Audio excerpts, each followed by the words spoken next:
Hello, Kako. Mahalo for joining us today. We'll start with a pule by Commissioner Lasua.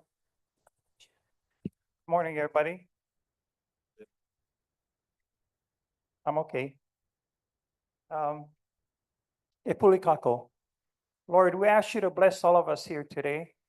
We ask you to bless our commissioners here today to help our beneficiaries in a way that we make decisions for them.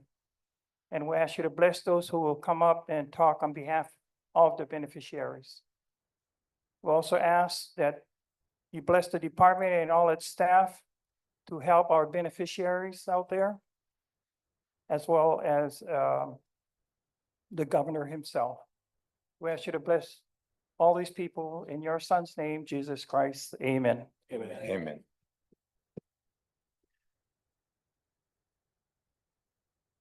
The meeting of the Hawaiian Homes Commission is called to order. The meeting is being held live and in person at Haleponui 91-5420 Kapolei Parkway, Kapolei, Oahu 96707. I'm Kali Watson, Chairman of the Hawaiian Homes Commission. Today's date is Tuesday, February 18, 2025. The time is 9:36. Leah, will you please call the roll? Commissioner Freitas. Here. Commissioner Kalekini's flight is delayed, so he's on his way. Commissioner Kalepa. Here. Commissioner Kaniako is excused. Commissioner Lasua. Here. Commissioner Marfield is joining us Bill. by Zoom. Aloha. Commissioner Namu is also by Zoom. Yeah, we see her. Commissioner Nevis. Here. Chair Watson. Here. 7 members present. We have a quorum.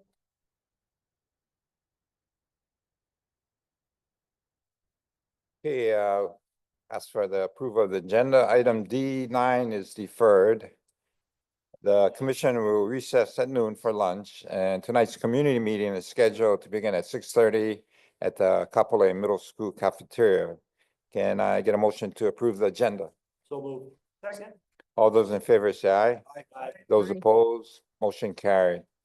Are there any edits or amendments to the January 21st and 22nd, 2025 meeting minutes?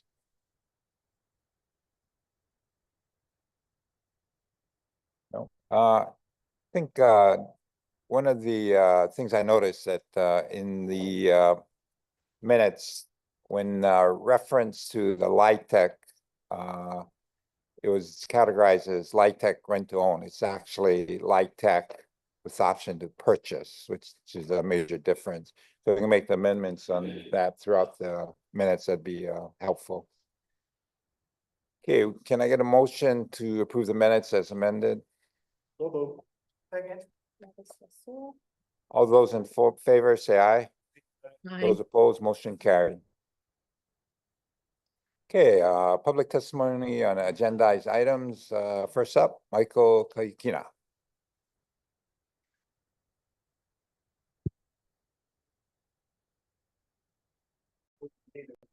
Morning.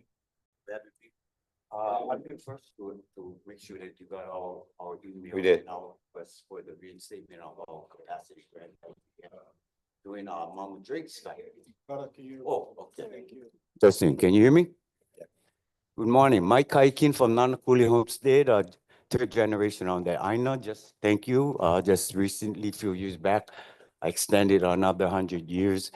And I guess that's the meat of all the pilikia that we get. Yeah, how do we survive in the 21st century and try to combine the two canoes, which is the Hawaiian and the American, yeah. But I appreciate that you give me this time to speak. I was talking about the reinstatement of our capacity grant that Mama Drake had instituted, and I believe Carly was working for it at that time. That helped us, the beneficiary, to organize ourselves and to participate in democracy. And then when Governor Lingo got in, they didn't feel that they needed to have the beneficiaries participate in democracy. And so I'm here to ask if we can get that reinstatement to that. The Sovereign Council of Hawaiian Homestead Association was born. In fact, our kahu from Nanakuli was the founder of that. And then it evolved and as you know, Kali, when I was in office, that we did a lot of policies. One of them was Act 302 in defense of the Freddie rights. And it reaffirmed the Hawaiian Commission Act that I thank all of you commissioners for dedicating yourself and volunteering, but this is a hard work. Because you say torn all over the place, yeah. But I'm here to ask you to please to consider, because this is democracy, and as you see what's going on in the world, it's likened to what we're doing, what's happening. They're talking about the Gaza strips and all that. They're talking about sovereignty in a sense, but we are sovereign. Each one of us are sovereign in itself. If we like get to technicality, and you know, the more I study about these legal terms, now I regret that I even talk about rehabilitation, because I didn't know that the law definition of rehabilitation doesn't interpret the same way that we interpret rehabilitation, because it points towards a criminal, and I didn't know I was a criminal.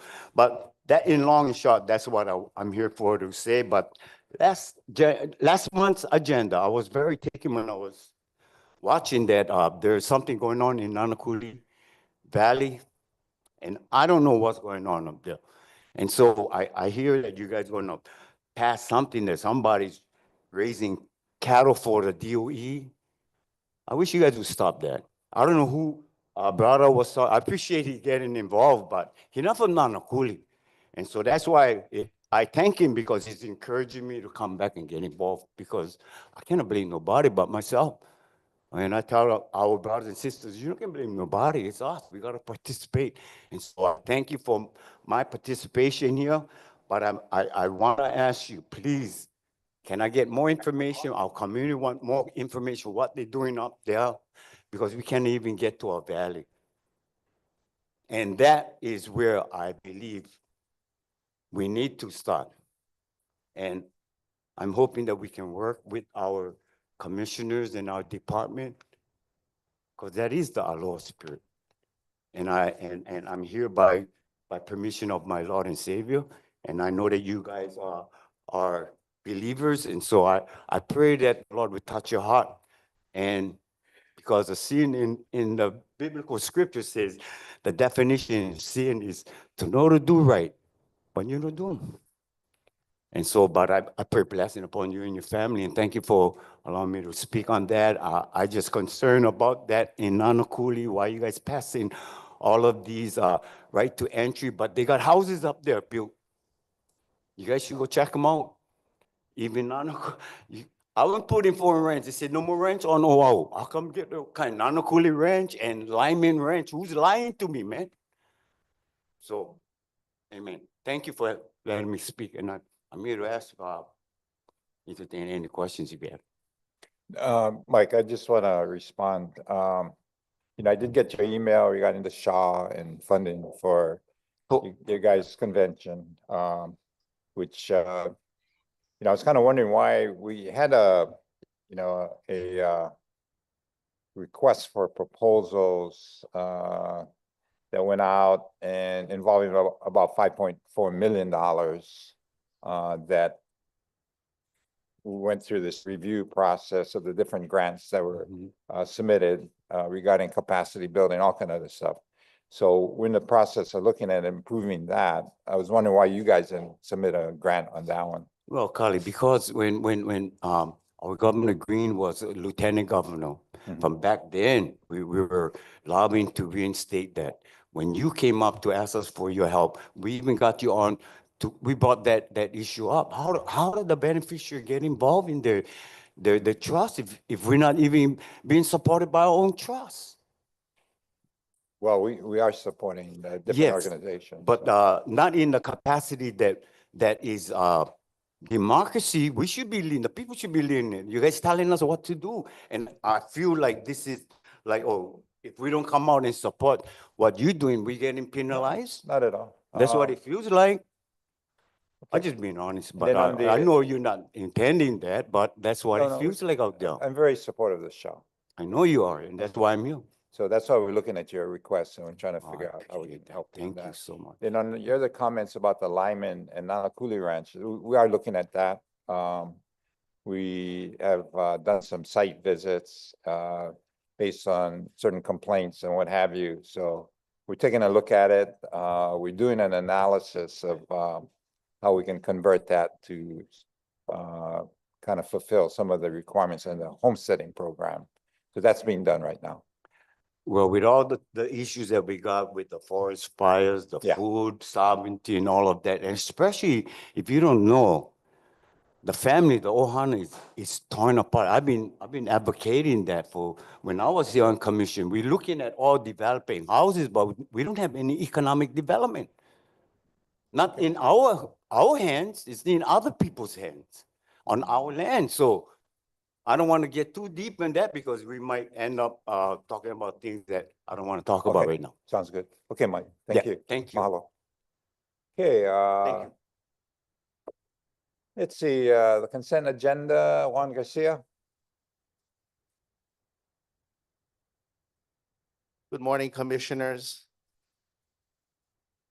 HSD or Homestead Services Division has 10 consent agenda items for your consideration, with Commission deferring D9.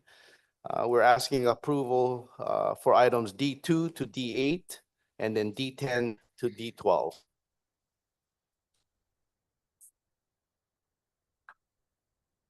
Okay, let's see, we do have a testifier, Homalani Sandel. Hey, good morning. You're not gonna give me any hot coffee. Just listen. No hard time, you're just submitting testimony, constructive testimony, so we appreciate that. Aloha mai kako, I'm Homilani Shadell, and I'm here because of item D2. And the reason I'm before you is because I want you to know how very important this part of the agenda is to me and to our Homestead Association. So in the late 90s and early 2000, the department created homestead associations. And with that came annual or monthly assessments, depending on the association. So for Maloahai, we have $10 a year. I believe Princess Kahanu, I don't know what their assessments are monthly, but Kanihili, I think it's $43 or $45 a month. And in Laiopua, I know that Bodem, they had that. And the reason that I'm here is because we have tried to work, these associations have tried to work with the department to figure out a way how the department can assist us in recovery of delinquent assessments. And there was a meeting, I remember years ago, where there were thousands of dollars involved for the association that was delinquent. But the importance of this item is the consent, approval to consent to mortgage and any transfers. And the reason for this is that this helps to recover delinquent assessments. At least for me, it does. This agenda item is the first one I look at every month to see if Maloahai is on there. And if it is, I check to see who the lessee is and whether or not they're current or delinquent on their annual assessment. And so I consider this as a benefit for homestead associations who are in a similar situation that we are, because we had no choice. This was done when we got our homes. But at the same time, I also want to let you all know how much I appreciate Juan and his staff, especially Liliane, because when there is something that's going to happen, she emails me and asks, if there are any delinquent assessments for this particular lessee. And I will respond to her. So whether or not, like, I believe this month, there's Princess Kahanu, Malohai, and I believe Kanihili. And so the example I'll give you is that when I saw this, I only was able to really look at it yesterday. And I noticed the lessee. And so I called her and left her a message and said, you need to come and pay your delinquent assessment. And so when she came to my house, I explained everything to her. And she not only paid her delinquent assessments, she also paid for next year. So, I mean, for this year, because this delinquency would be through 2024. So I just need you all to know that this is a tool and can be used for a tool for associations who have to collect, because any items on here should not be approved until those assessments are paid up to the association. And I think that would really help our association. So again, mahalo to Juan and his staff, and for me, especially Lillian. Mahalo. Thank you. Thank you. Let's see, we have another testifier, Kenna Storm Gibson.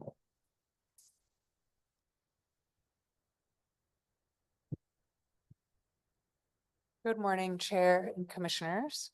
I am here again just to give an update on the Waipouli relocation plan.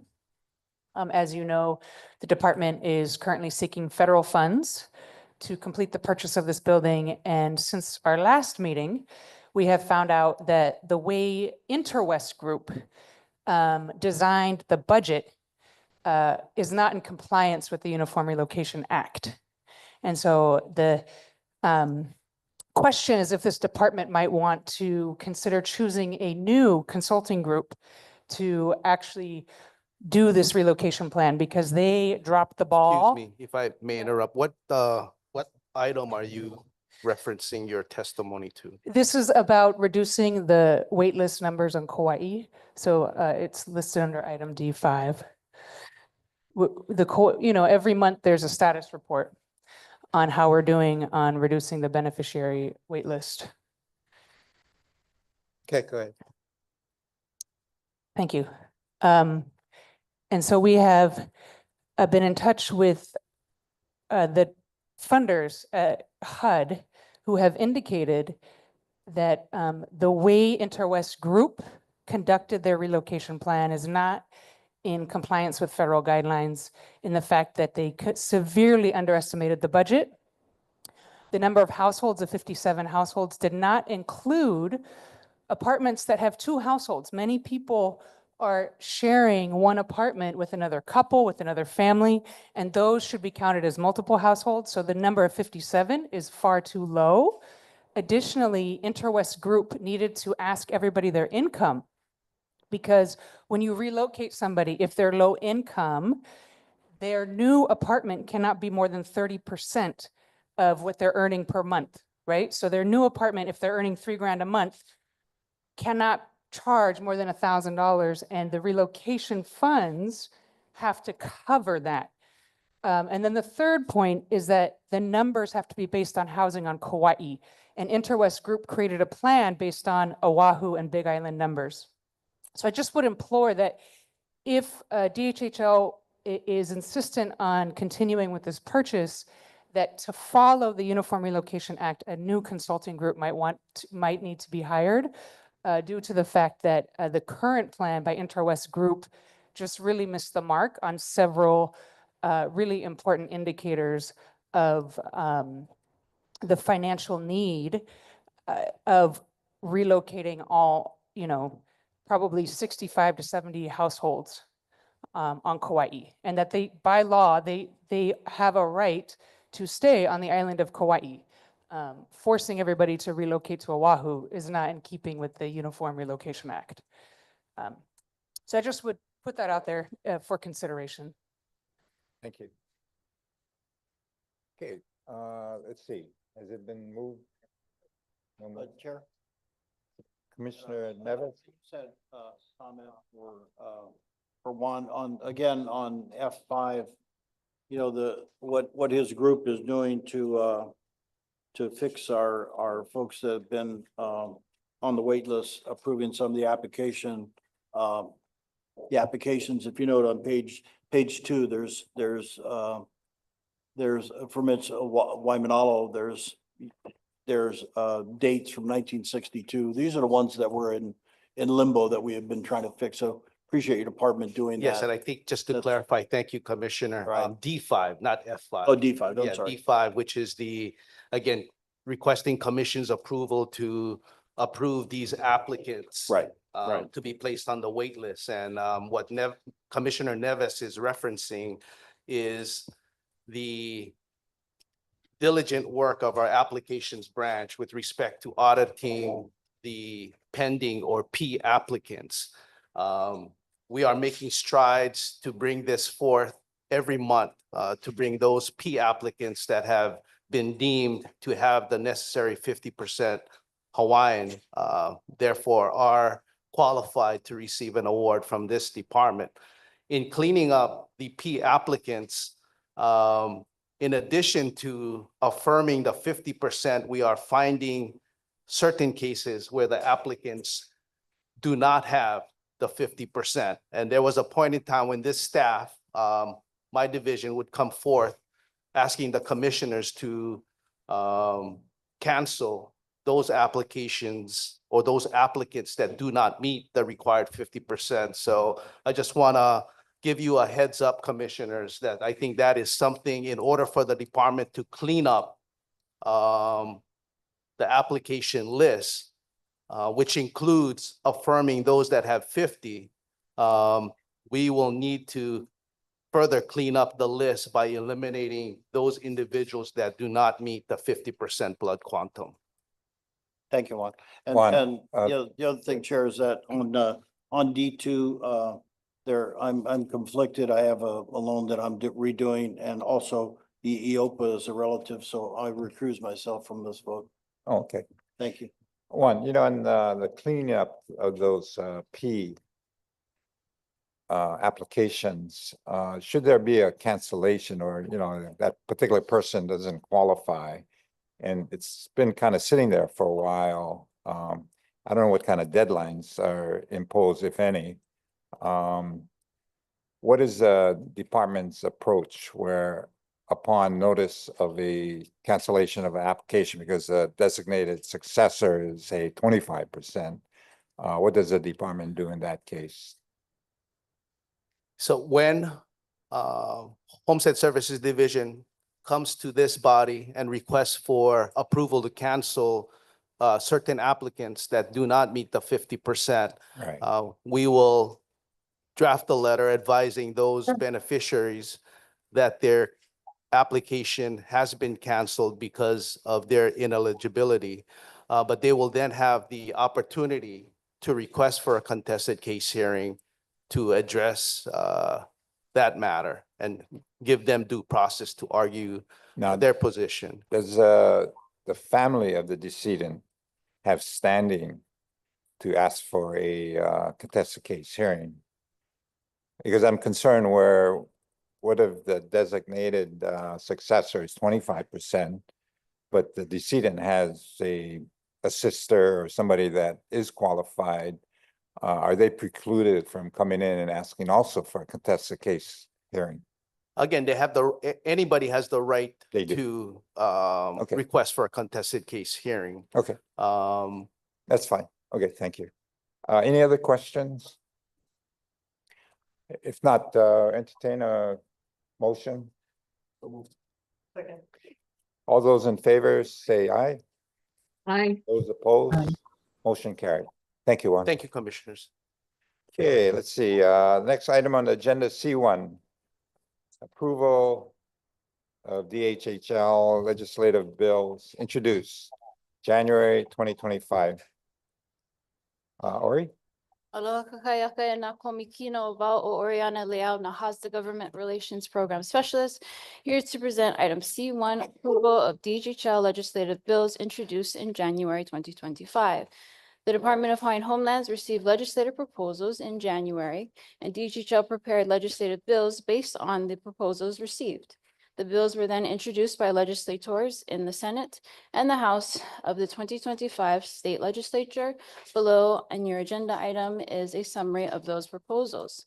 After considering the bill proposals received, as I mentioned, the summaries are listed below, and the actual draft of the bills are enclosed in Exhibit A. Bill number 1, relating to land transfers. This bill authorizes the transfer of certain lands under the jurisdiction of certain state agencies to the Department of Hawaiian Homelands. DHL is interested in acquiring lands that may be suitable for residential and agricultural purposes, which are currently under the jurisdiction of other state agencies. This legislative proposal was introduced as SB 1654 and in the House as HB 1309. Unfortunately, neither bills received a hearing. Bill number 2, relating to the Department of Hawaiian Homelands. This bill appropriates funds to DHL to purchase and acquire a parcel of land identified as tax map key 191-013-025. There is a large hangar, airline hangar, located on the land that was used by the military to maintain and store large military planes. Under the Base Realignment and Closure Act, the hangar was closed and transferred to the state of Hawaii. The hangar was acquired and is now owned by the University of Hawaii. UH unsuccessfully used it for an aviation program that proved unpopular and subsequently abandoned. The hangar is temporarily being used by the Honolulu Fire Department and Honolulu Police Department to house and operate their helicopters until their permanent hangar is finished on Lagoon Drive. With the cost of housing averaging over $1 million per house, DHL has sought to explore other approaches to making housing more affordable. One way is the use of an off-site construction facility, as is done on the U.S. continent, and to a limited extent here in Hawaii. With the acquisition of the airline hangar located at Kalailoa and the conversion of the site into an off-site construction facility, DHL will be able to supply to its beneficiaries housing at a significantly lower cost and in a timely manner. This bill was introduced in the Senate as SB 1553 and will be heard by the Ways and Means Committee for decision-making only tomorrow. In the House, it was introduced as HB 1353. Lastly, we have Bill number 3 relating to the Hawaiian Homes Commission Act. This bill increases the limit of the state's liability from $100 million to $500 million for monies borrowed by DHL or loans made to lessees that are guaranteed by DHL. DHL's ability to deliver homesteads and home ownership opportunities to beneficiaries is directly tied to our ability to guarantee mortgage loans. As DHL lands are inalienable, DHL is required to guarantee mortgage loans made for homes on Hawaiian homelands when lenders do not have a loan assurance program. The increase in this ceiling will allow DHL to increase construction of affordable units and home ownership. This bill was introduced in the Senate as SB 1653 and in the House as HB 1351. Both engines are moving. The recommended action is to approve of the motion as recommended, and I'm available for questions. Mahalo. Any questions? Let me add a little substance to this particular motion. With respect to the first bill regarding land transfers, as we all know, the department's program has been plagued by the fact that a majority of the lands that we received under the Hawaiian Homes Commission Act were very marginal, isolated, very expensive to develop, not as desirable in some cases, poly or cliff lands, as well as lands that, when you look at the history, these were the lands that were basically discarded by the sugar plantations as being unusable. So that's what we ended up getting, lands at, very marginal value. So this particular bill, because the state, when we became a state, was obligated to not only incorporate and take on the fiduciary responsibility of moving this program along, but more importantly, also had a lot of other lands, crown lands and government lands that made up the state's inventory. Now, there's nothing in the law that prevents the state from adding lands to our inventory. And so what I've done is assigned Riley, one of the Kohala, who we recently brought on to examine, including other staff, to examine all the state lands, as well as keep it in perspective as it relates to other trust lands, the different elite trusts, as well as private lands. And so the idea is to identify state lands throughout the state that might not only facilitate better development in better locations at lower costs. And so that's what we're trying to do on this. And so, I've gotten some pushback from the other division heads or department heads, but I'm in this job not to make friends. I'm in this job to make this program flourish and become successful. So the idea here is to kind of flip the inventory of lands that we have so that in the next 100 years, we'll have a lot more development in better locations at less cost. So this is an exciting opportunity, and there seems to be some support, not only from the governor, but his wife, as well as people in the legislature, as well as the community. So I would ask that any of the commissioners that are aware of lands on their particular area or island to please let us know. We are in the middle of inventorying as well as identifying all these lands. And we'll go to the legislature for support, as well as the governor, to see if we can do it, as well as the different departments, including the University of Hawaii, Board of Regents, what have you. So it's really a key moment, I think, in the history of this program. If we can convert and expand the inventory into great lands, which we're doing right now under Act 279. One of the things that particular act provided was the ability to acquire new lands, and we're doing that. So some of these, of the 28 projects we have, are of new lands that are in a lot better locations and less costly to develop. So that's an exciting bill that we're working with. The other one regarding the acquisition of the hangar in Kalaeloa. I did, along with staff, fly up to Colorado to look at the Fading West manufacturing plant. And they are interested in coming to Hawaii and help operate a manufacturing plant here in collaboration with their facility in Colorado. They were the entity that supplied the FEMA units in the Kilohana project for the displaced from the fire. So they brought in about 80 or 90 units that we examined, a very high quality and 50 to 55 years life expectancy on these units. So these are the kind of efforts that we're looking at to try and get the costs down. Because as we all know, the cost of housing here in Hawaii is astronomical, and it precludes a lot of our beneficiaries from getting a house. So this is also an attempt to, get a little bit more innovative, use approaches that can bring the cost of house down. And then the last item, with the 28 projects, obviously, we're going to need to assist our beneficiaries in the vertical construction costs. And by increasing from 100 to 500 million, the ability of the department to provide guarantees that will help facilitate and encourage banks to provide vertical construction loans for our beneficiaries. So basically, this is items that I think have legs in the legislature, and hopefully we'll get it passed. So at this point, the chair will entertain a motion for this item. The chair, I have a question. Questions?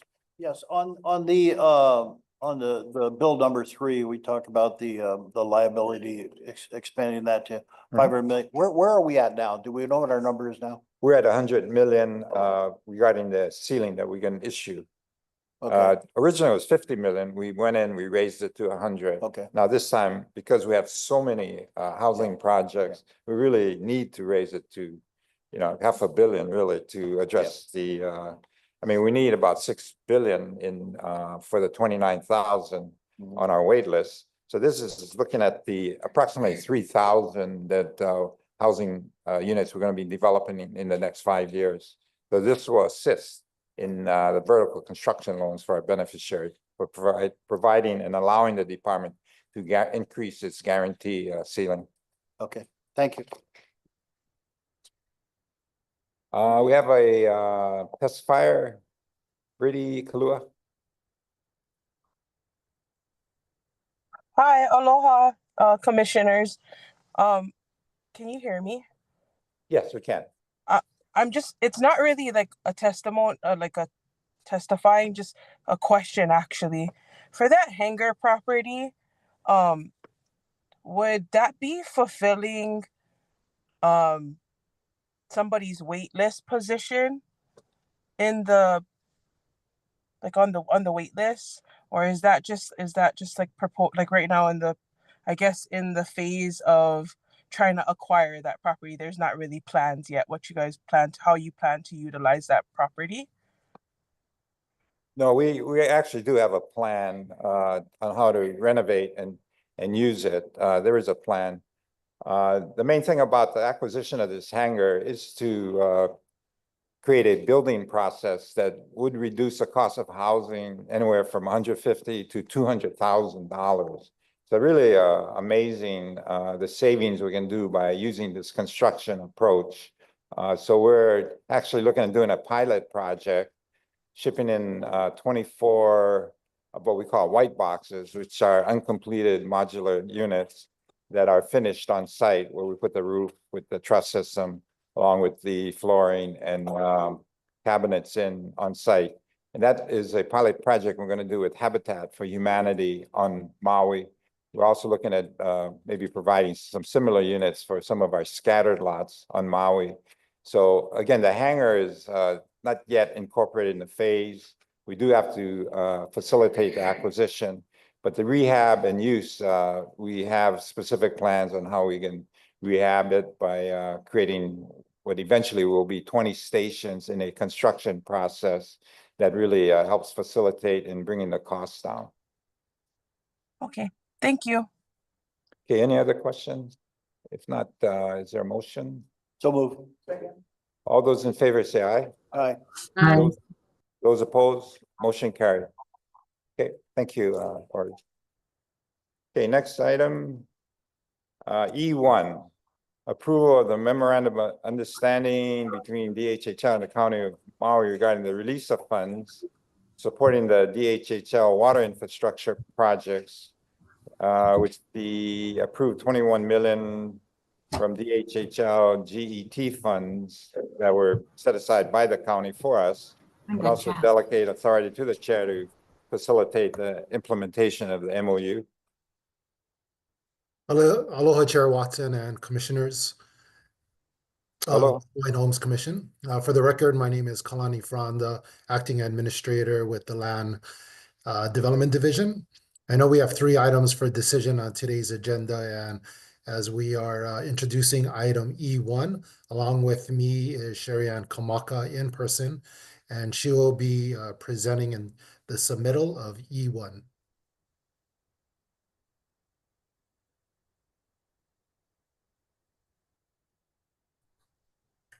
The department respectfully recommends that the Hawaiian Homes Commission approve the following actions. Number 1, approval of memorandum of understanding. Approve the MOU between the State of Hawaii, Department of Hawaiian Homelands, and the County of Maui, establishing the terms for the release of funds for the County of Maui's DHHL General Excise Tax Fund. Recognize that these funds will directly support critical water infrastructure projects necessary for DHHL homestead development within the county of Maui. Number 2, authorization of fund allocation.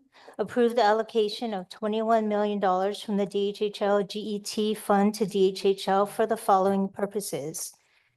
$10 million toward the tri-party agreement contributing to both the Ka'ila'i water improvements and the other DHHL water system upgrades. $11 million for the development of an off-site water project, including a 16-inch transmission line from the Civic Center pump station to the Wahikuli Reservoir tank, supporting broader DHHL infrastructure and housing projects. Number 3, delegation of authority to the chair. Delegate authority to the chair to execute the MOU and any related agreements necessary to implement the terms outlined therein. Authorize the chair to take any administrative actions required to effectuate the intent of this approval, including coordination with the County of Maui, the State of Hawaii Department of Budget and Finance, and other relevant agencies. Number 4, implementation and compliance. Ensure that DHHL fulfills all obligations outlined in the MOU, including coordinating with the County of Maui and other stakeholders to secure the timely release of funds, managing and dispersing funds in compliance with the approved MOU terms, providing periodic updates to HHC on project progress and fund utilization. For discussion, the proposed MOU establishes a framework for DHHL to receive and utilize funds from the DHHL GET fund as mandated under Maui County Code Section 3.100.021 to support DHHL's homestead development efforts. Under this agreement, DHHL will receive a total of $21 million allocated as follows. $10 million contribution toward the tri-party agreement exhibit, which funds the Kohala water improvements under essential DHHL water infrastructure projects within the villages of Le'ali'i. $11 million development off-site 16-inch transmission line from the Civic Center pump station to Wahikuli Reservoir tank, a critical improvement requested by the Department of Water Supply that will support broader DHHL infrastructure and housing projects. The execution of this MOU will allow DHHL to work in coordination with the County of Maui to secure the timely release of these funds and ensure that infrastructure improvements are aligned with DHHL's long-term homestead development goals. The agreement aligns with DHHL's broader infrastructure strategy, ensuring that residential projects in West Maui receive the necessary water resources in timely manner. Simultaneously, it supports Department of Water Supply's goal of improving system resilience and redundancy to mitigate service disruptions. Our reason for request. Reliable and sufficient water infrastructure is a prerequisite for the successful development of DHHL homestead projects in Maui. The funding provided under this MOU directly addresses infrastructure gaps and enhances DHHL's ability to deliver housing opportunities to its beneficiaries. The reasons for this request include alignment with existing agreements. The MOU is consistent with previously established tri-party agreement among DHHL, the Hawaii Housing Finance and Development Corporation, and the Department of Hawaiian Human Services, ensuring a coordinated approach to water infrastructure development. Statutory compliance. The allocation of funds aligns with Maui County Code Section 3.100.021, which mandates the use of DHHL GET fund revenues for projects that directly support DHHL homestead development. Infrastructure expansion.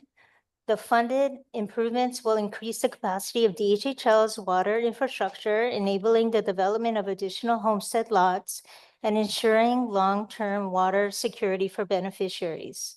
Strategic collaboration. The agreement forces a strong partnership between DHHL and the County of Maui, promoting shared investment in infrastructure projects that benefit both DHHL beneficiaries and the broader community. The DHHL Land Development Division recommends that Hawaiian Homes Commission approve the execution of the MOU to facilitate the release of $21 million from the DHHL GET Fund for critical water infrastructure projects in the County of Maui. The approval will enable DHHL to move forward with necessary improvements that are vital to homestead development, ensuring that beneficiaries have access to adequate and sustainable water resources.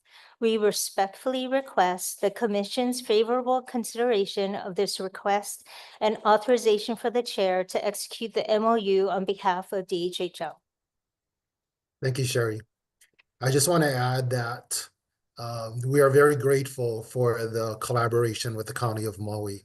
We have appropriated or roughly about $250 million out of our Act 279 monies for the island of Maui.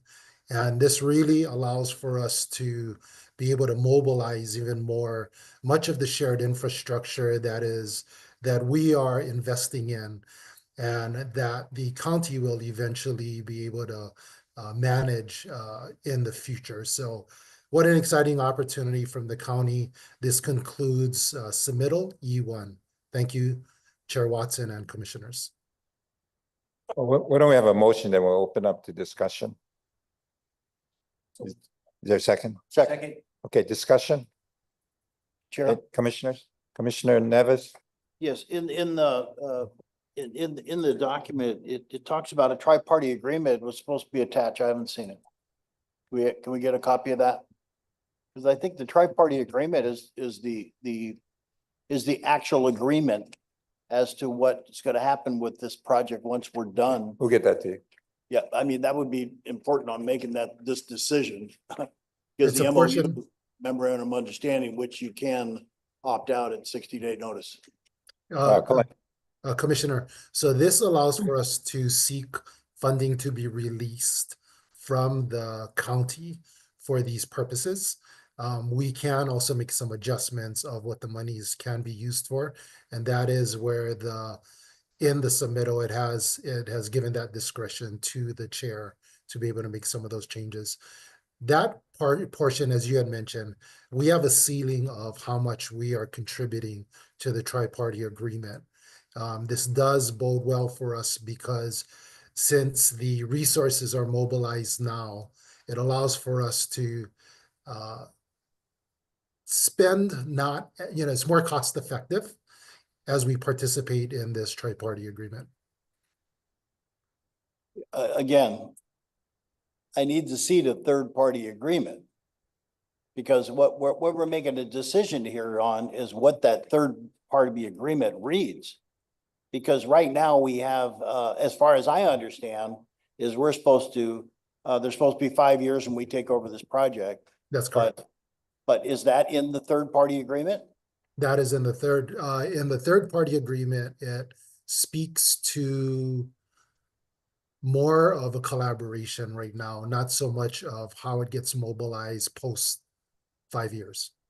So my concern is that the Maui GET funds are specifically exclusively to DHHL, but we don't have this project. This is a state project. We haven't confirmed it's ours. So I get concerned that we're going to do this without, it could be in offense to this. I don't want to mess up this GET project, okay? Those funds are very important, and we appreciate Maui doing that, but I want to make sure that we're not doing something when we really don't have control of that land. So The tri-party agreement requires for us to come up with 10 million regardless. The beauty of this is the 10 million is not coming out of trust funds. It's not coming out of appropriation from the state. It's coming from the county. So Yes, that's the yes, beauty I- of us being able to execute a tri-party agreement in agreement with the other two parties. Yes, I understand it's not coming out of the trust fund. It's coming out of the GET fund. So regardless, I wanna we make need sure to that find we are 10 in million. compliance with Maui's requirement for using those GET funds. The problem is it's exclusively for the use of DHHL, but for our projects, but we don't own that project at this point in time. So is Maui okay with us doing this Yes, free? yes. Yes, they are. Because it's part of the shared infrastructure that actually helps the redundancy of their water improvements. And that's really key, especially in West Maui at this time. So I guess, Chair, if you could explain a little bit, Yeah, don't let wanna me, get let too me deep in it. explain.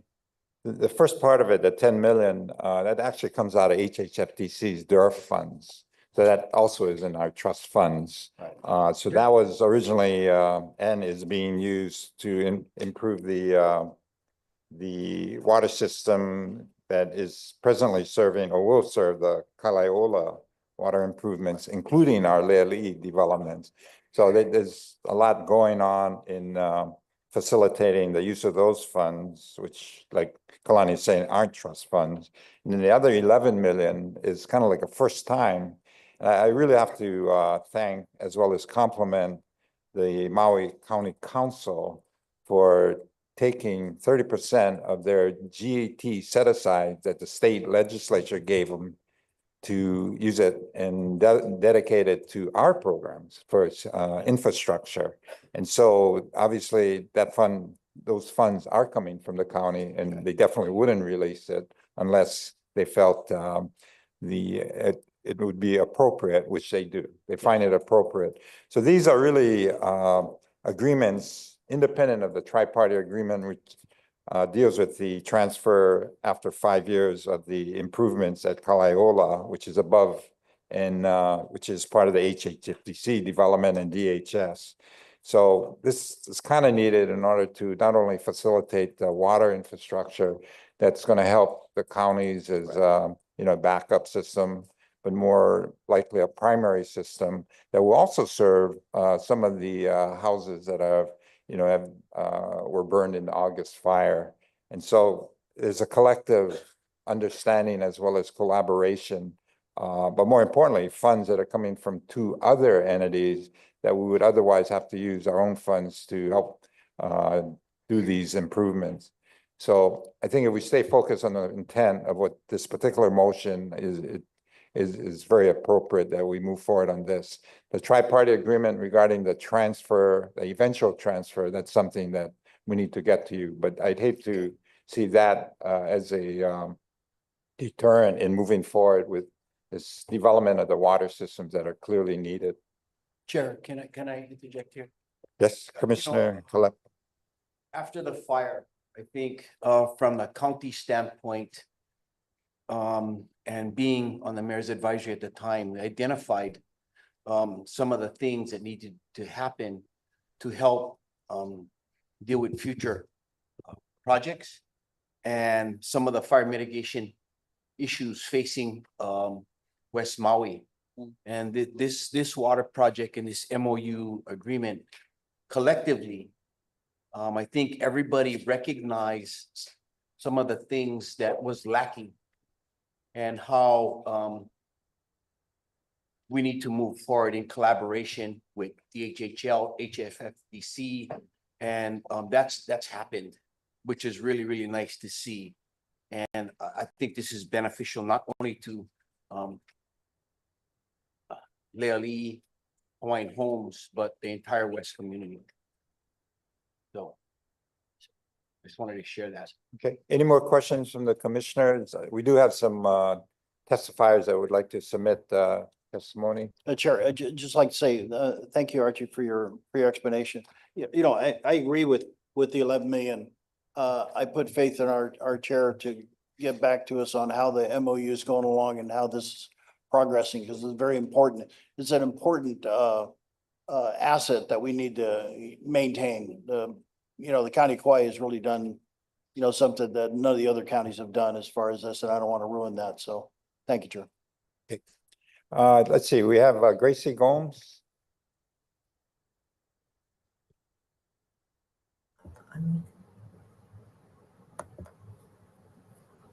Aloha mai. Hello. Aloha Chair, aloha Commissioners.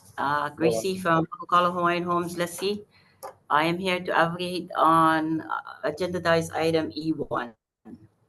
So based on the approval of the memorandum of understanding between the Department of Hawaiian Homelands and the County of Maui regarding the release of funds to support DHHL water infrastructure projects for homestead development in the County of Maui, and the approval of the allocation of funds from the DHHL General Excise Tax Fund to pay for projects.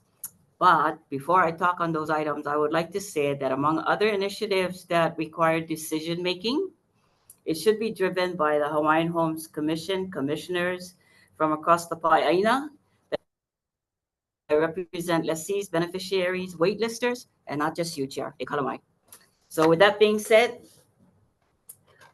the assurance of Kalai'ola, I would like to make sure that the land and units that were built for the Lahaina wildfire survivors will be transferred to the Hawaiian Homes inventory after 5 years of use. Beneficiaries request that DHHL Land Development Division Administrator, Kalani Fronda, show an executed memorandum of understanding confirming that Kalai'ola land and units will be transferred back to DHHL in 5 years, affirming that the parcel of land is going to be added to the DHHL land inventory. And the County of Maui will expedite earlier DHHL requests to the County Department of Water in consideration of the funding and other DHHL water-related funds. There are other water projects that have been promised also to beneficiaries. For example, Waihuli, Keokea, Molokai, and whatever's going on in Maui County right now. But I cannot go. I'm gonna be stuck over there.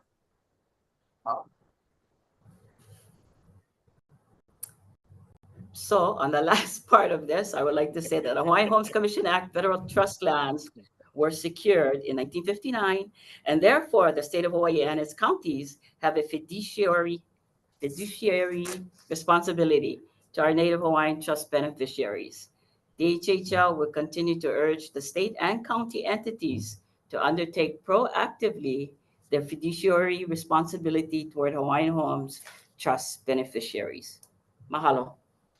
Okay, thank you. Next testifier, Janice Herrick.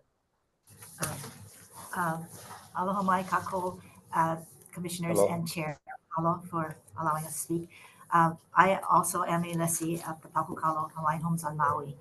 And in speaking with the E1, I think just from what I've heard in the last few minutes, we seem to be on the right path, and I'm really very happy to hear about what's happening.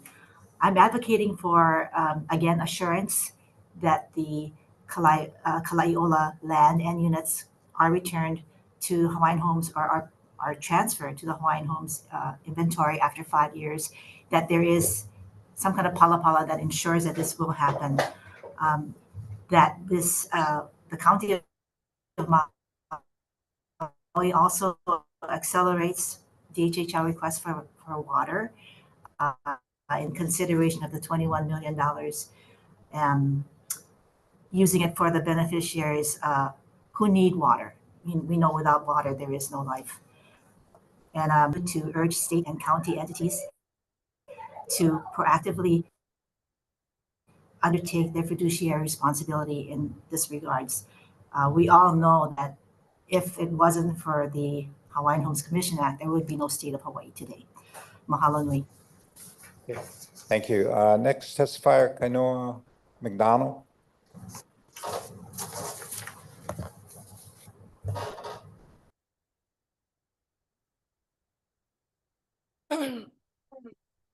Aloha mai kako, Hello? Hawaiian Homes Commissioners, thank you so much. I am going to speak a little bit about E1 and kind of the ordinance. I was able to obtain ordinance number 5579. And it, first and foremost, I wanted to thank our Maui County. On the record, Maui County has done just an amazing job in how they're utilizing the GET tax in regards to pointing it directly to the Department of Hawaiian Homes. So for the record, mahalo to Maui County for thinking outside the box, because how I understand it, they're the only county who's pointing money towards DHHL. City and County of Honolulu also. Oh, they are too? Okay. So in reading the GET tax fund on ordinance, Maui County Ordinance 5579, bill number 111 FD1 in 2023, the general excise tax establishes and creates a fund to be known as the GET or general excise tax. It depository, I'm going to shorten it for time, 20% of all funds that derive from the imposition of the surcharge under the chapter. All money from the fund must be designated and used to describe in section 3100-040 for projects directly support the Department of Hawaiian Homelands and Homestead Development. So at the bottom here in section D, any balance remaining in the general excise tax fund and general excise tax goes to the Department of Hawaiian Homelands at the end of the fiscal year. This explains the $21 million. Part of my testimony is, again, no price tag, can be attached to serving all of our Hawaiians. But in reading the ordinance, we really have to stick to going to what Commissioner Nevis is pointing out and many other beneficiaries, is really having the documentation that clearly states that this land will be coming back into DHHL inventory. Number two is this $10 million is really just a small fraction of what's needed.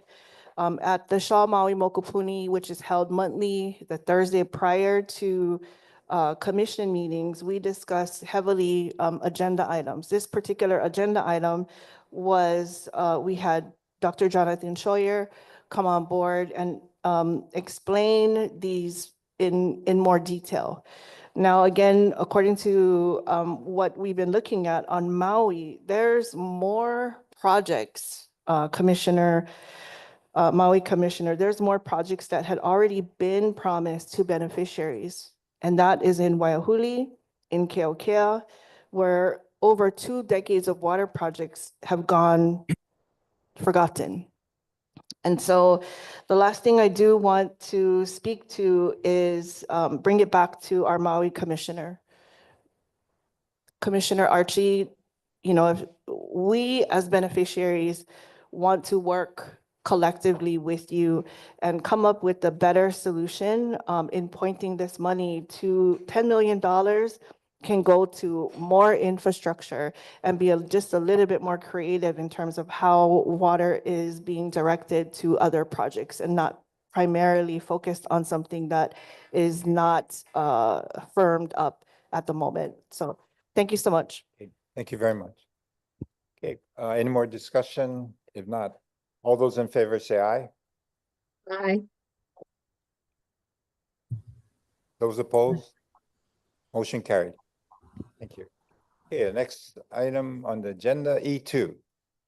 Approval of the MOA between DHHL and the Department of Water Supply regarding the North Kona water system and water credits and water meters related to the development of West Hawaii, and approve 1.5 million in funding for the MOA delegate authority to the chair. Actually, separate, delegate authority to the chair to take all actions necessary to implement the MOA. Kalani or So Shereen? I'd like to also co-present this with Shireen Tam with OCH, and I'll let her do the presentation of the submittal for E2. Good morning, Commissioners. My name is Shireen Tam. I work in the Office of the Chair. The department respectfully recommends that the Hawaiian Homes Commission do the following 4 items. First one is approve the memorandum of agreement. This agreement between DHHL and the Department of Water Supply of the County of Hawaii establishes a framework for collaboration to enhance water infrastructure and ensure the timely delivery of homesteads in North Kona. Number 2, authorize DHHL to provide funding. DHHL will allocate up to $1.5 million to DWS for the purchase of water system equipment, which will improve redundancy and resiliency in the North Kona water system. Number 3, ensure allocation of water credits and meters. In exchange for DHHL's investment, DWS shall provide advanced water credits and water meters sufficient to service up to 200 housing units within DHHL's Villages of Laiopua developments. And number 4, authorize the chairman to execute the MOA.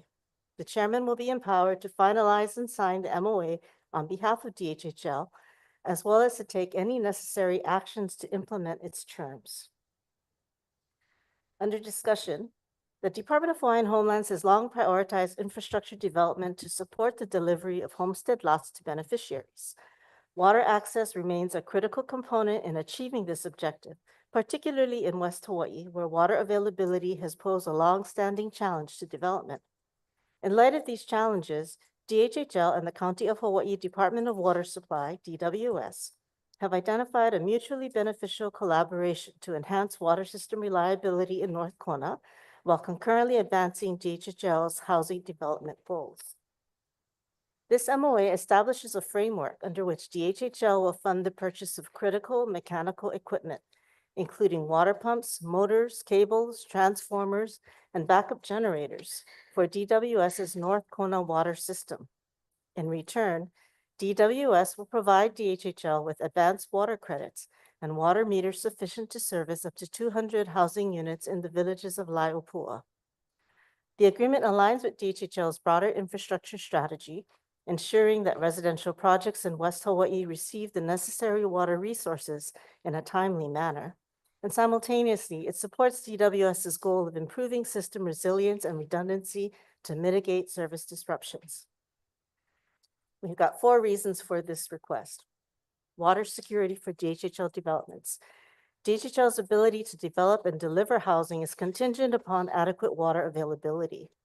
This agreement provides a proactive solution to secure the necessary water infrastructure for up to 200 homes in Laiopua. Enhancement of water system reliability.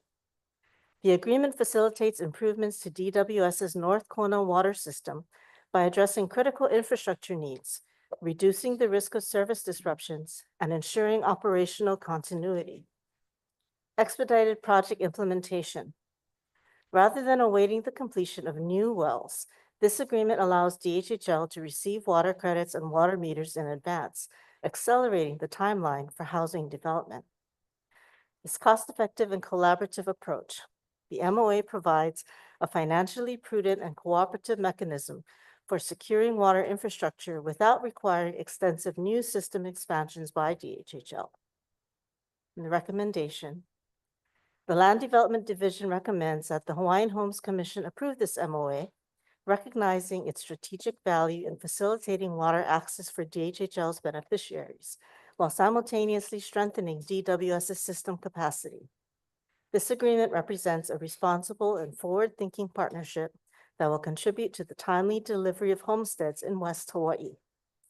Approval of this MOA will ensure that DHHL's developments in Laiopua can proceed without unnecessary delays due to water constraints, while also supporting broader efforts to improve infrastructure resiliency in North Kona. We urge the Commission's favorable consideration and endorsement of this agreement. Okay, can I get a motion and open up for discussion? So moved. Second. Okay, discussion, Commissioners. Commissioner Freitas? Question/comment. First of all, thank you for putting this together. We understand the necessity for water on the west side. With the development we have in Laiopua, it's a big development. It's a lot of money is being invested into that area. I know we've had a lot of discussions about where the potential water sources are, how they can be acquired or developed. I know it's a very costly project to embark on. One question is, the water credits. You know, if we're investing 1.5, the water credits we're acquiring, I'm not a water credit expert, just to kind of put it on layman's terms, are we getting a better end of that deal? Not better end of that deal?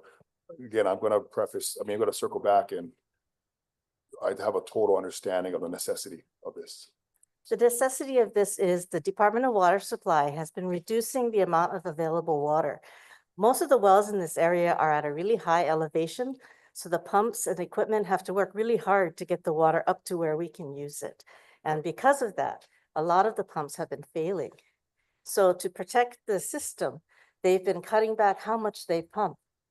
And when we realized that it wasn't a water source issue, it was an operational one, the offer was made to see if we provide up to $1.5 million worth of backup equipment for them. Would they be willing to advance us the credit so Laiopua doesn't have to wait several years for the permitting and the construction of the new water wells to be complete?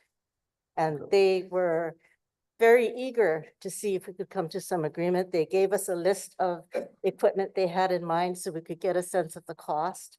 And we agreed that we would commit up to 1.5 million. They will purchase, they will own, they'll submit the receipts, and we will reimburse for that cost in exchange for receiving the 200 water credits. Okay, thank you.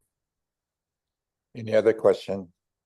Let me just say that, and I'd have to thank Shireen and Rick Kona for putting this together. They've kind of moved the needle, especially as it relates to some of the projects we're doing. Without the water credits, there's a question as to whether we would have enough water for our Laiopua project. And by doing this, we're assured of access to the water that is crucial in any kind of development. And so it's this innovative approach, as well as partnership and working with the different counties, as we did in the previous example. That's really important in moving our program forward. So I thank Shireen and Ray for their innovative approach. We do have some testifiers. First one, Jojo Tanimoto.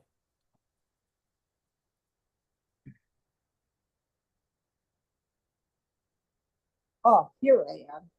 Can you hear me? Yes, we can. Thank you. Chair, for the first one is on the announcements, it says that the commission is coming to the Big Island in Waimea. I would like to ask what I've always asked in the past is a site visit for an emergency road and invite the commissioners to come there and invite the county public works who's waiting for the department's answer as to when we can go on this site visit. The other one I wanted to speak to was C3, which is an update on the legislative bills.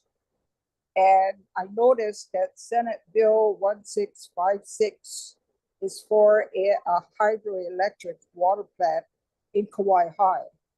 And I would like to ask, what the heck is that?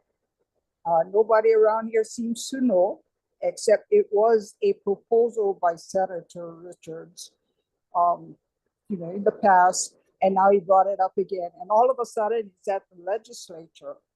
So we'd like to find out what that is all about. Another thing I'd like to bring up is the East Hawaii MOU. The beneficiaries there have their homesteads connected to that revenue. Kauai High, I've been asking for the last 5 years to review how we charge people that use our lands for income generation. That's not working. So this might be a way to help the associations in West Hawaii, is for the commission to create an MOU, especially for Kauai High. I'm asking so for Kauai High. The other thing I wanted to bring up, I'm trying to go through real quickly because I only got so much time to present this testimony, and that is, let's see, we're trying to move development in Kauai High on the community side. So working with the county planning department, we are successful in getting the planning department to review all the water needs assessments for South Kohala. They did not include Kauai High. So now we're into this investigative committee for water. And so we'd like Hawaiian Homes to help support us moving forward so that we can use the lands. Okay, thank you. I figured that was my time up. Thank you. Any questions? No, thank you, Jojo. Thank you. Okay, the next testifier, Jeanette Kaulukukui.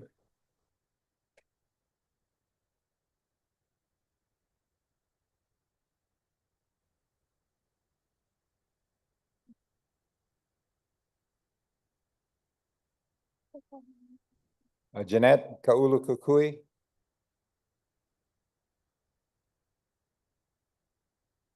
I guess she'll just be submitting it in writing. Thank you, Chair. Okay, the next Keith Okamoto.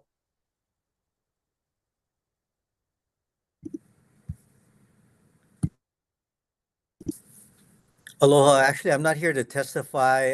Keith Okamoto, Manager, Chief Engineer, Department of Water Supply, County of Hawaii, for agenda item E2. Just available for questions if the commissioners had any. I heard Commissioner Freitas ask who's getting the better deal. Of course, DHHL is getting the better deal on that one. Thank you. A biased answer. We want that in writing, okay? Yeah, I got an MOU on that one. Yeah. Okay, let's see. How about Kainoa McDonald?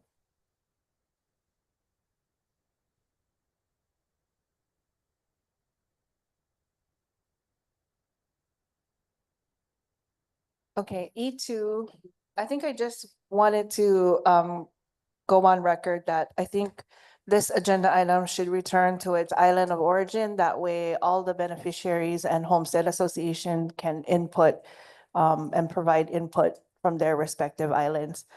And then number two is, working with the surrounding Homestead Association, which I'm pretty sure you are, Commissioner. And then just as a quick reminder, which seems to come back time and time again, regarding just the overall decision-making and the authority being taken away from this commission, that really gives their time. And seems like a lot of the decision-making and authority is being taken away from our island commissioners. And I question, I know day-to-day operations need to be handled, but again, the intent of the Hawaiian Homes Commission is over the authority of the beneficiaries like me and others here in this room and across the Pai'aina. And it also is really important to have Hawaiian Homes Commissioners provide their input and decision-making in that process. Thank you. Okay, thank you. Chair, can I chime in? Commissioner Thanks. Freitas. Kind of offer him and I'll agree with what you said. I do have have had extensive dialogue with the water issues, especially on the west side. I think Jojo had some good points about Kailapa. Senator Richards, who I talk to at least weekly, twice or so, in the last session, try to stop by his office a lot. He is, like Chair can back this up, he is determined to finding a solution for Kailapa.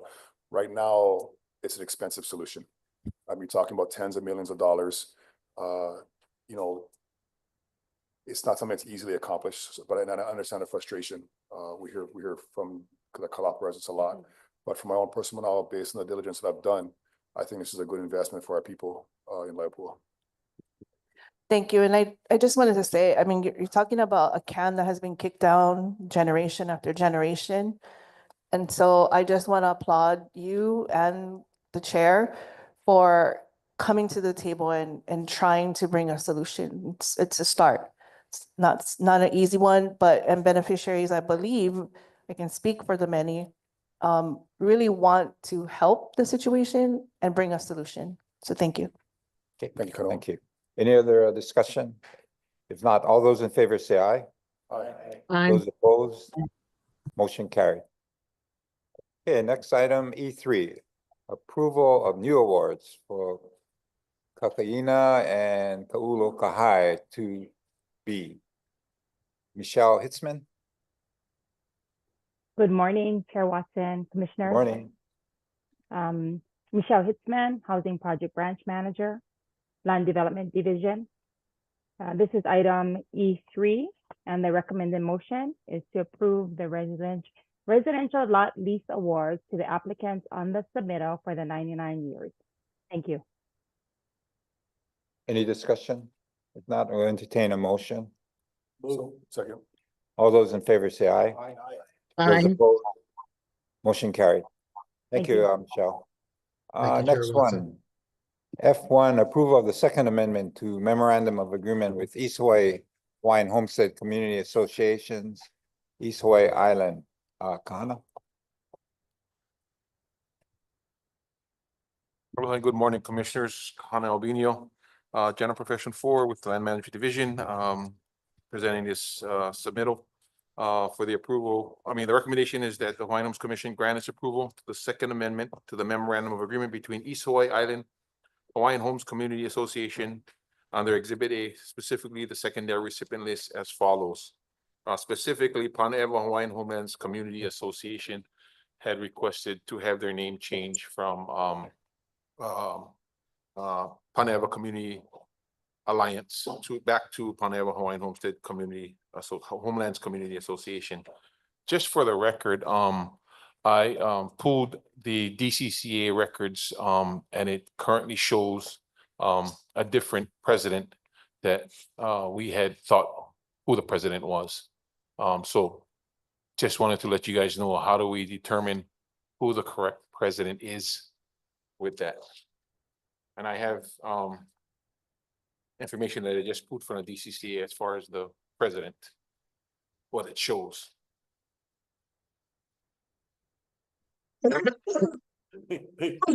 This again? Yeah.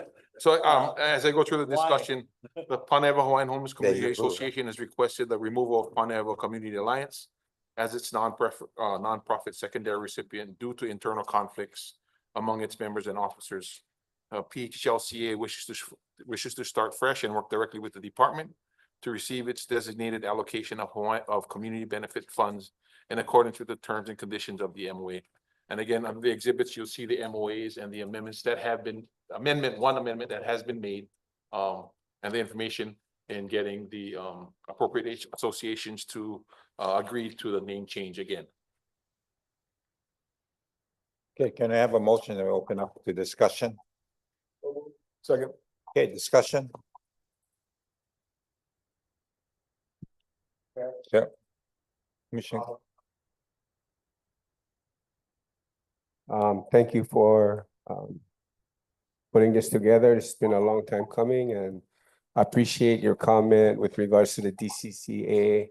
And I just want to share this with the commission and members in present, that anybody can go to the DCCA. Commissioner Neves can go there today and his name will be there. So your question about, well, how do we determine the president? We've done that already. We've been through that. Through chair, staff, everything. So just to be clear, the DCCA is an important part of it, but anyone can put their names on there every single day. So it's clear that Kailani Almeida, and we've been through this back and forth many, many times in different venues. Kaui is the president of PHHLCA, but I appreciate you putting this together for the second amendment. And again, to Commissioner's note, there have been changes, monthly on this. So just to confirm, yes, Yeah, that's been all you need to be able to do is pay the DCCA fee. correct. Okay, any other questions from the commissioners? If not, we have a testifier, Kailani Almeida.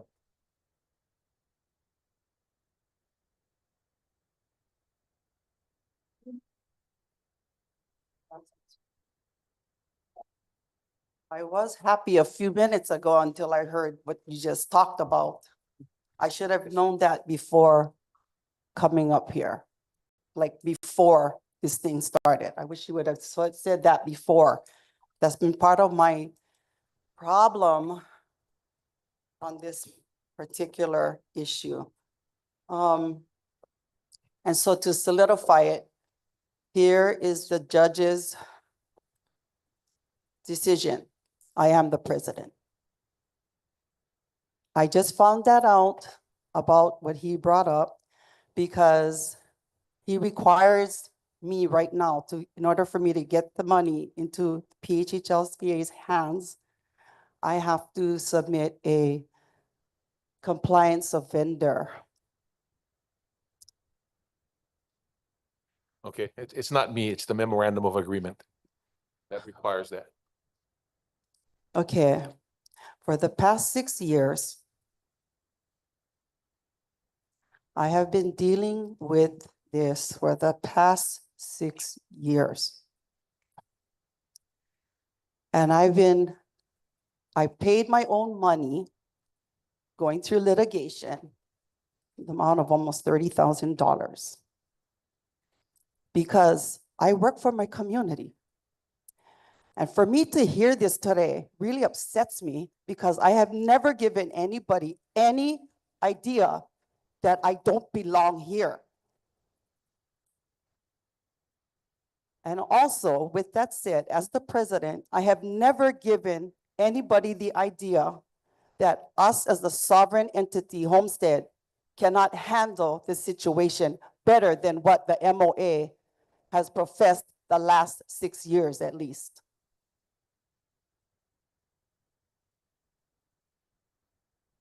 We want to move on.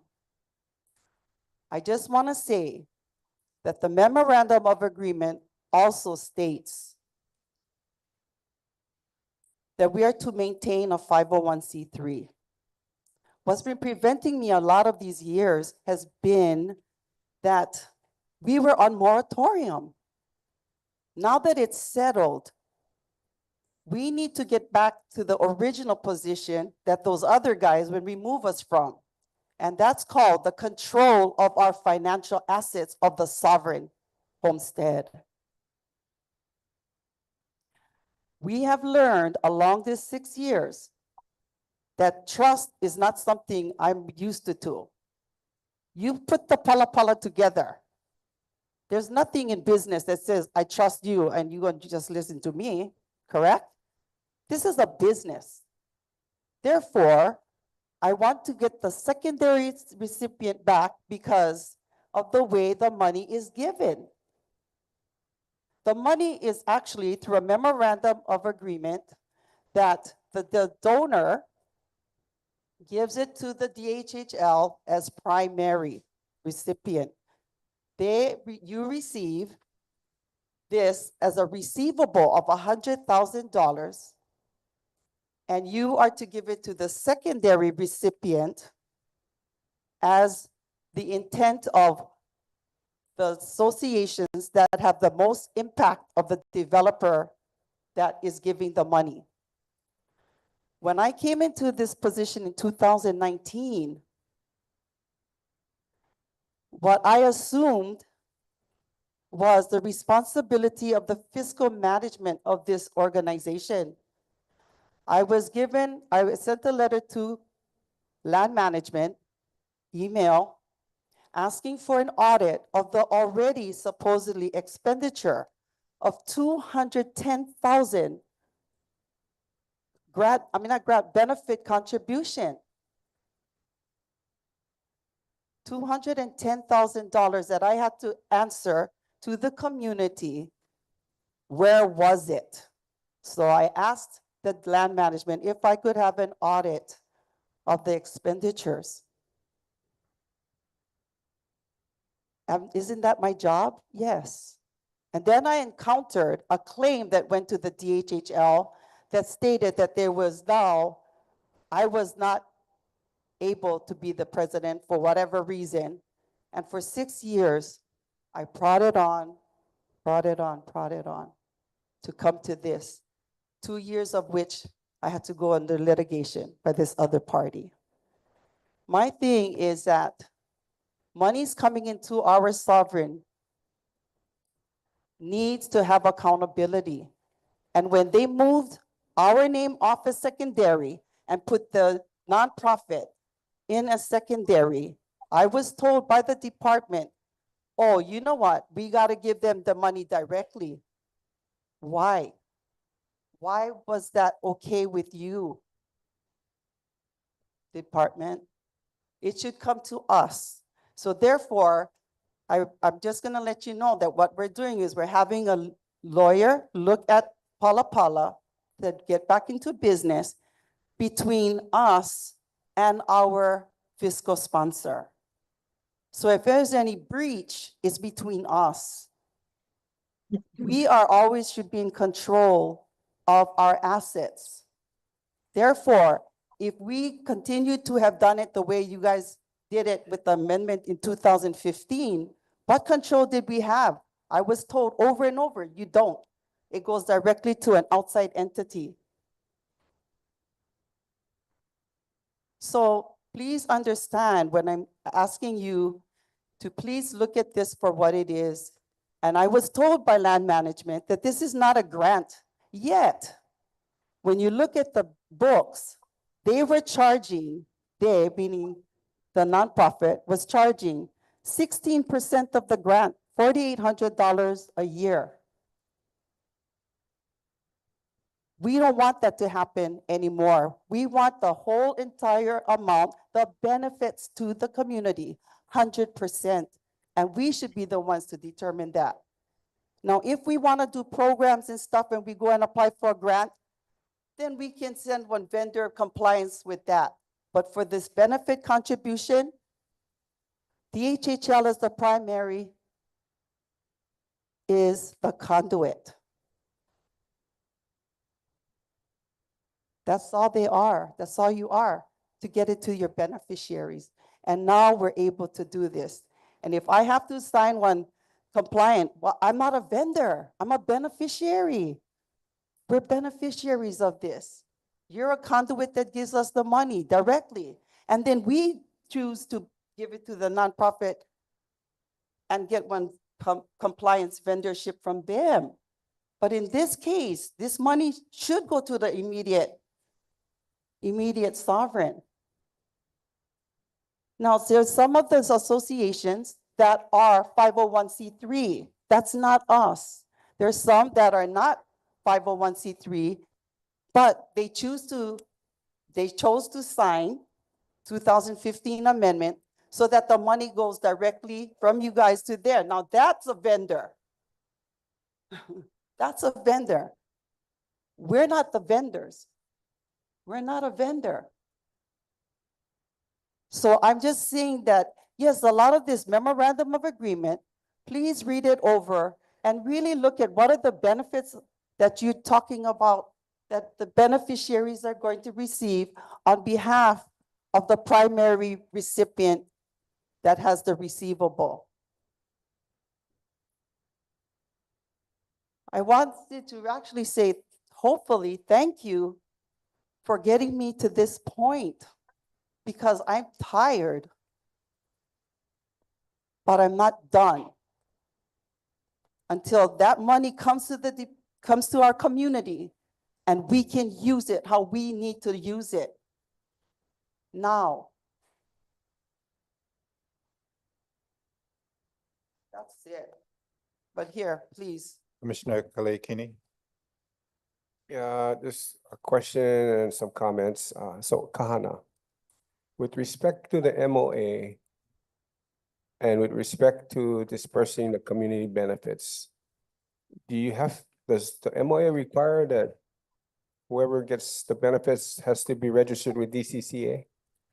Not only, well, Does with the the MOA HCE require that? compliance, our fiscal office requires that they are HCE compliant. And what does that mean? The Hawaii Compliance Express is a DCCA arm, yeah, that confirms that these associations or nonprofits are compliant with the IRS, state, Okay. federal. So Chair, I see a potential problem with that. If anybody can go in and put their name there, when we've already gone through this whole process of determining the leadership. So having this item on the agenda, and let me back up for all the commissioners. There's been a moratorium on the benefits being issued to PHHLCA for 6+ years or around there, right, Kana? Yes. And the reason being is on the MOA, there's PHHLCA as the association, And there's PCA, another entity that the money would go to on behalf of going to PHHLCA. So PHHLCA and PCA, they have been in certain times in disagreement. Leadership, we've been through that, right? So this MOA today, with unanimous consent from 6 other associations, agree to put PHHLCA as the recipient of the community benefits. Correct. And Chair, if it's as simple as someone outside putting their name on a DCCA website, we got to fix that, right? The funding needs to go to the PHHLCA folks. That's my comment. I want to share the background so others who aren't as familiar, we've been through this for how many years? And again, to that, my intent on bringing this stuff out was just to make sure that we all straight, that the information is clear, that the DCCA reflects this entity. I know we've been working with Kauai, I've been working with you on this to make the change. But I just wanted to make that known.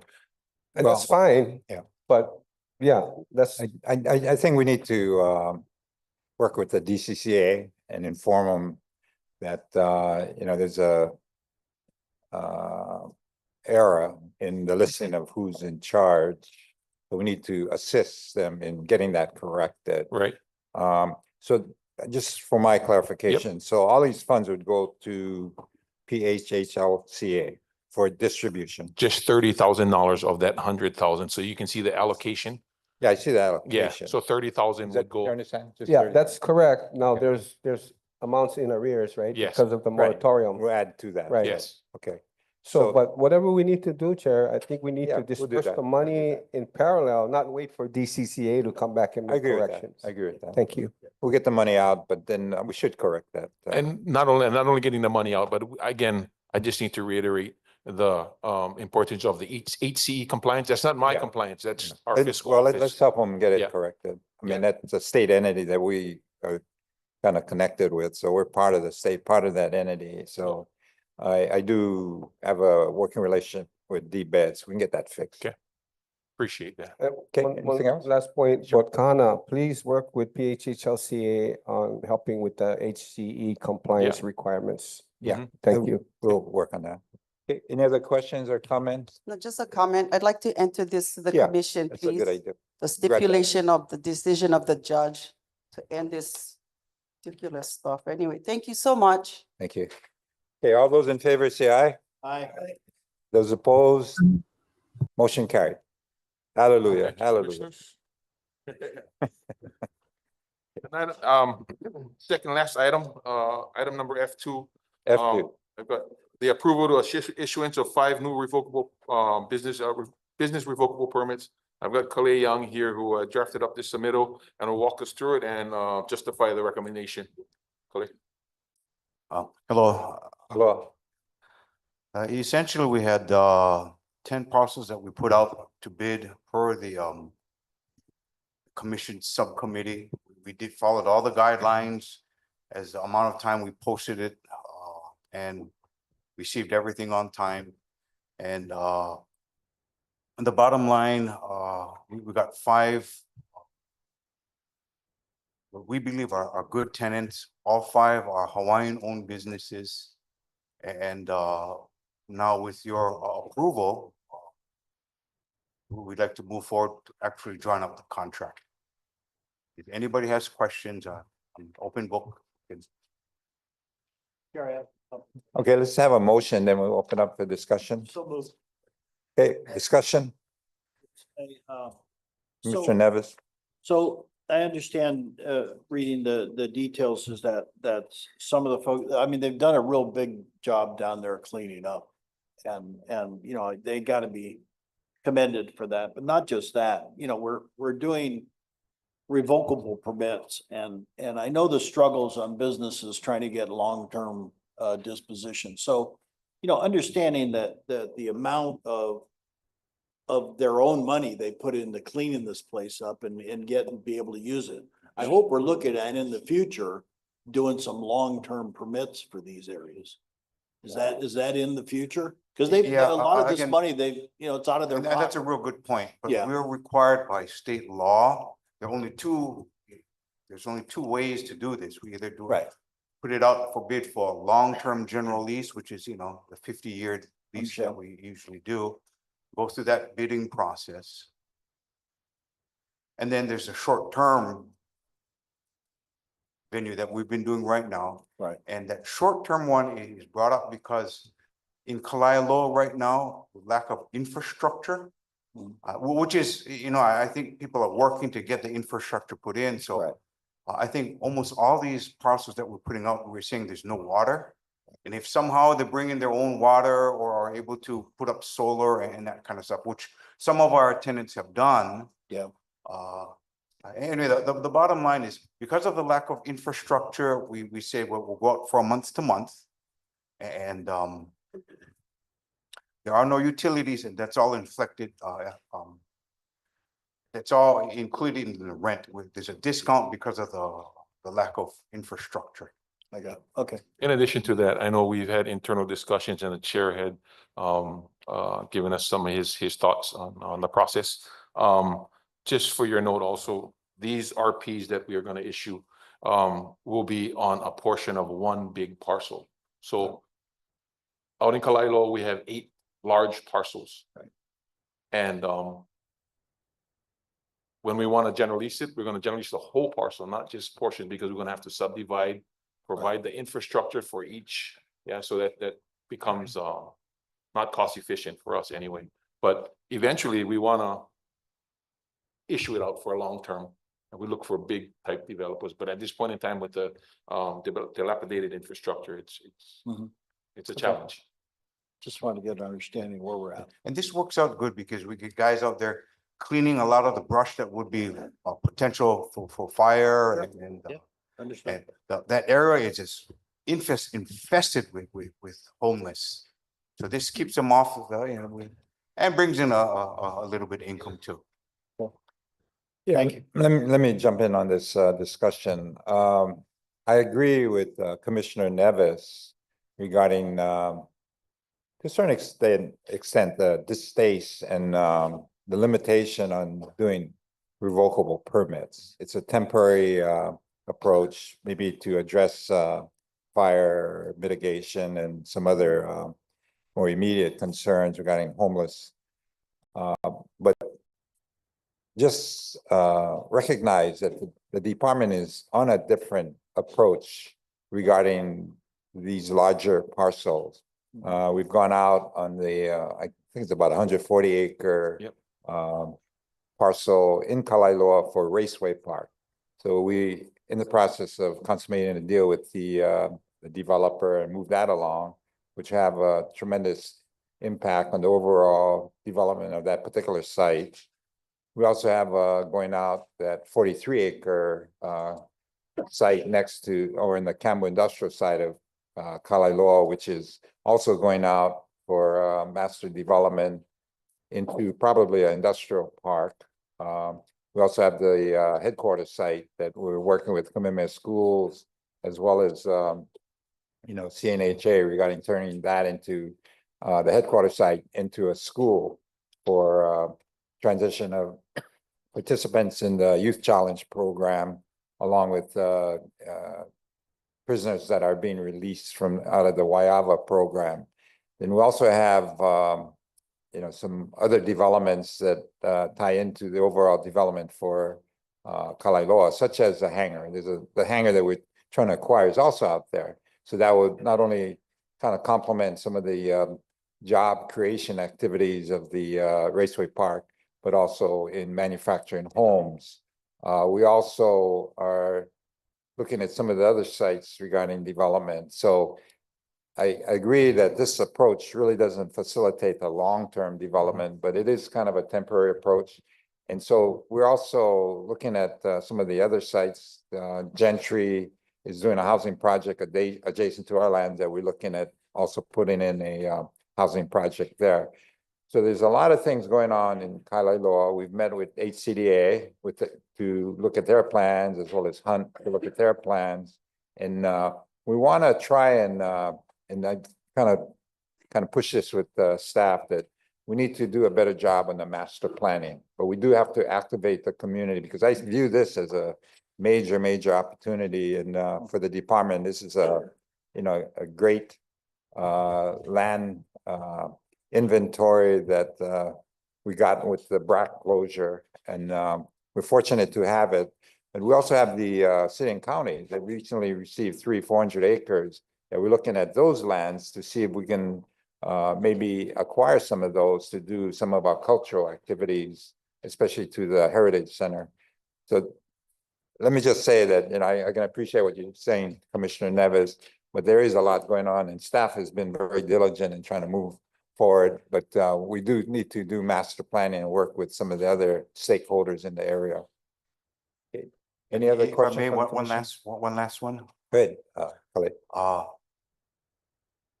Before she left, Linda Ching's coming back, but before she left, we are in the process of putting together a professional master planner for the Kalaeloa area. And we're going through that contract right now.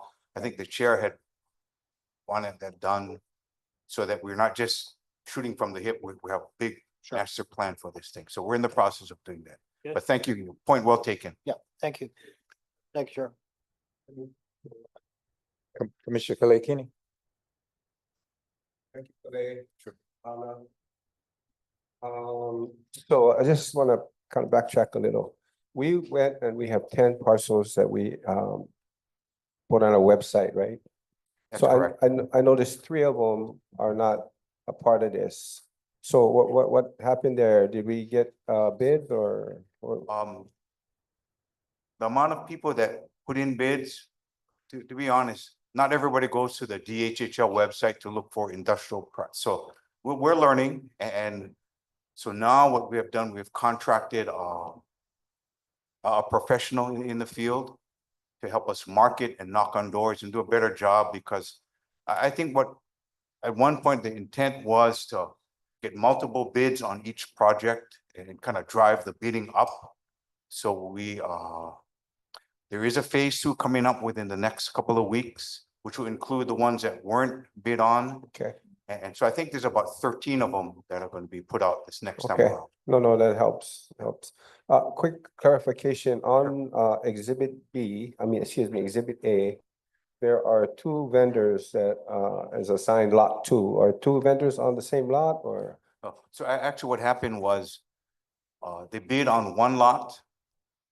And when they heard that the lot next to them wasn't bid on, they asked, oh, can I? And because there were no bidders, we allowed them to take 2 instead of 1. Because those lots, if you notice that they're kind of on the smaller side. Right. There's lot numbers 1 through 10. Yeah. Right. But in the table, Tyson and Aloha Trucking both are assigned number 2. Is that correct? No, actually, they both bid on that parcel. Okay, Yeah. but the folks who are actually gonna get it are the listed number 5. Tyson, Okay, the Native Hawaiian business. that clears it up. Thank you. Thank you. Okay, any other questions from the commissioners? If not, we have a testifier, Patty Taruya.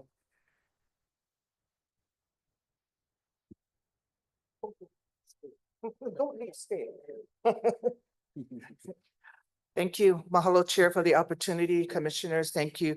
Patty Kahanamoku Teruya, lessee, Nanakuli Hawaiian Homestead.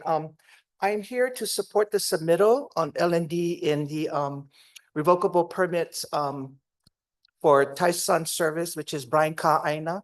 And just a little bit about Brian Ka'aina. He's been waiting on the list for quite a long time. Native Hawaiian on Waitlist too, but his business was waiting for a while to have business in Kalaeloa. Hawaii Metal Recovery, 808 Diesel Specialist, Miller Paving, and then BC Construction. Those that are on the submittal, I truly do support. These are Native Hawaiian families that have been doing business, at their homes because they couldn't get properties. I think Kalaeloa opened up. It's a great opportunity for them to have good business and conduct their business at Kalaeloa. It's centralized for the west side, and a lot of them come out from the west side anyway. I also commend what is that, Miller Paving. In your submittal, you know that Miller Paving had, they do have a property there for the extension that they got for Miller Paving, that to pave Mamba Road, to help DHHL to pave that road. I think it's a great contribution that they're helping you folks to pave that entire road, because that's gonna cost big bucks, right, Khalid? And so so to provide them the extension of that property, because they're doing such a good job and in paving that road, it's a great opportunity for DHHL to save funds, because these are tenants that are putting their hands and income and their labor into fixing Kalailoa. We all know, you know, for years, Kalailoa is a big mess, and it still is. We didn't reach there yet. But if you go down and drive down, it's improving. The other improving was Brian Ka'aina. He cleaned up that property. It looks very clean. He has he's here for the revocable permit. That property is really cleaned up, and he did a good job in hauling and cleaning all the Calvary trees and the brush in that area. And so these are good stewards that we want to support on getting property in Kalailoa, and to work with the department to get that. I just wanted to also bring up is that in the past, I know the commissioners talked about LMD with property management to oversee Mapunapuna and Kalailoa properties. I hope that the commission can take a look at that again. I think we were discussion of having a property management to look at and to oversee these properties for compliance, for rentals, and see that they're not back in rentals. And that's really important, because you can put people in the land, but we need to find out from LND, are they up with their rents? Are they current? Are they paying the rents to the trust? Without having income to the trust, then we can't move forward in any project development. I understand there are 10 properties opening. So I had a question. So property 10 is empty. So you have 1, 2, property 10 is empty, 8, 7, 6, 5, 4, and 3. Are they all empty? Actually, the person, number 10 is going to be occupied. A lady had changed her mind, and she's going to switch from number 1 to number 10. So who is that? Tyson. BC Construction. Oh, okay. Oh, so did you amend this then on today's submittal, or moving it? It should be amended from 1 to 10. I don't have that here. It's there. Oh, okay. I'm just checking. Okay. And so how many properties are there? So because, and you don't have to tell me. And so we do have other properties. And in closing, I just wanted to say that we should take a look at opening up and looking at applicants and having more Native Hawaiians to do business. There's a lot of people that, you know, are out there still trying to inquire on having property there. So I just support this initiative that we can open up to have our business people to come in, Native Hawaiians to have trucking business or whatever they do in working with DHHL. And the other one I'm just going to close with, I really support our commissioner, former Commissioner Mike Kahikina.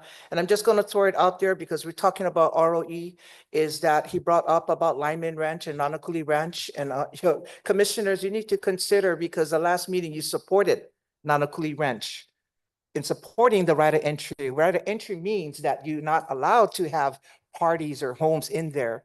And so I need you to take a look at that, because there's complaints coming in from this Saturday. Big parties again on right of entries. So are we sending staff to look at this? Are we being fair in people that have right of entries to be in compliance? You know, so you have to, you know, be in compliance, because our community is watching. And we brought this up in last month's meeting, talking about that, but you folks approved that. And just, it's a slap in the face to you folks and other beneficiaries when they misuse our land. And they're not in compliance. They're not following the agreement that you folks set for these people to be able to have 486 acres. So I just wanted to bring this up to you and, you know, and bring it to you, Mr. Chairman, that, you know, just a lot of people don't come to the meeting, but I do. And I just wanted to, you know, I'm here not to put anybody down. I'm here to support people. I want to see our people be successful, not here to just grumble about anything like that. As a beneficiary, we want our people to be successful. But as a homesteader, we want our homestead to run efficiently and fair And so this is what I want to bring to your attention as our commissioners and your leadership. So thank you very much. And I think Kahana and Kalea has been doing a great job. Their communication, I mean, Linda has 9 lives, surprising, but we bless her too. So thank you. Okay, thank you. Dave. Dave, you want to come up? Regarding the complaints, was it Lyman Ranch? Did you guys check it out? Or To not? my knowledge, I know, I received an email this morning. The event supposedly happened over this weekend. Prior to that, I haven't heard anything. I don't know if David has heard anything, but I've heard from this past Saturday. Yeah, so from our initial investigations, we did provide some feedback and possible recommendations as far as conditions to put into the right of entry to hopefully eliminate this concern about parties. This past weekend, we were informed that there was another party. Based off the information that was provided, included pictures and videos, it did look like, this was in fact happening. So I believe the only way to completely eliminate it is we need to be crystal clear in the conditions of the limited right of entry that specifies that they should not have any type of parties or activities. And I think that's the only way we can kind of stop this issue. And again, it's the conversion from the right of entry to the revocable permit that the commissioners had approved last month. Okay. Yeah. Yeah, can I make a practical comment here? It's just like crime that happens everywhere else in all these lands. We don't have someone to go there and wait 8 hours a day to see if they have a party or not. What we depend on are the neighbors. And I'm going to tell you, at one point, when there was a party at night, the next morning my phone would blow up. But for some reason, I don't get those calls anymore. So I really appreciate what Patty's doing. She's actually, letting us know. So now that we know, I think I got a link this morning show that there were photo proof of the stuff. So we can move forward on it. So again, just as a practical matter, I can't stand there all day and watch them to see if they have a party. I depend on the neighbors to call me up. So thank you so much. Okay, any other comments or questions? Okay, if not, all those in favor say aye. Can I just make a comment, please? The enforcement team, I wanted to make this important because the enforcement team does a very good job to homesteaders. They email us every month, an email with a complaint paper to all homesteaders and everyone. If we have crime, we have abandoned houses, we have this and that. The communication that this enforcement team is doing is tremendous. So we work with them. Communities feel better and safer that we can kuka with them. And I know you cannot be there 88 hours or 24 hours, but when we send our complaints and concerns to the enforcement team, they right away pick it up and I think they bring it to you. So that bridge that they have open with homesteaders is excellent. It makes us safer because we all get that emails every month. So I just wanted to say that, Kali, that they're doing a good job in communication and helping us to live safer in our communities. So thank you for your time. Yeah, and with respect to the enforcement team, I also have to, acknowledge their dedication, and they're on it. When there's complaints, they always respond quickly. I am concerned, especially what happened on that other facility that, the guy, they were having parties and it resulted in several deaths. So we definitely need to monitor. So in land management, we got to get on these guys and make it very clear to them that the uses are restricted and to the extent provided under the revocable permit. Okay. So again, all those in favor say aye. Those opposed, motion carried. Okay, next item, G1, approval of recommendations for various grant awards. Gigi Carell and Andrew Choi.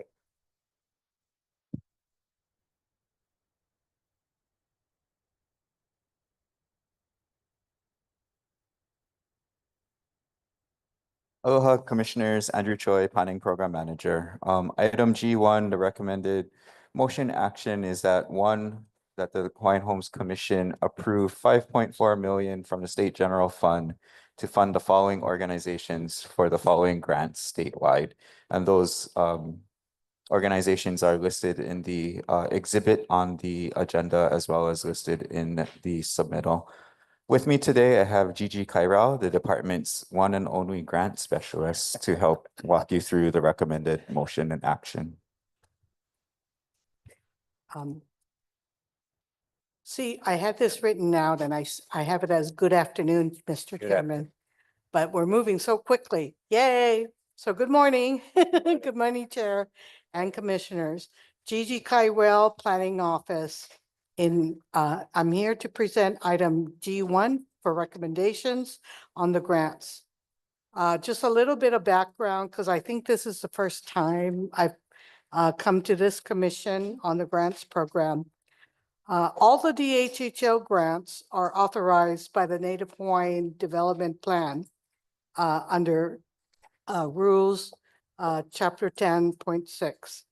It is funded primarily with NERF funds, the Native Hawaiian Rehabilitation Fund, and can be funded by state funds and other funds. As we've heard before, the NERF funds are in decline, so our grants program has been small. Usually our annual grants program is just 1 million per year. And we only offer a grant cycle once a year. We used to have a very robust program. We were offering 4 grants twice a year and training along with that. But since the NERF funds have declined, we've been really limited in offering grants. Since 2023, we did receive state funds. We received $7.5 million in state funds for grants. So that helped us a lot. This year, as Andrew said, we did receive 5.4 in state funds. So we were able to actually save the NERF funds, which has become very precious. And we are pleased to announce that we're able to recommend awarding full funding to all the qualified applications. In total, we received 21 applications. December 2024 was the deadline. 2 were disqualified. They were not eligible for the grant. 2 were denied. So we funded everybody else at their full amount as requested. We had 3 RFPs. The first one was for a maximum $500,000 for facilities located on Hawaiian homelands. Second RFP was for a maximum of $200,000 for any project. It could be a program. It could be a due diligence for land, etc. And the third type of grant we had was capacity building, because you need strong organizations to carry out projects. That one had a maximum of $20,000.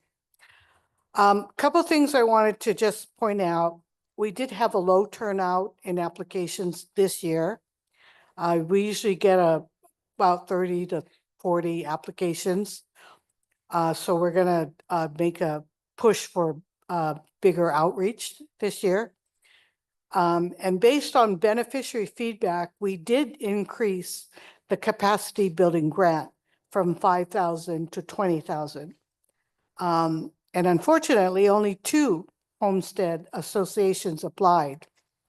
So with the leftover money, we were able to shift those to the other RFPs and able to fund everyone else. So that's about it. We ask for your decision on the recommendations as stated. Thank you. Okay, can we have a motion and then we gotta open it up? Okay, discussion.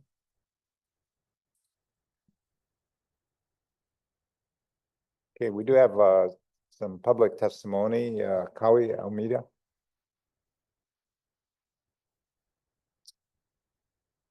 Why don't we do Patty Torrio? Then we'll go to Kawi later.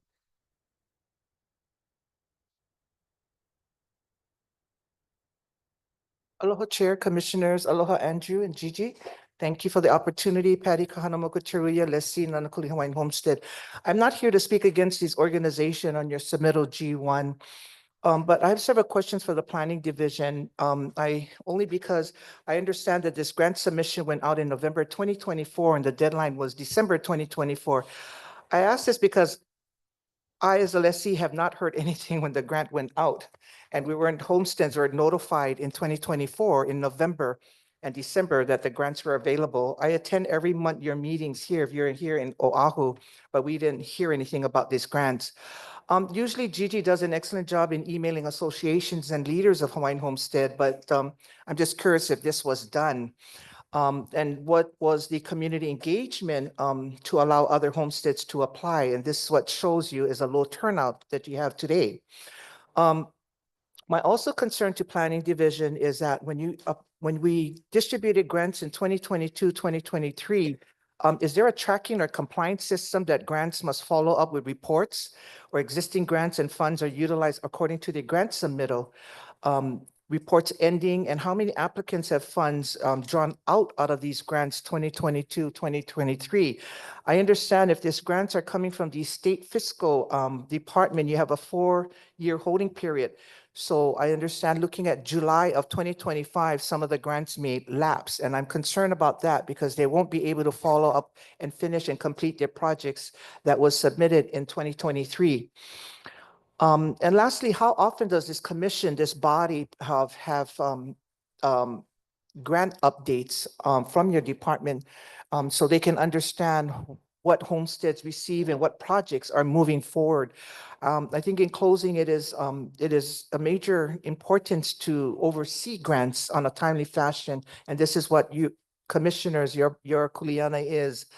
Another suggestion that I also want to look in the near future, Mr. Chairman and Commission, that if DHHL can look at supporting DHHL existing grants available for nonprofit organizations that do events in Hawaiian Homestead that benefits Native Hawaiians and Hawaiian homesteads. For instance, Prince Kohio festivals and things like that, Punana and Olelo, and exhibits that we do in our community that will really help our associations or nonprofits to provide these good venues on Homestead and to provide for our community.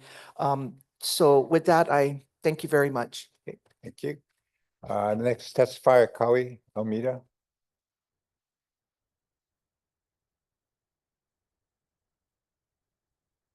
I just wanted to ask, what is the process of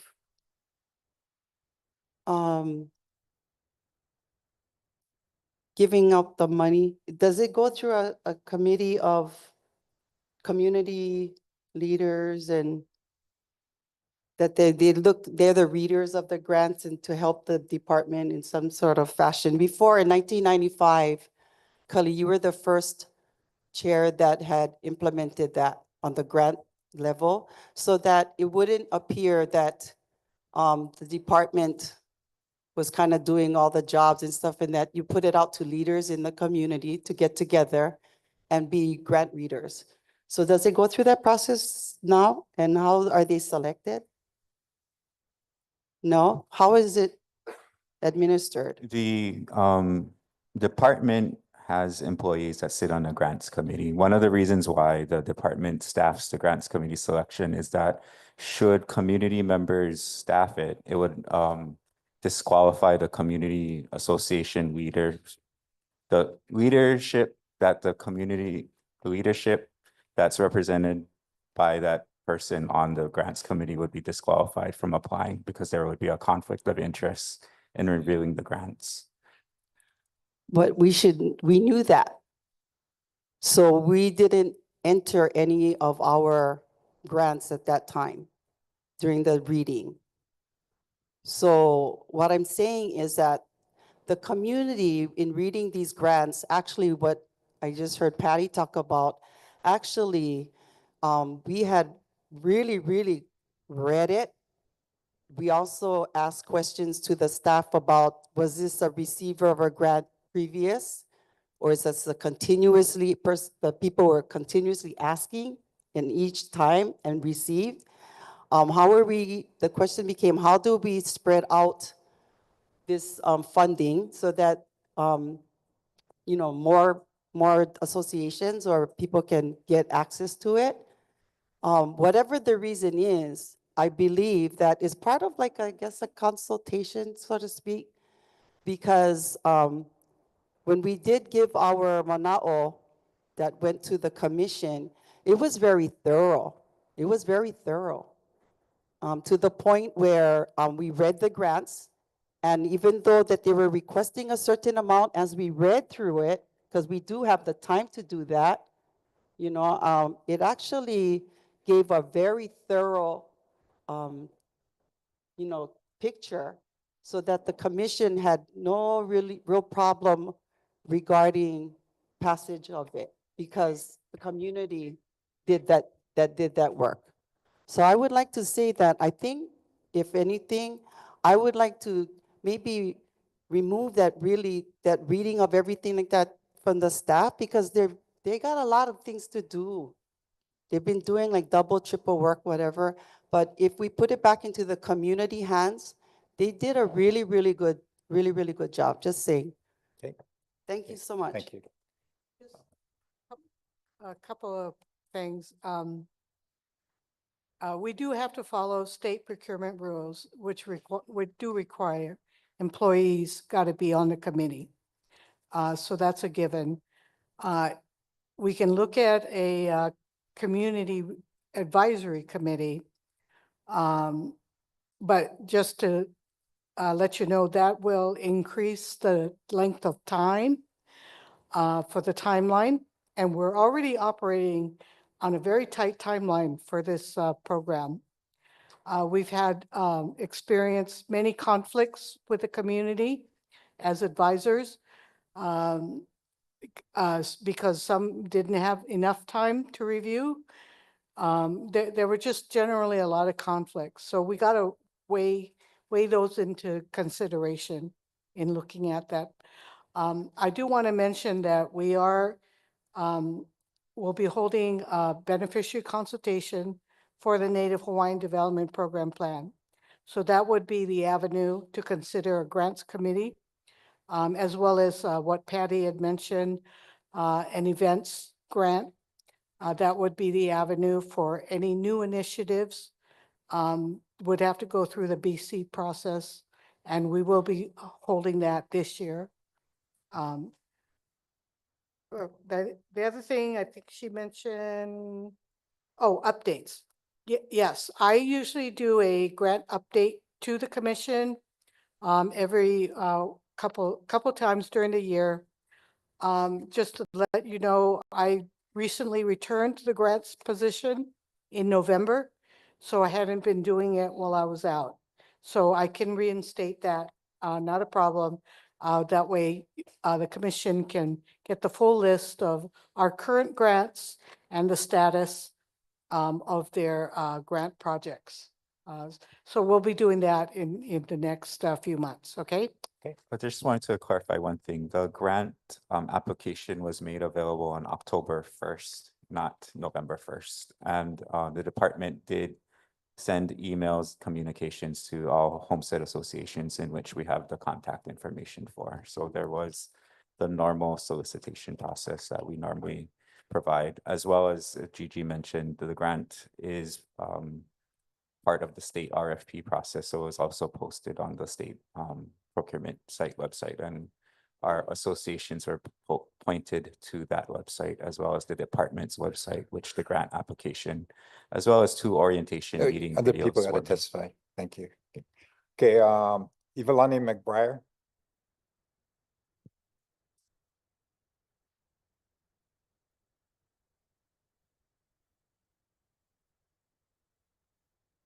Hello, Chair and Commissioners, Evalani Lebon McBrayer, Hello. Calpea Homestead Association President. I just want to iterate what the previous speaker was saying. I guess this question is for you, Gigi and Andrew. I'm a homestead president. We did have, Chair, in the past, miscommunication where it wasn't coming to me. So opportunities for me for the homestead, we wasn't getting it. So I asked, what is actually the process? Because when I look at RFP, like the capacity building, RFP 25 HHL 006, for 20,000, that could be something that we do our annual event, which is just the second annual Kaupea Kalikimaka, that it would totally benefit. We use that to get beneficiaries, those on the wait list, build up our NSW, and also build capacity of getting new board members. So for me, this RFPs of getting the grant funding is something that, you know, I never heard of or gotten to me. So I would like to know that process. You did mention that you're gonna start that one, yeah? And I just wanted to correct if Kaupea, if you guys have the right information, because it was, I think, previously going to Michelle Kahane that she would refer it to me in some of it. So I just wanted to make sure so that Kaupea has an opportunity for the grants. We do have your name listed as the Kaupea president in our database and Okay. your corresponding contact information. So, apologies that you didn't get the email, but we do send out an email right when the RFP is released to our homestead associations in which we have the records for.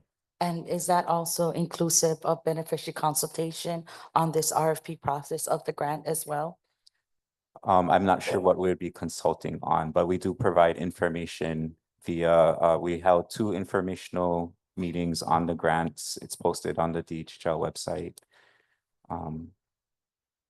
To provide more information about the application process and any questions that beneficiary organizations might have on the application process. That was part of the grant application process. Okay, and I guess Gigi, I'll wait to hear from you to get more information as well. Okay, mahalo. Okay, thank you. Next testifier, Jesse Mikasobe, Keli'i Noho Moku. Hello, everyone. Jesse Mikasobe, Kiali Inomoku. I serve the Indigenous Food System Manager with Elapau Social Services at the Hawaiian Coast Comprehensive Health Center. I am here today in strong support of our grant application to establish a community resiliency hub and food campus on the Hawaiian Coast. Food insecurity is a daily reality for our community, affecting more than 1 in 3 households. We work tirelessly to provide access to healthy food, yet the need continues to grow. Our geographic isolation only worsens the challenge when natural disaster strikes. Fallen trees, downed power lines, and sand-covered coastal roads often cut us off, leaving our community to survive on what's already here. This is why we urgently need a dedicated facility to strengthen our local food system and prepare our emergencies. Right now, we lack the infrastructure to store emergency food and supplies. Our community also needs greater access to indigenous foods, along with programs to support education on food preservation, healthy cooking, sustainable farming, and so forth. Additionally, local food entrepreneurs lack access to certified kitchen space to develop value-added products that could support their families. Despite these challenges, we have been proactive in addressing food insecurity since the pandemic. We have distributed over 11 million pounds of food to supply families along the Leeward Coast every week. We provide fresh local produce, healthy snacks, and pantry items to cover over 5,000 keiki in public and charter schools. We also serve over 1,100 kupuna with fresh produce, frozen proteins, pantry staples, ready-to-eat meals prepared by students from Waianae High School Culinary Program. In response to these, we also responded to coconut rhinoceros beetle infestation. We established the state's first new quarantine nursery, working alongside New Now to cultivate and distribute over 500 new to restore the vital resource. The proposed community resiliency hub and food campus will build upon these efforts. It will provide space to grow and distribute native canoe crops and medicinal plants, empowering families to cultivate their own food and medicine. It will also serve as a critical facility for emergency food storage, a community gathering place, a certified kitchen to support local businesses. This grant is an investment in our community's resilience and cultural heritage. It addresses our unique vulnerabilities and the growing food insecurities our families face every day. Your support will help us build a stronger, healthier, and more sufficient future for our Lahui. Mahalo for your consideration. Hello, everyone. Okay, thank you. Next testifier, Lilia Kapuneai. Aloha, Kako. Can you hear me? Yes, we can. Aloha Chair Watson and Commission members. I'm just here to speak in support of our application as the Executive Director of Papakolea Community Development Corporation. I thank you all for continuing to offer these grant programs for our community associations. This will help us in a huge way complete our master planning and environmental assessment for our Native Hawaiian Education and Culture Center planned at Pu'awaina. Inclusive of that work, we will also develop our land stewardship plan. I thank you so much. This project is a a priority project that was voted on by community and is part of the DHHL Papakolea Regional Plan of 2009 and the update in 2020. So I thank you again, Gigi and staff. I thank you. And we look forward to finally completing our plan. Aloha. Thank you. Next testifier, Jeanette Kaulukukui.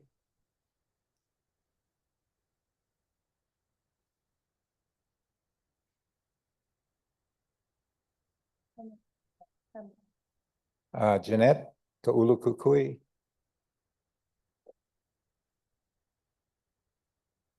Nope. Okay, Mike Kaikina.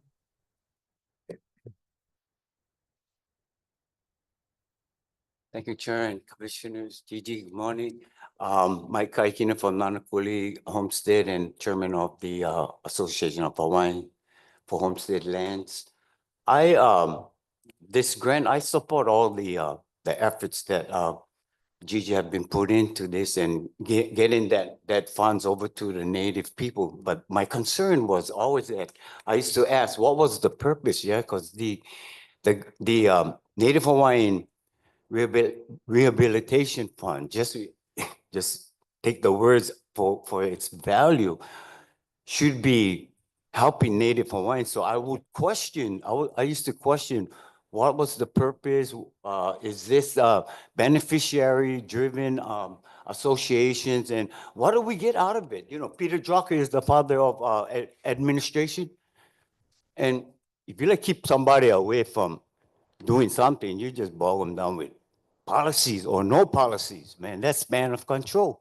So how do we make it easier? I really personally feel that why are we following the state's procurement when we are supposed to be created separately? And that's the confusion, yeah?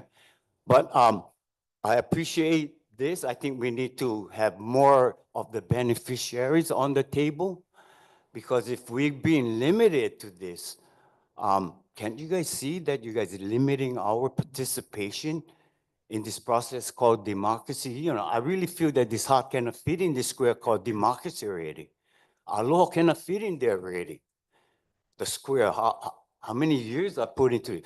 You know, we talk about the issue about Nanakuli Ranch and all that, et cetera. Got homeless here, homeless there. You know, even right down the road where you guys talking about Kalailoa. Kali, you know that's what the same thing in Nanakuli Village Center. Yeah, you know that. I have to go every morning, tell the mahus, okay, Pahana, go home, because the bus was coming to pick up our kids. Now we got to get our community back, and I appreciate this process. I was late, man. I'm sorry, I never see the email. I hope you got my name and my information, because I'm going after this grant too, man. Shucks, I miss out, Kali. I could have put water in that little piece of property so I can sell something, you know, in Nanakuli Village. But I'm gonna be there. Thank you so much. I appreciate this. I'd like to be part of the community to sit down and talk about policies and procedures that I really believe shouldn't even be there, because this is a rehabilitation funds. And we should have information on who's and what they're gonna do with it, you know, and how many beneficiaries are because the general public is taking out. Okay, I'll leave that alone. Okay, thank you so much. Okay. Thank you. Mike, just for your information, there's 17 recipients and it's in the information which you can access on the web. Oh, one more comment, Carly. Sure. This Kalai law, I know you guys was looking at on racetrack, yeah.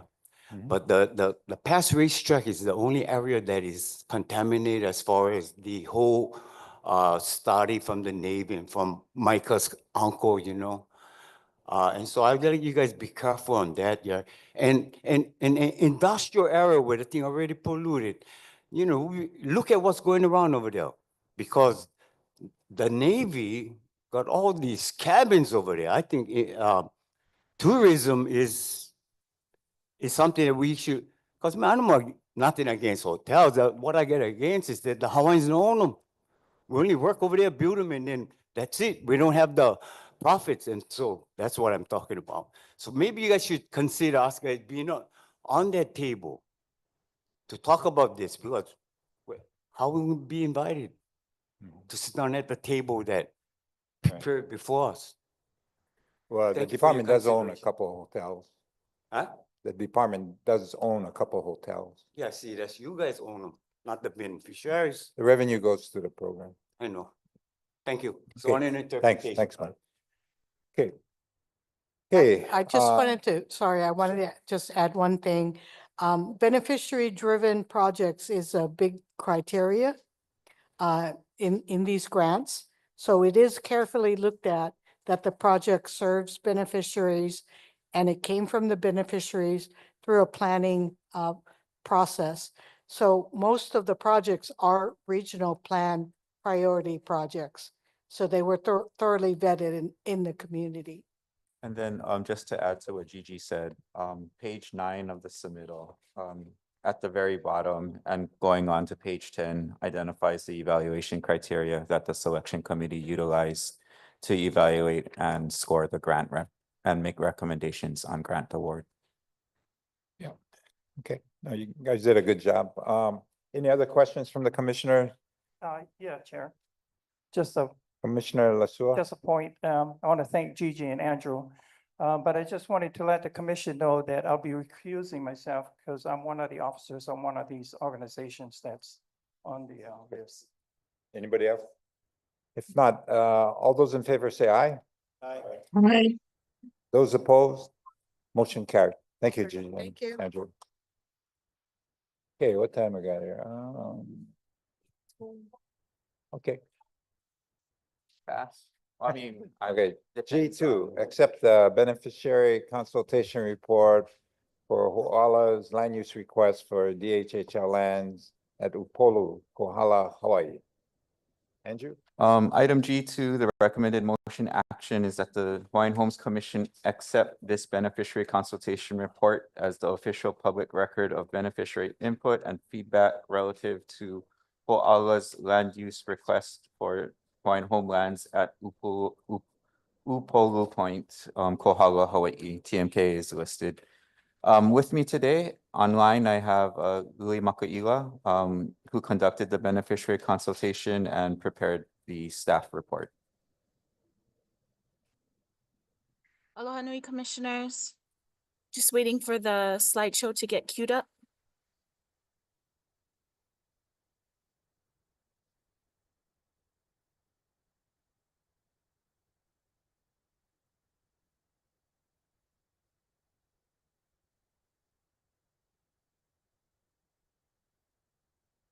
Mahalo nui, Michael. Next slide.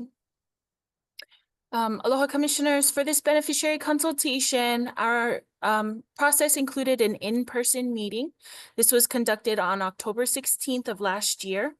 In outreach to gather beneficiary input, we did approximately 900 postcards that were mailed to Kohala region lessees and applicants. A website was created for this land use request. The address is included in your submittal and also here in this presentation.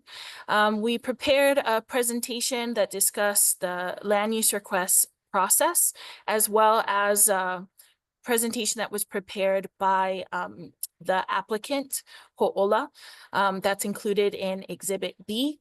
Here on this slide and in the submittal, you can see the beneficiary consultation postcard mailing that went out. Next slide.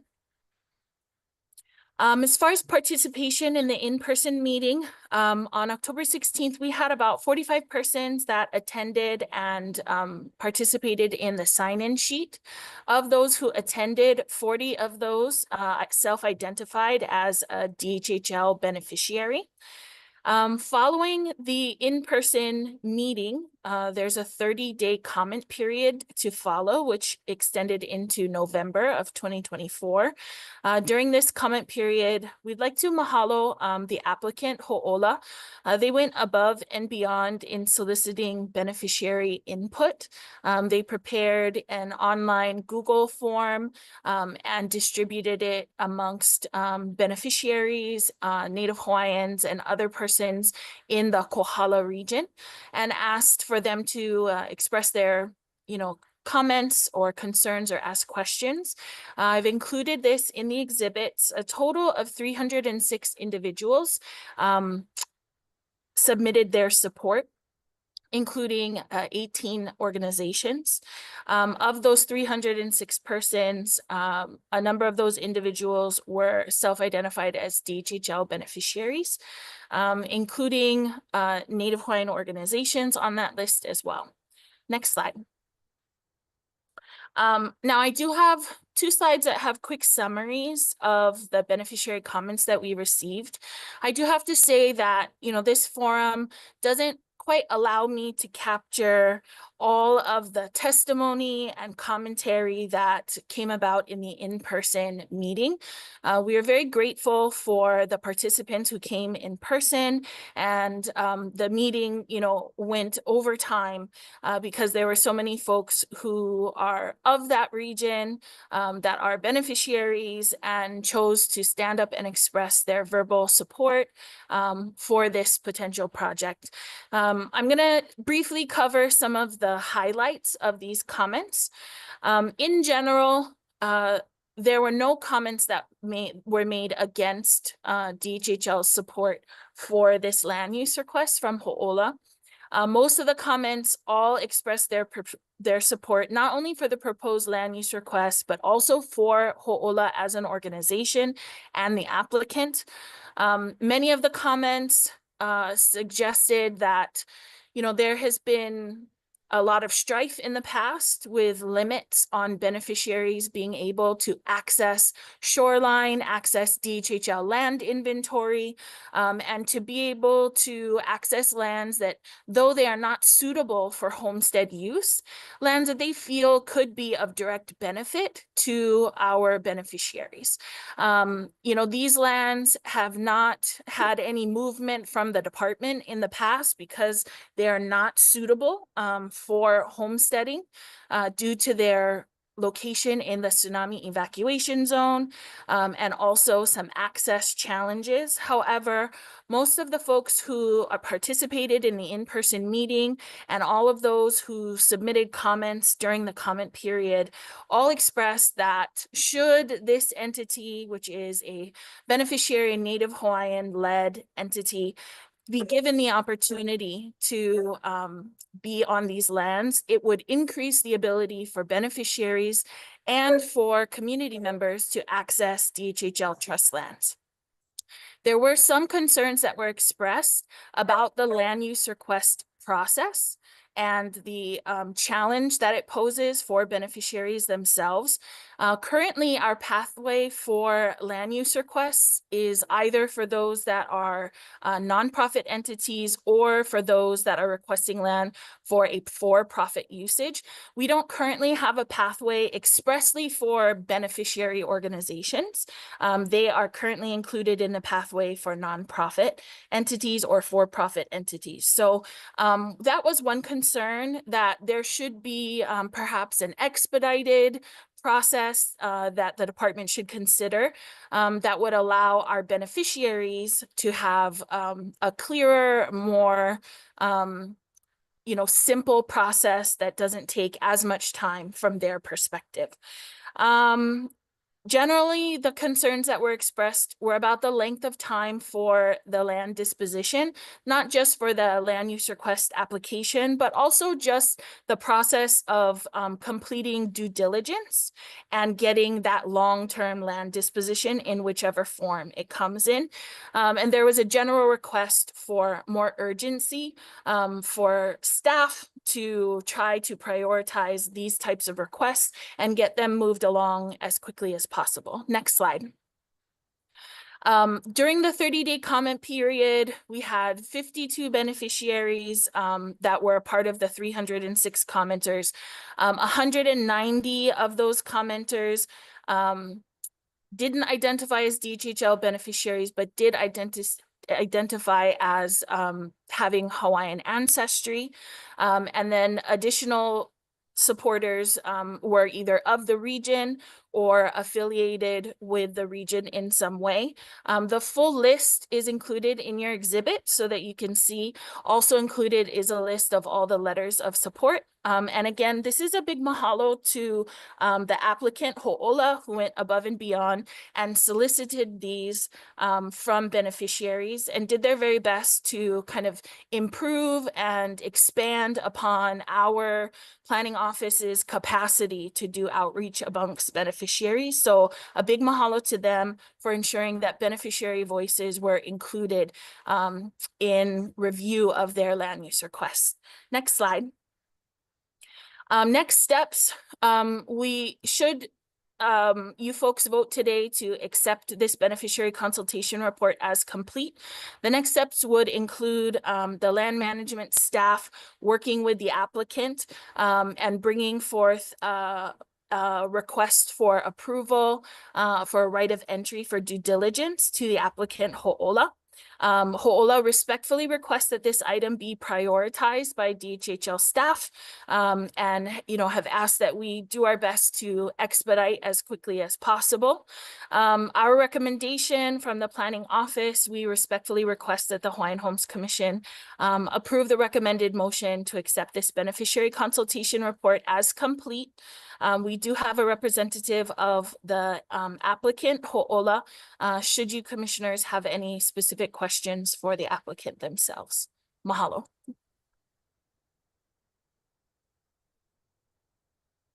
Okay, any questions or comment? Commissioner Freitas? Not a question, it's a comment. Lily and Andrew, thank you guys very much for this. The day after Lily and her team did this presentation, got a few phone calls from beneficiaries that are very impressed with the presentation. Anybody who's been out there to this area of our island, it's a very special place. There is a lot of issues with it, even going back to COVID. And I think the word is responsible tourism. People are going up all over Upolu Point and desecrating that area. To have this available to our beneficiaries is a good. And I also like to applaud Ho'ola and working with the department and looking at this list of the remarks and testimonies. A lot of leaders in the community down there, a lot of people that I know that care about that area. So just thanks again for everything. Appreciate it. Any other comments? Yeah, I'd have to echo what Commissioner Freitas is saying. I did go through the report as well as reviewed all the letters of support, and it was very, very impressive. I mean, you're right, that they went overboard, and I think it's a reflection on the quality of that particular entity, but more so the leadership. So, this consultation report, you know, I'm sure the commission will accept it, so I'd have to agree, we do need to move this along pretty quickly, so hopefully get the land disposition moving forward. So any other comments or questions? If not, all those in favor of the motion? Excuse me, we need a motion, I'm sorry. So moved. Second. Okay, all those in favor say aye. Aye. Those opposed, motion carried. Thank you. Okay, G3, accept the beneficiary consultation report for Aloha Renewable Energy Project. Andrew? Aloha Commissioners, the recommended motion action for item G3 is that the Hawaiian Homes Commission accept this beneficiary consultation report as the official public record of beneficiary input and feedback relative to the beneficiary consultation conducted for the proposed Aloha Renewable Energy Project, Waiakea Hilo, and the TMK number is listed below. With me again is Louis Makaila, who conducted the beneficiary consultation and prepared the consultation report. Aloha Commissioners, mahalo. Next slide, Michael. For this beneficiary consultation, we conducted an in-person meeting on November the 13th, 2024. This was located in Hilo. As a part of this process, our outreach included a mailing of over 2,200 postcards, kalamai to the error in here, to Hilo lessees and applicants. We also created a website for this land use request. The web address is included in the submittal as well as here in the presentation.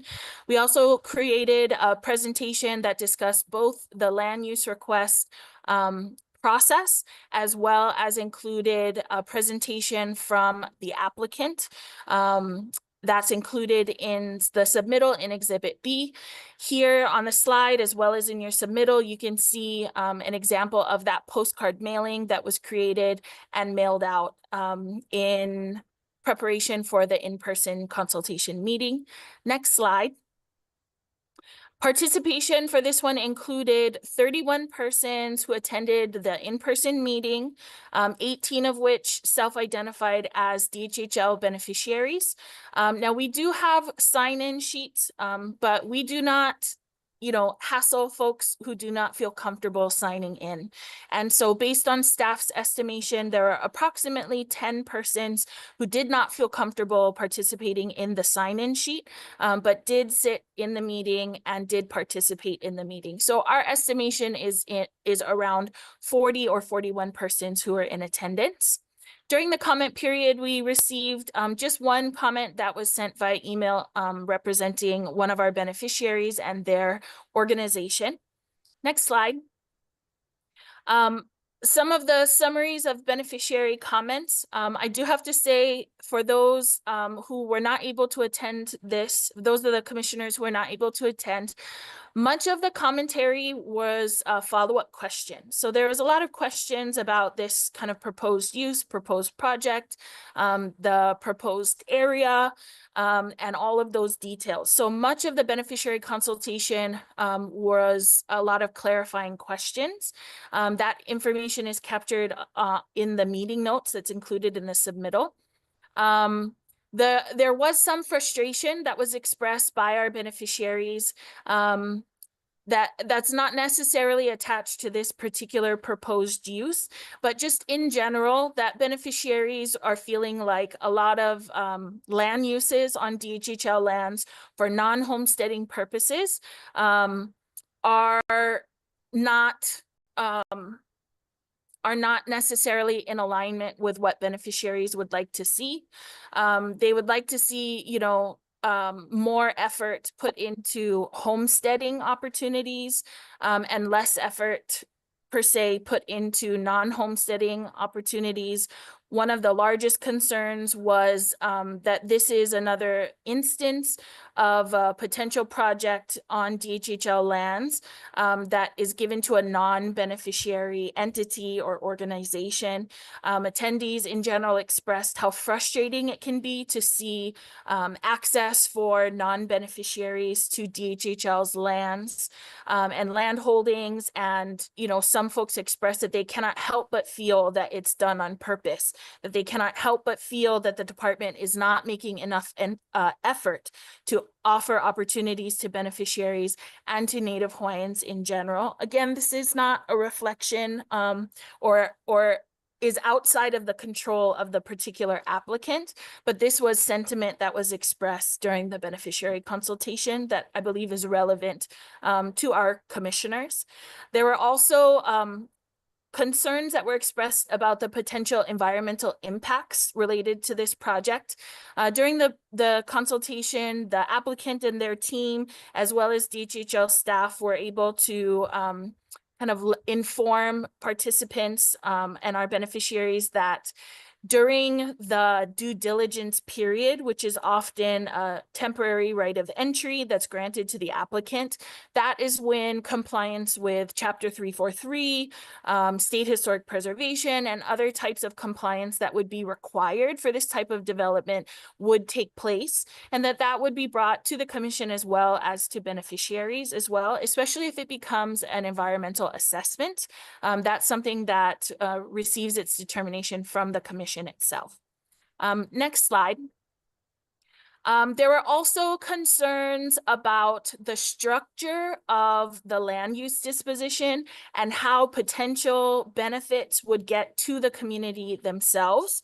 In the presentation by the applicant, they talked about, you know, their set community benefits would be given to the department, and the department would disperse those at the department's discretion.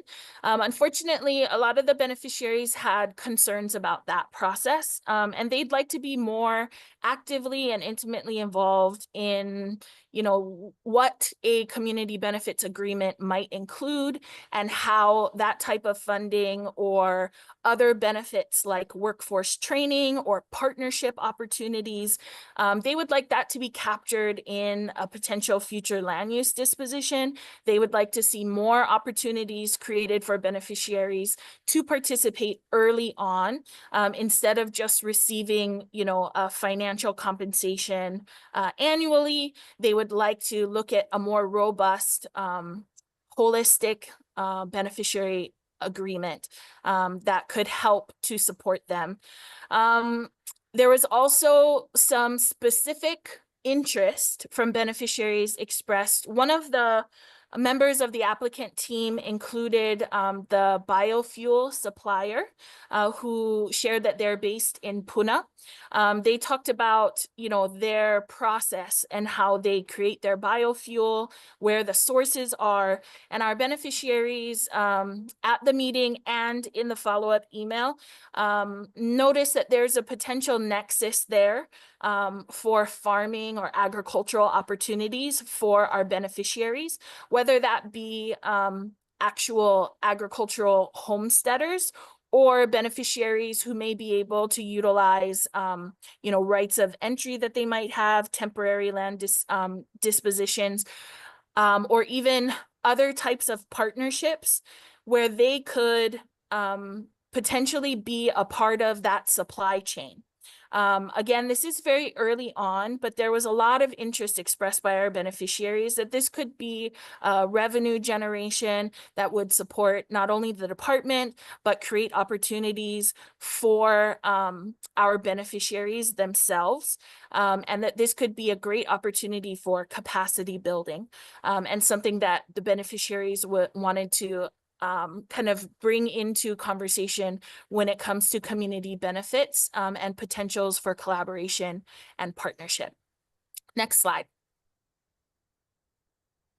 The email comment specifically talked about palm oil as a crop that could be a good source for biofuel, expressed a preference for opportunities to be created for DHHL beneficiaries, specifically for our agricultural homesteaders on Hawaii Island, though this could expand to other islands, and expressed that they would like to have an opportunity to have a role to be producers for the biofuel component, and would really like the commission to consider how that can be captured in the land disposition or in any agreements that are between the department and the applicant. Next slide. Next steps, the staff will be conducting public hearings in Hilo next week on February 25th and 26th. Should this beneficiary consultation be accepted as complete, next steps would include coming to the commission for approval of an issuance for a right of entry for due diligence.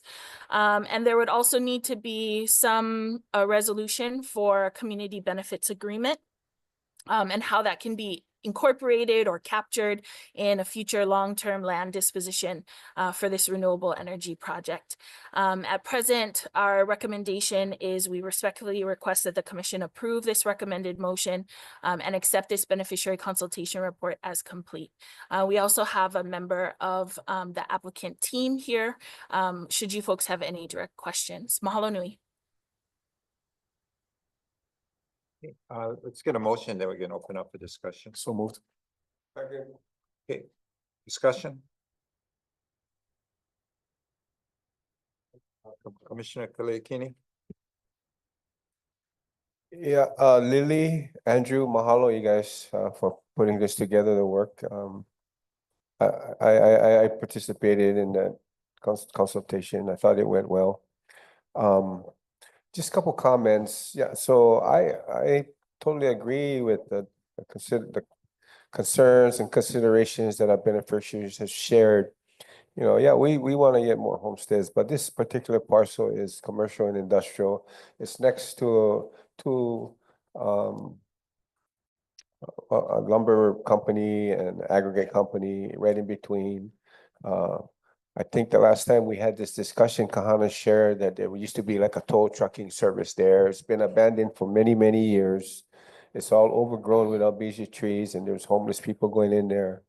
So it just makes pretty good sense that it's sitting, not doing anything for the trust. And here comes this opportunity for a renewable energy project. Which by the way, there was opportunity for others to submit proposals. We had a requirement on that through our AG, so it's not like we just only picked one applicant. What else was mentioned? I think the palm oil, I think the applicant can speak to that, but I mean, if that is an opportunity for Hawaii Island, for, agriculture farmers, that's something worth considering. And with respect to the community benefits, my recollection when the applicants presented is that it's up to the department how we do that, whether it's department driven, beneficiary driven, or combination. And I support having beneficiaries involved in how do we proceed with the community benefits. So looking forward to the meetings at the end of the month. And those are my comments, and thank you again, Lily. Can you identify yourself, please? Good afternoon, Chair and Commissioners. My name is David Berryhill. I'm with Hawaii Land and Power. I'm the principal and the developer for this project. Okay, I had a couple questions. I noticed the energy environment, especially support for especially renewable. From what I understand, the energy department staff has kind of been gutted by this administration, and there doesn't seem to be as much support. I mean, can you kind of give us a feel? I noticed this is a $250 million investment, according to one of the slides. I mean, what's the likelihood of the impact with all these changes at the federal level and the likelihood of you getting to $250 million in investment? I don't want us spinning wheels, so if you can give us some guidance on that. Sure, sure. The state has a renewable portfolio standard that requires a certain percentage of renewable energy to be generated with milestones approaching 2045, 100% renewable energy. The state mandate and the state policy is going to take a priority in directing Hawaiian Electric's selection of renewable projects. Anything that would happen on the federal level that we're seeing right now would certainly accelerate, at least from what we can tell so far, on the permitting side of things. We don't see any legislation that's in jeopardy on the federal level that would affect this project. This is a competitively bid project that Hawaiian Electric and other developers will presumably submit projects on. And we have to show a financial plan and wherewithal for that project to be accepted, which is part of the very long and complicated and expensive application process. So it's very well vetted at the HECO level. And of course, our financial partners in this would not stand behind this if they do not see the viability attendant with the project. I see. So you feel comfortable regarding the energy credits that are provided at the federal level should be in place in the future? The project is not entirely, or is not dependent upon federal credits as it is right now. There's a PPA, power purchase agreement with the utility that's negotiated over a 6-month period of time after selection. And the project would have to be standalone on itself. Any changes to federal or state policy would be, after the fact. And so your particular project, are you looking at 60 megawatts or how much energy were you contemplating generating? 60? We were looking at, we hope to be able to inject 60 megawatts at that site. It really is dependent upon a post. Once the RFP is submitted, we have a meeting with Hawaiian Electric, and we tell them where our site is, and we tell them what the project, what the type of generation is, and they look at the transmission and the point of interconnect, and they determine, they provide advice as to how big it could be. The project will be at least 30 megawatts, and if they will consent to us to 60 megawatts, then we are very inclined to use the larger project. Now, the energy you're going to be providing, that would be focused on users on the Big Island. There's no plan to. There's no export of this. Yeah, this goes directly into the Kona substation across the street. I see. And there was some concern about the biofuel supplier.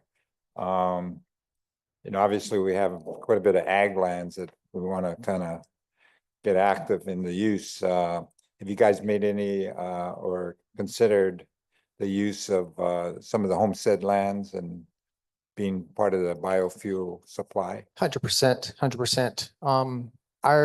One of our suppliers is Pacific Biodiesel, as was mentioned in the run-up.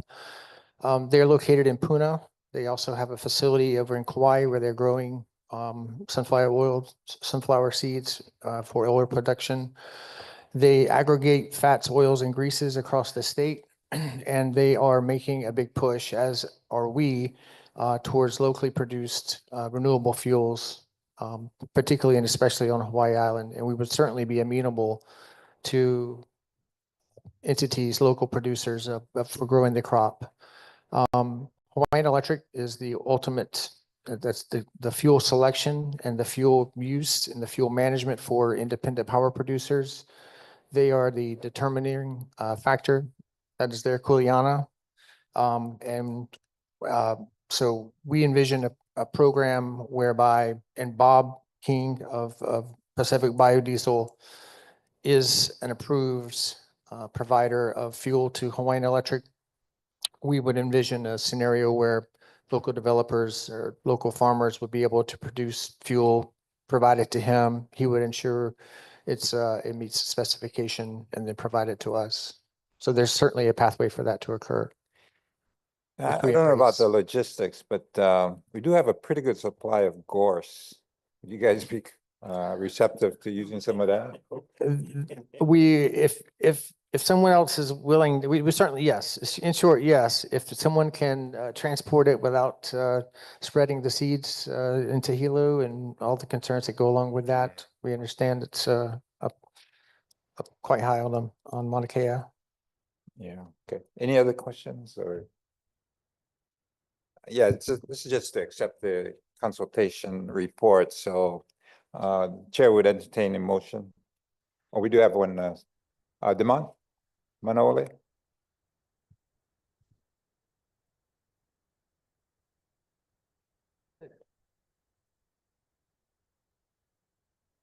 Aloha mai kako. Hello. Iman Kalai Manole, co-manager Hope Manapona LLC, a Native Hawaiian Advocacy Corporation operating on Waianae Coast.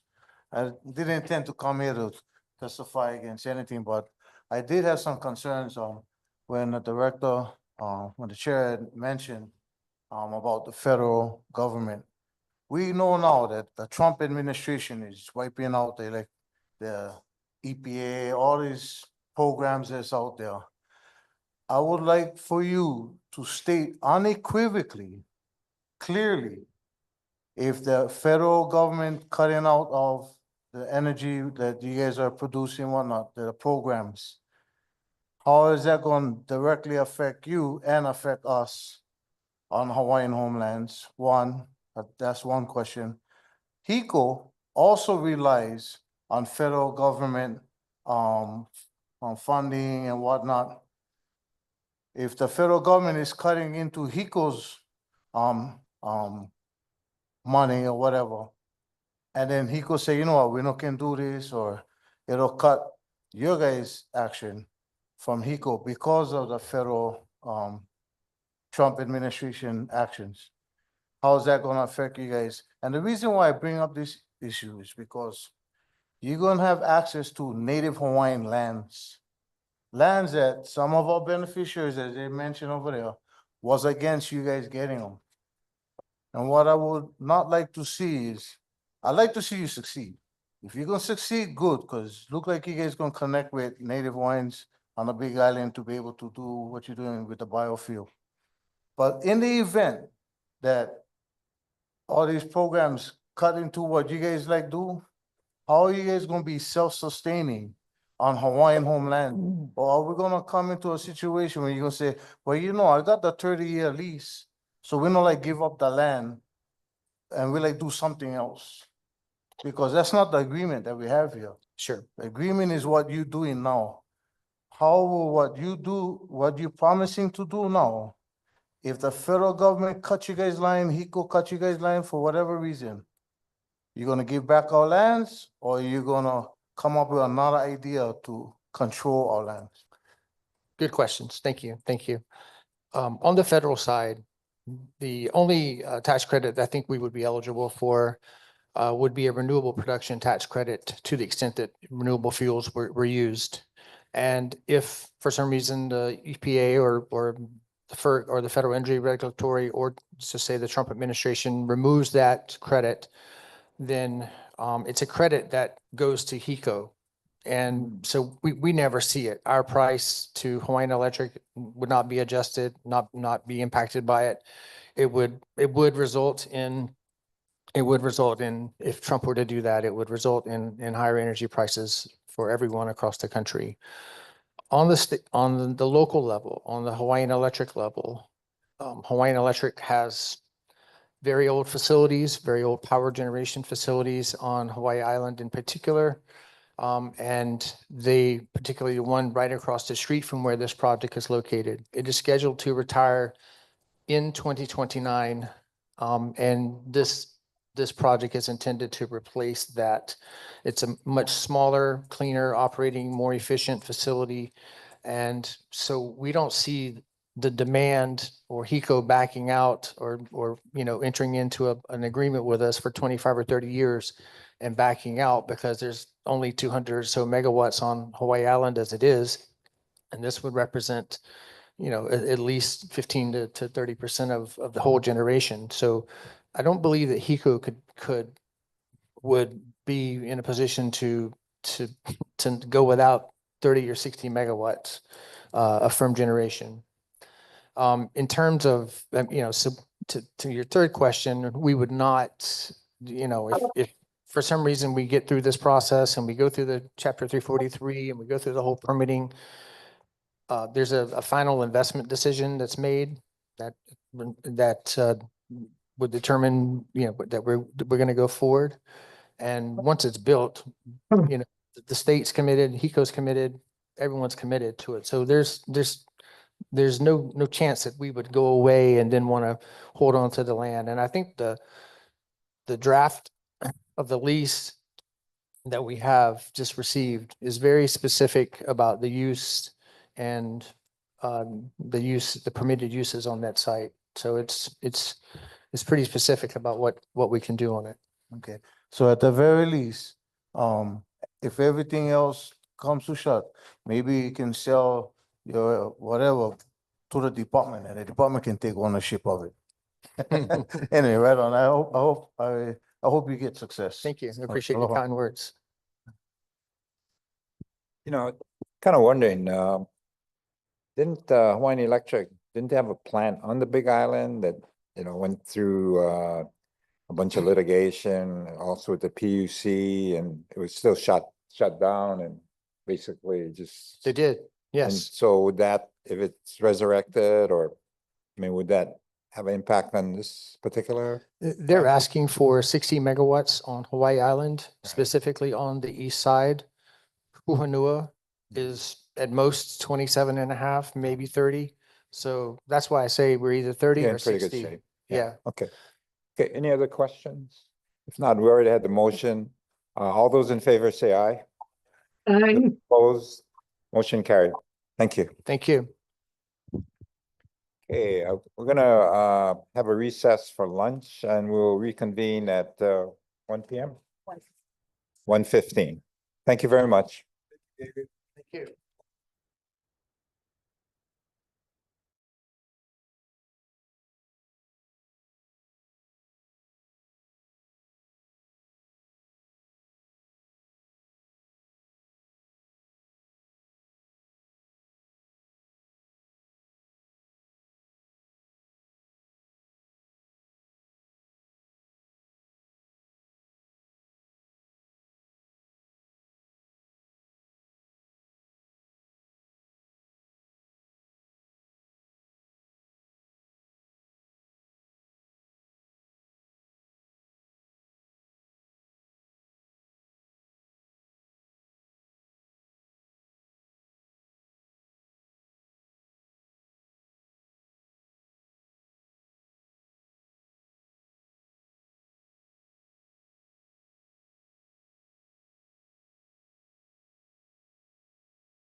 Okay, we're back in order, hearing, Commission meeting. The agenda item C2 for information only draft Native Hawaiian Housing Block Grant Annual Housing Plan 2025 to 2026. Lehua. Aloha Chair, members of the Commission, Lehua Kinilau Kano, Nahasda Government Relations Program Manager. We did provide in the packet a draft annual housing plan that covers from July 1, 2025 through June 30, 2026. The plan is nearly identical to our existing plan that we have. What I did want to do is just walk through a PowerPoint in the event that it's helpful, but the actual plan is what's in the packet that we will be submitting to HUD. So next slide, please. Oh, thanks.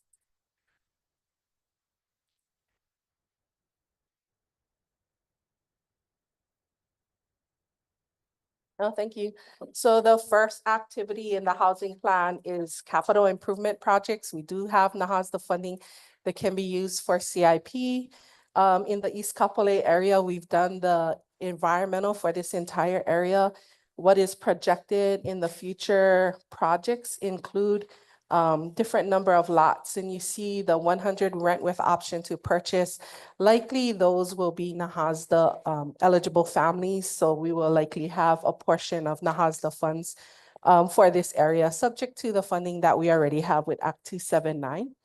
Next slide. So the Ever Beach Homestead project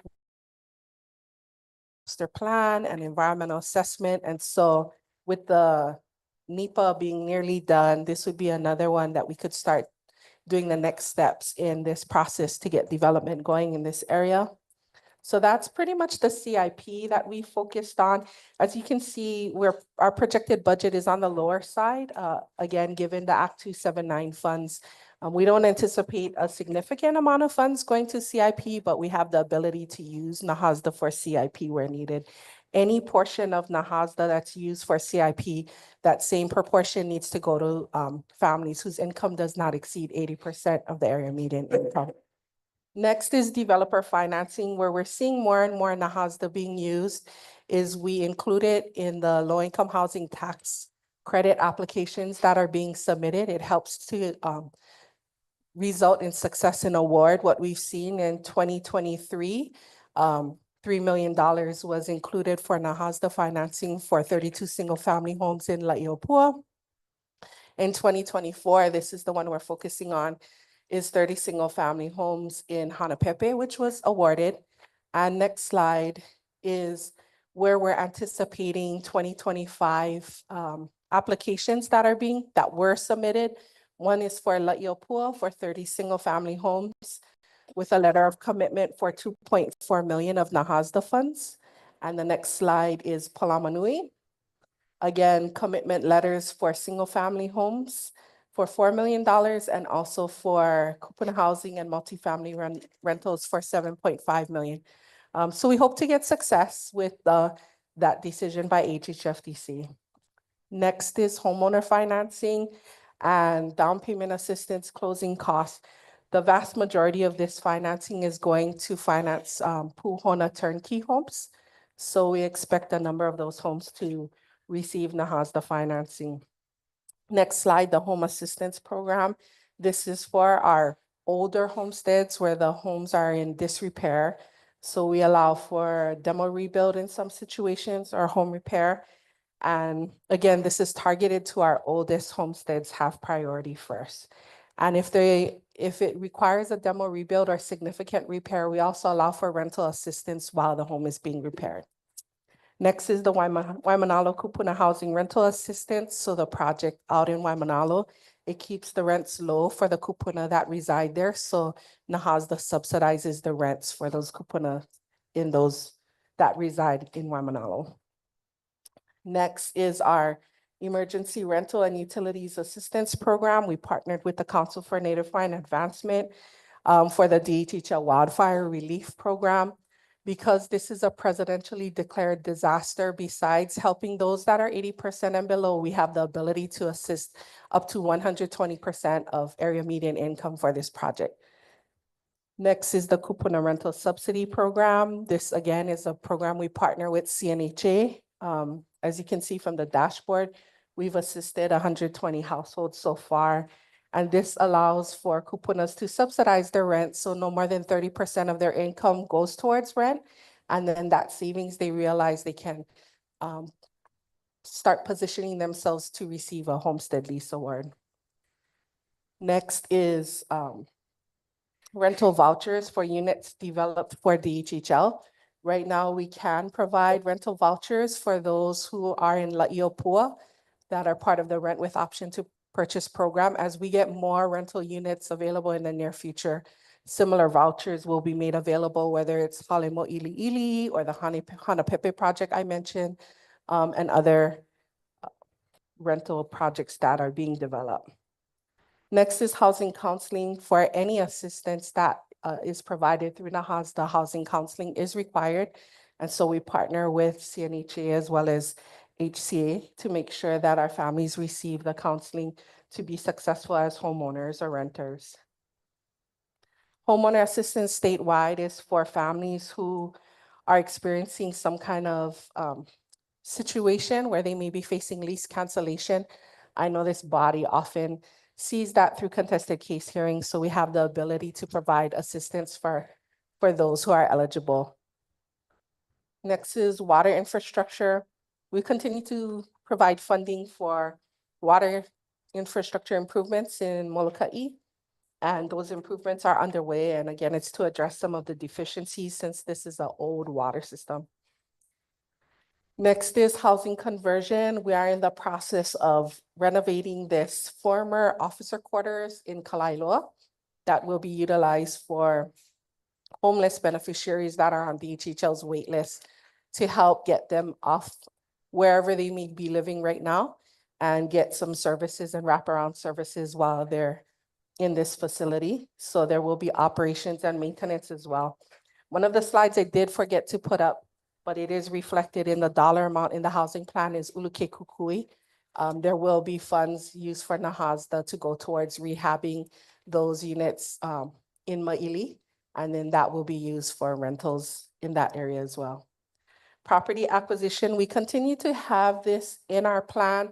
As of right now, we are not looking at any specific property, but like the chair says, if those opportunities arise to identify lands that make sense for us to acquire, we do have the opportunity by including it in our housing plan. And that's pretty much all of the activities that we've laid out in our housing plan. This is just a draft, and the idea is that give everyone an opportunity to review and provide input. And next month, we want to have the final version submitted to the commission for approval, for acceptance, and then we then follow up and submit that to HUD, who reviews to see if it's in compliance.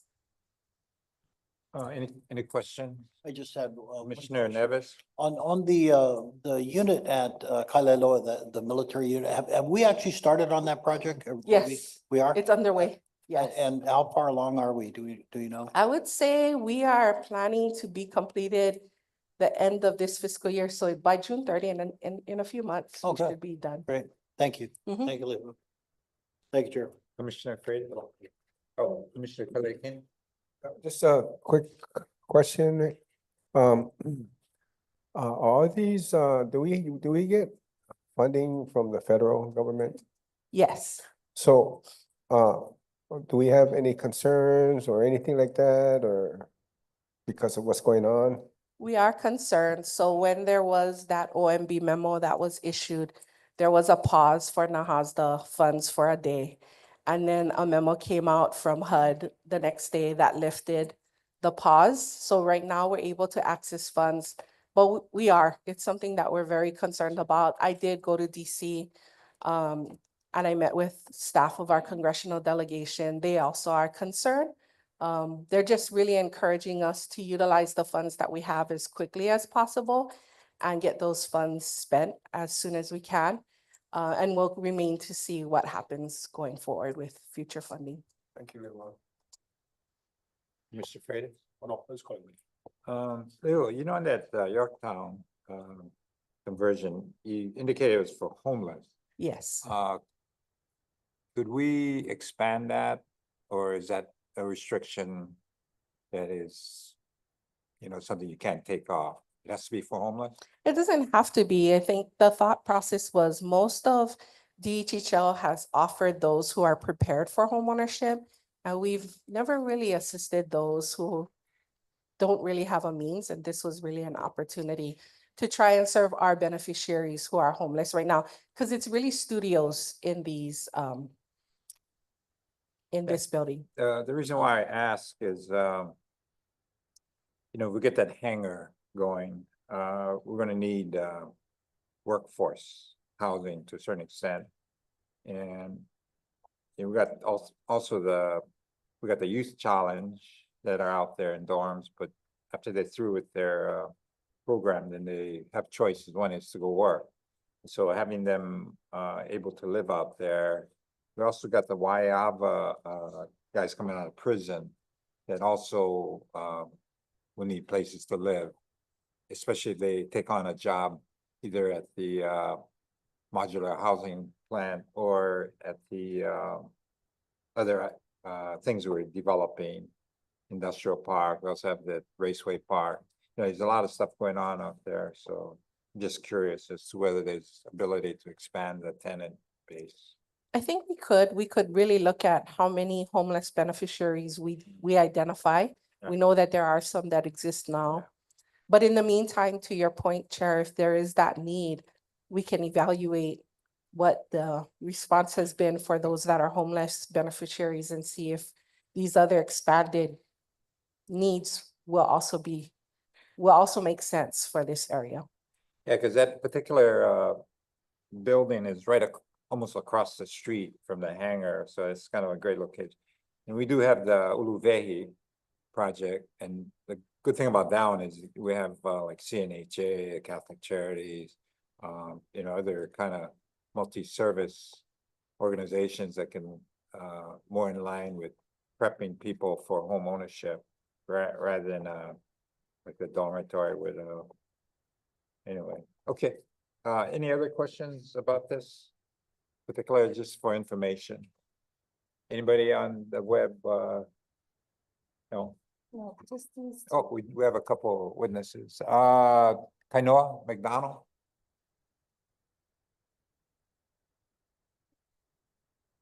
Sure. You're gonna double team us.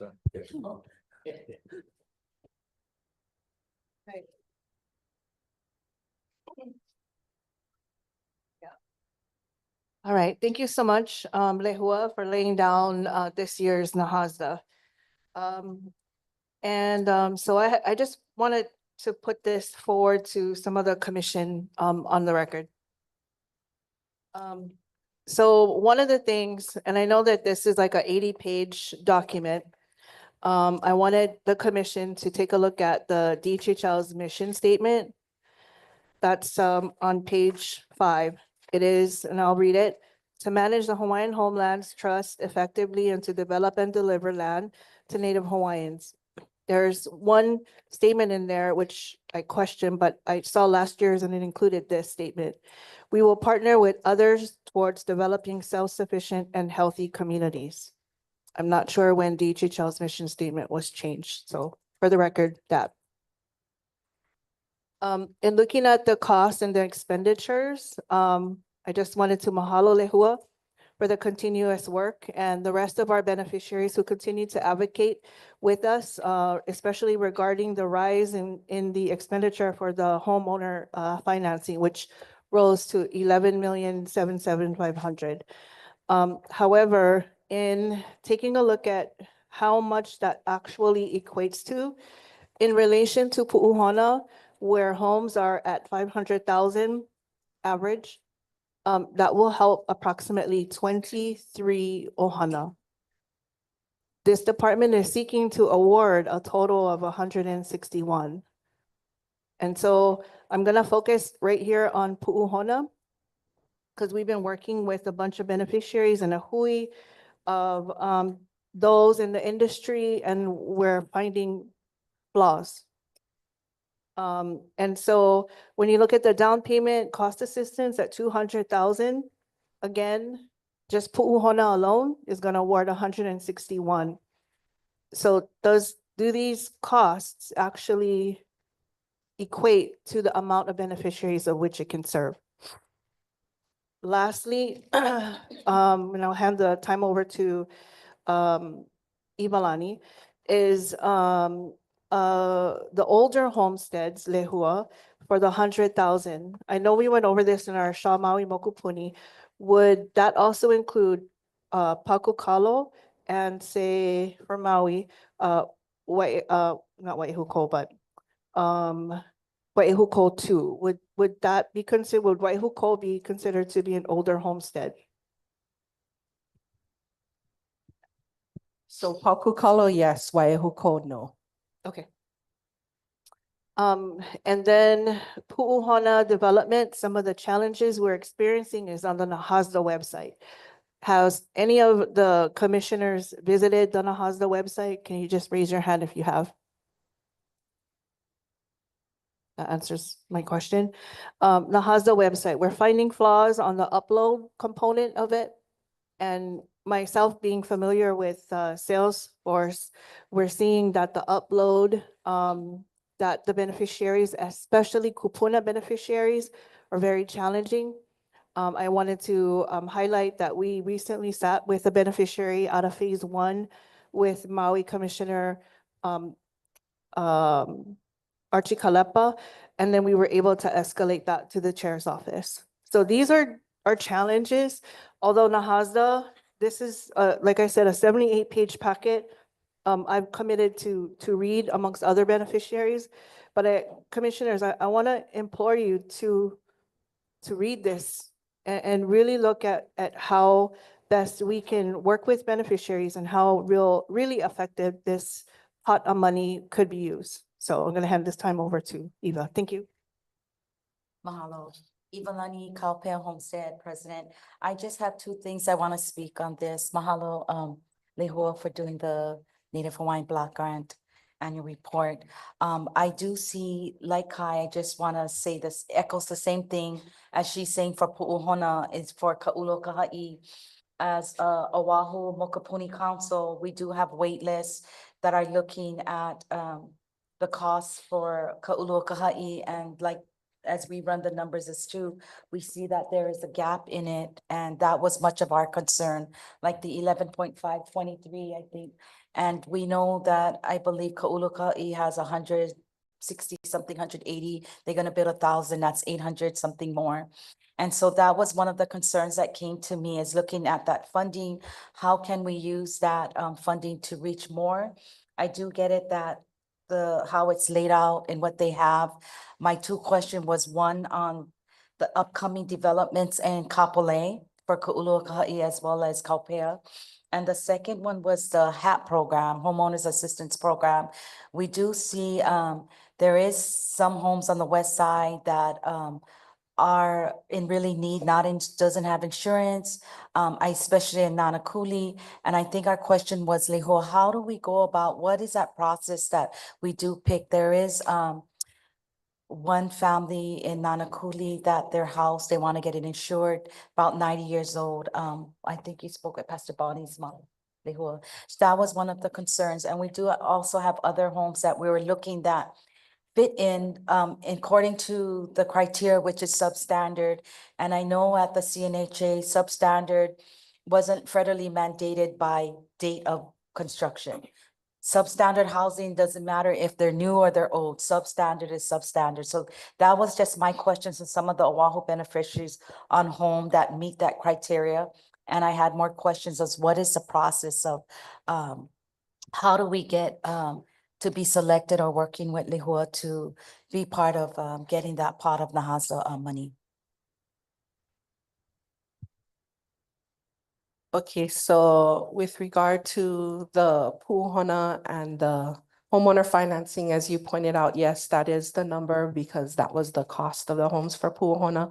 Those were the families who came forward and who qualified for Nahasda financing, keeping in mind that your income cannot exceed 80% of the area median income. There are families who are over 80%, so they finance elsewhere, either Section 184A or HUD 247 or VA type loans. So we do service a demographic, but again, it's only a part of those who are income eligible. With regard to the down payment assistance, it's up to $45,000, $5,000 match. And it only is between 80 to 100% of AMI. So again, it's only a subset of those that are seeking assistance or homeowner financing. I answered the question on the older homesteads. Thank you for your patience with the NAHASDA website. NAHASDA was the first that went live to try and receive documents through a portal instead of having people mail in the documents. What we've experienced in the past is the back and forth with the families was much more complicated. So we wanted to test this out. I think within a week, we had received like 50 some odd applications and 30 pre-quals were issued. Like we never been able to do that. So it has improved. At the same time, to Kainoa's point, for kupuna, it can be a challenge. And so I just ask that you bear with us and we work through this process because this chairman has definitely prioritized trying to see where we can streamline these processes and hopefully make it as efficient as possible rather than this back and forth mailing documents has been, and I like to say, during COVID, because COVID created a situation for us, CNHA we serviced about 1,000 beneficiaries and we did all of that through their portal that they have. So they started with Submittable, but now they do use Salesforce as well. So again, it's like anything else though, I get it that there's challenge and we've looked at maybe or whether we should partner with the community associations better and maybe have almost like navigators to help some of our kupuna navigate through this process. Could we better use our district offices and have a portal or a computer there that could possibly help the kupuna. So those are things we are definitely exploring and I know we can do better and we'll continue to work towards that.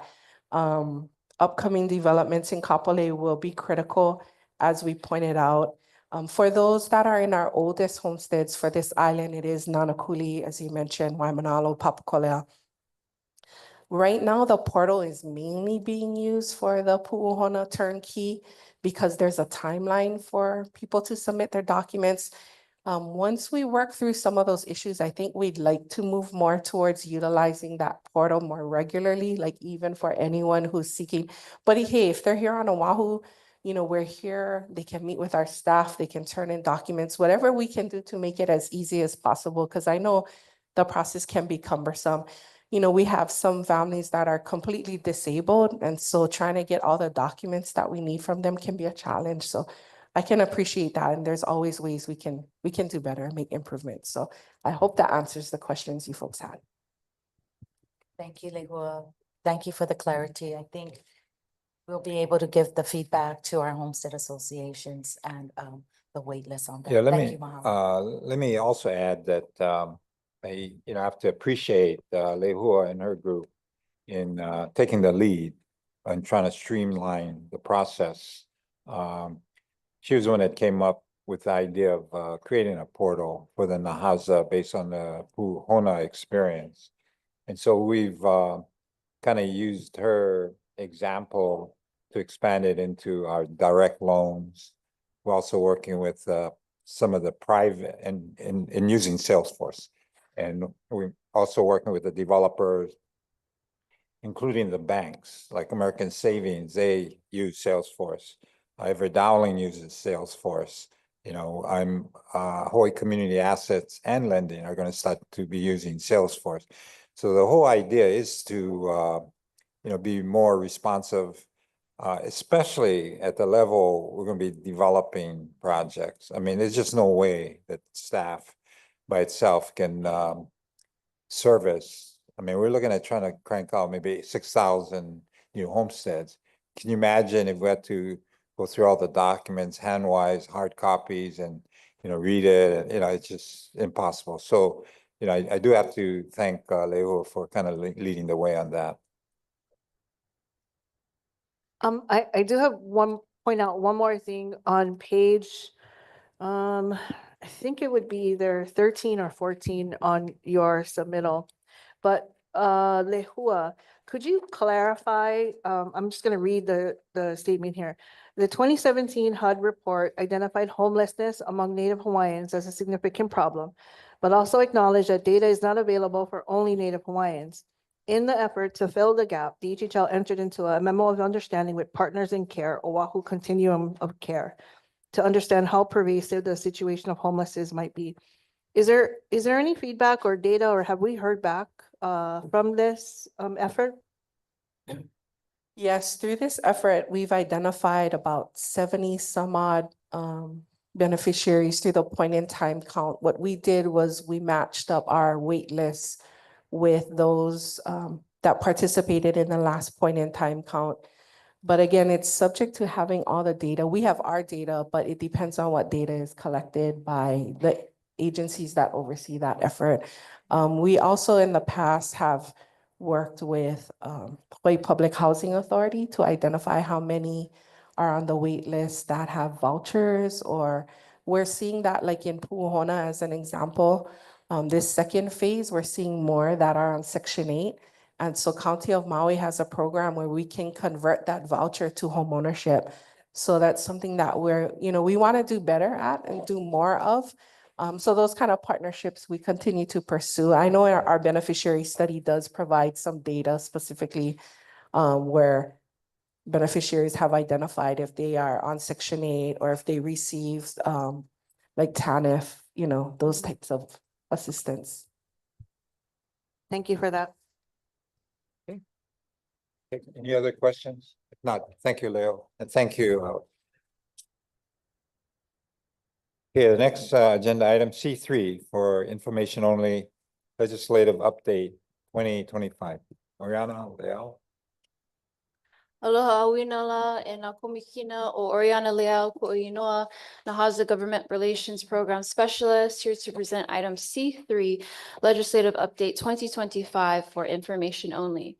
As you all may recall, the Hawaiian Homes Commission approved 15 legislative proposals to be included in the governor's administrative package for the 2025 regular session. Following this approval, the legislative proposals were reviewed by the Department of the Attorney General, the Department of Budget and Finance, the Governor's Policy Office, and the Governor, and 6 were included in the Governor's administrative package. 3 legislative proposals were withdrawn from the package per the request and approval of the department and the legislative proposer, and the remaining 6 legislative proposals were introduced by legislators in the Senate and the House of the 2025 state legislature. As you all are well aware, many things move very fast within the legislative session, so some of the information within your documented packet have changed. However, the PowerPoint presentation and what I intend to share today is the most up-to-date information as of today. So let's go over the bills. Helue Kahi, relating to independent legal counsel. This proposal allows the Hawaiian Homes Commission to retain independent legal counsel to be paid by the state and use the services of the Attorney General as needed when the interests of the state and the Hawaiian Homes Commission are aligned. In the House, we have HB 1239 HD1, which on January 31st passed with amendments in the House Committee on Judiciary and Hawaiian Affairs. As of February 10th, it passed second reading and was referred to the House Finance Committee. There is no Senate companion for this bill. Heluelua, relating to the Commission on Water Resource Management. This proposal adds the chairperson of the Hawaiian Homes Commission or the chair's designee to CWARM. We have SB 205 as well as HB 919. Unfortunately, neither were scheduled for a hearing. Helu Ekolum, relating to housing. This proposal exempts any development of homestead lots or housing for the Department of Hawaiian Homelands from general excise and use taxes. This proposal was included in the governor's package, and we have SB 1405 SD1. On February 4th, the Senate Committees on Housing and Hawaiian Affairs recommended that the measure be passed with amendments. As of February 13th, the report was adopted, it passed second reading, and has been referred to the Senate Ways and Means Committee. In the House, we have HB 1086 HD1. This bill On February 11th, passed unamended in the House Committee on Judiciary and Hawaiian Affairs, and on February 14th was referred to the House Finance Committee. Helueha, relating to historic preservation reviews. This proposal allows DHHL to assume review of the effect of any proposed project on historic properties or burial sites for lands under its jurisdiction, except for projects affecting properties listed or nominated for inclusion in the Hawaii Register of Historic Places or the National Register of Historic Places. In the Senate, we have SB 1406, which was not scheduled for a hearing. And in the House, we have HB 1087 HD1. On February 13th, the House Committee on Water and Land recommended that the measure be passed with amendments and has since will be referred to the House Committee on Judiciary and Hawaiian Affairs. Moving on, Helue Lima, relating to school impact fees. This proposal exempts housing developed by DHHL from school impact fees. In the Senate, we have SB 1407, which was not scheduled for a hearing. In the House, we have HB 1088 HD1. On January 28th, the House Committee on Education recommended that the measure be passed with amendments. On February 11th, the House Committee on Judiciary and Hawaiian Affairs also recommended that the measure be passed unamended. Then on February 14th, the report was adopted and referred to the House Committee on Finance. Helue Ono number 6, relating to the Hawaii Housing Finance and Development Corporation. This proposal adds the chair or the chair's designee to HHFDC. SB 759 was heard on January 30th. The Senate Committee on Housing recommended that the measure be passed unamended. On February 6th, the Senate Committee on Hawaiian Affairs recommended that the measure be passed unamended. On February 13th, it passed second reading and was referred to the Senate Committee on Ways and Means. In the House, we had HB 921. However, the House bill was not scheduled for a hearing. Moving on to Helu Ehiku, number 7, relating to the Hawaii Community Development Authority. This proposal adds the chair of the Hawaiian Commission or the chair's designee to HCDA. In the Senate, we had SB 1112, and in the House, we had HB 920. Unfortunately, neither of which were scheduled for a hearing. Next, we have Helu Ewalu, number 8, relating to the Hawaiian Homes Commission Act. This proposal confirms that Act 130 from Session Laws of Hawaii 2024 shall take effect on either the date of the Secretary of the Interior's notification letter to the Congressional Committee chairpersons that this act meets none of the criteria in Title 43, Code of Federal Regulations, Section 48.20, or on the date that the United States Congress approval becomes law. So this bill passed last session. There were some errors in Section 4 of the bill. This proposal is simply to correct that error. In the Senate, we have SB 1408 SD1. The Senate Committee on Hawaiian Affairs recommended that the measure be passed with amendments on February 4th. Later, on February 13th, it passed second reading and has been referred to the Senate Committee on Judiciary. In the House, we had HB 1089, which wasn't scheduled, but we also have HB 871, HD1, which on January 31st, the House Committee on Judiciary and Hawaiian Affairs recommended that the measure be passed with amendments. On February 10th, it passed second reading and has been referred to the House Finance Committee. Next, we have Helueiwa, number 9, relating to the Department of Hawaiian Homelands. This proposal appropriates funds to DHHL for the investigation, exploration, and identification of geothermal resources on Hawaiian homelands. In the Senate, we have SB 151, SD1. On January 28th, the Senate Committee on Energy and Intergovernmental Affairs recommended that the measure be passed with amendments. Later, on February 11th, the report was adopted, it passed second reading, and has since been referred to the Senate Committee on Ways and Means. In the House, we have HB 1307 HD2. On February 11th, the House Committee on Judiciary and Hawaiian Affairs recommended that the measure be passed with amendments.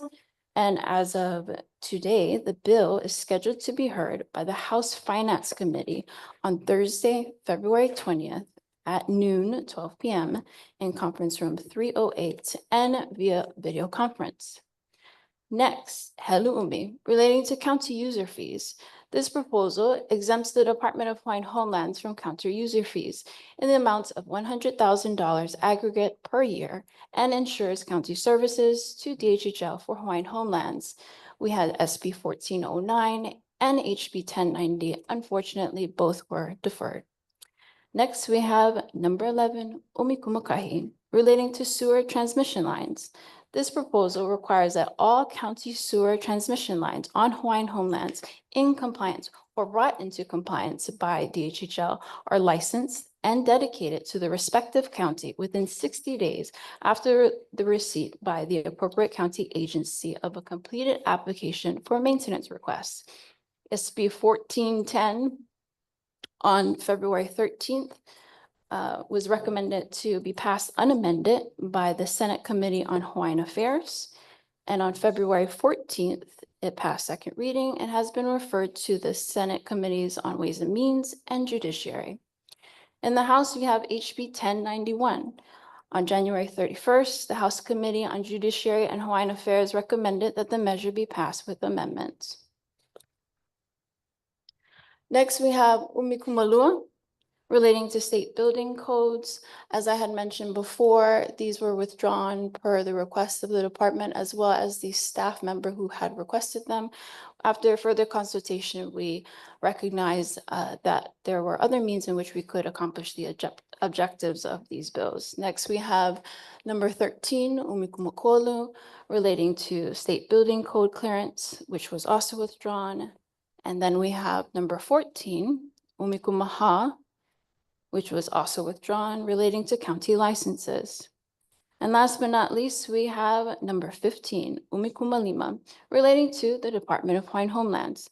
This proposal allows DHHL to utilize the dwelling unit revolving fund as collateral when acting as an eligible borrower for a loan guaranteed under Section 184A of the Housing and Community Development Act of 1992 as amended and appropriates funds for this purpose. In the Senate, we have SB 152, SD1, and on January 30th, the Senate Committee on Housing recommended that the measure be passed with amendments.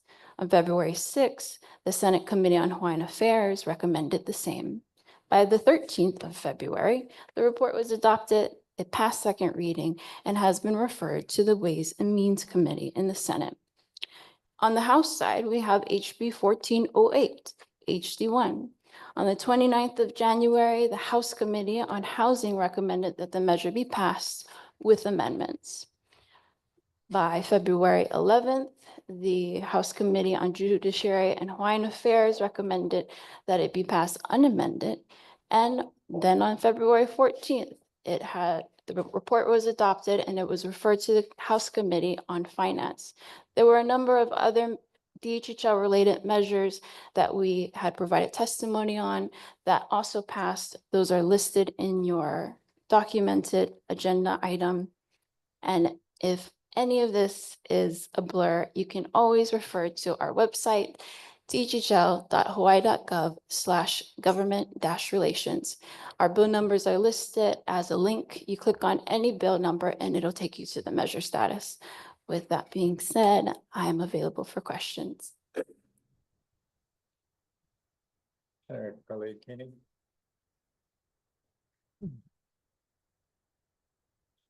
Thank you, Ori. So of all these proposed bills, you said that 6 of them were got onto the governor's. Yes, which are those 6? Oh, if you don't mind going back to slide number 2, Michael. No problem. So Helu'ekolu relating to housing. Number 4, historic preservation reviews. Number 8, the fix for Act 130. as well as number 11 relating to sewer transmission lines. And number 10, almost forgot number 10, relating to county user fees. That's 5. Oh, I call it mine. Yes, I missed one. 3, 4, 8, 10, and 11. Okay. I call Anyway, it while mine. you're looking for that, can we get this presentation that has all the updates? And relative to, you know, what we have in our packets? Yes, I'd be happy to provide that. Okay, so You can go on our website, which is updated. Okay, and that's fine, as long as, okay. I can send it to you. Oh, yeah, that's the best. Thank you. Ori, could you please elaborate a little bit on what exactly is Act 130? Act 130, as I mentioned, it passed during last legislative session.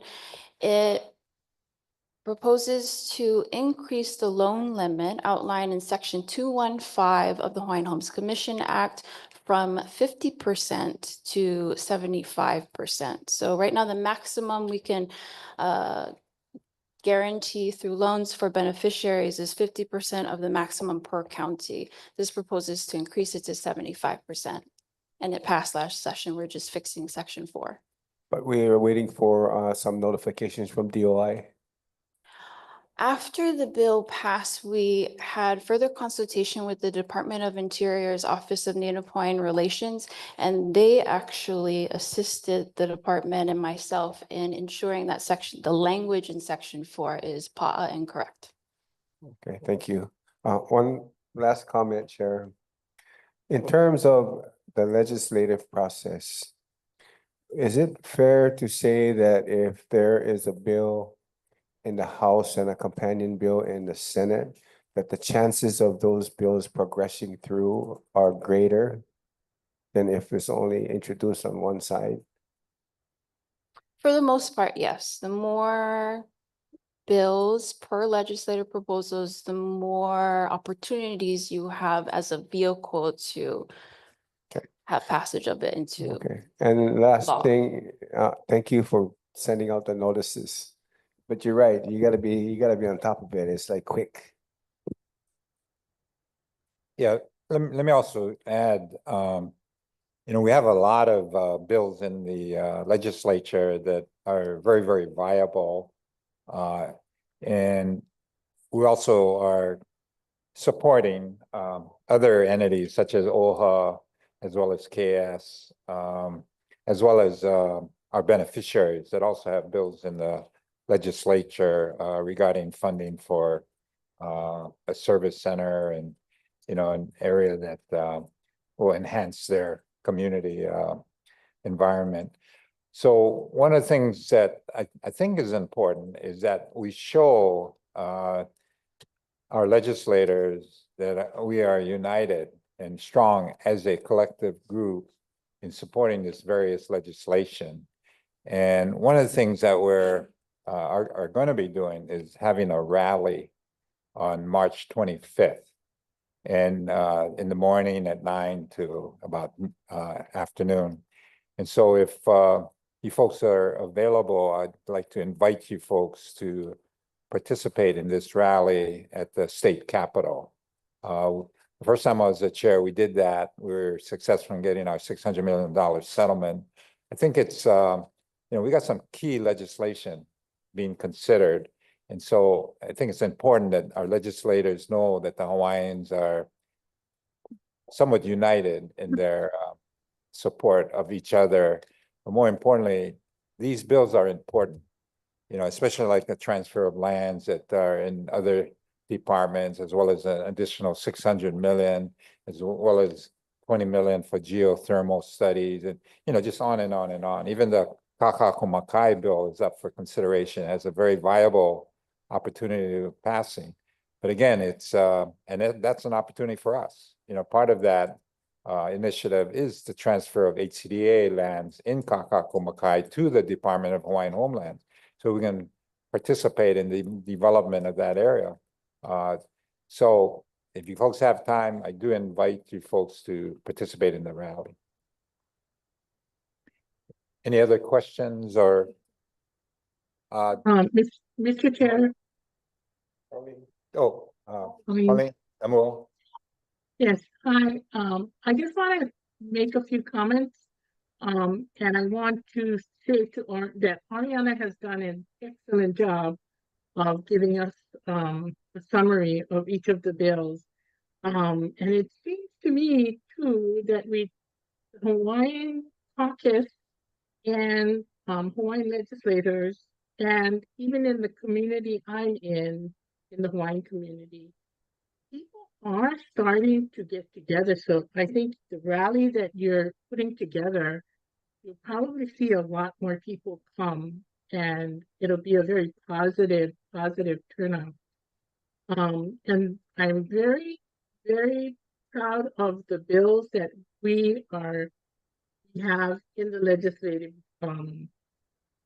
legislature, because there are a broad range of assistance for the beneficiaries. Even though sometimes people don't understand what the bill is, they all help beneficiaries in different ways. So thank you very much. And thank you so much, Oriana. You're doing an excellent job.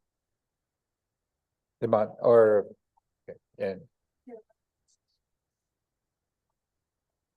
from 9 to 12. Okay. Aloha mai kako and demand kalai mana ole. Co-manager ho mana pono LC. Native Wine Advocacy Corporation out of Wanaikos. Yeah, I'd just like to second that sentiment by the chair. You know, we go to the state capitol, and a lot of times it's only the people from the department and me and my wife over there. We hardly ever see the full crowd that would come here and blast each other for every issue under the roof over here.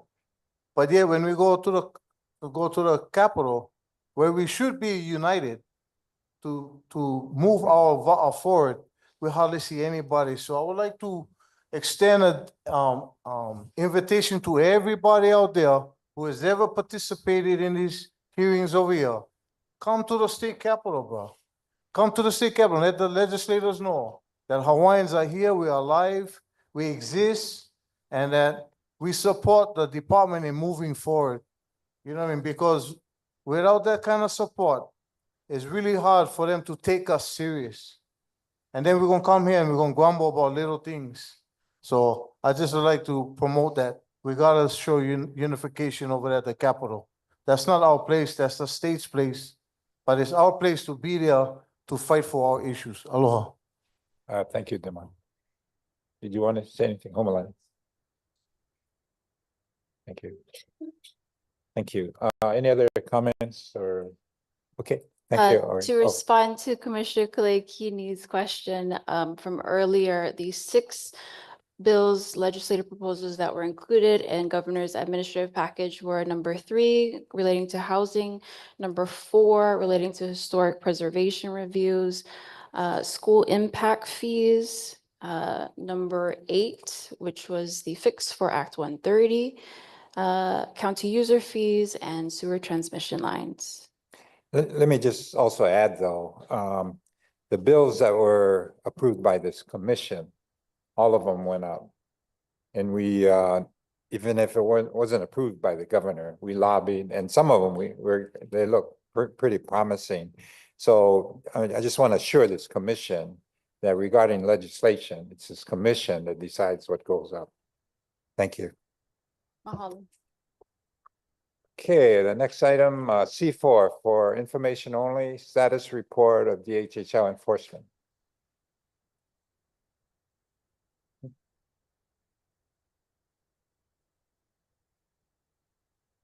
Good afternoon, Chairman Watson and members of the commission. My name is David Hoke, Administrator for the Enforcement Unit.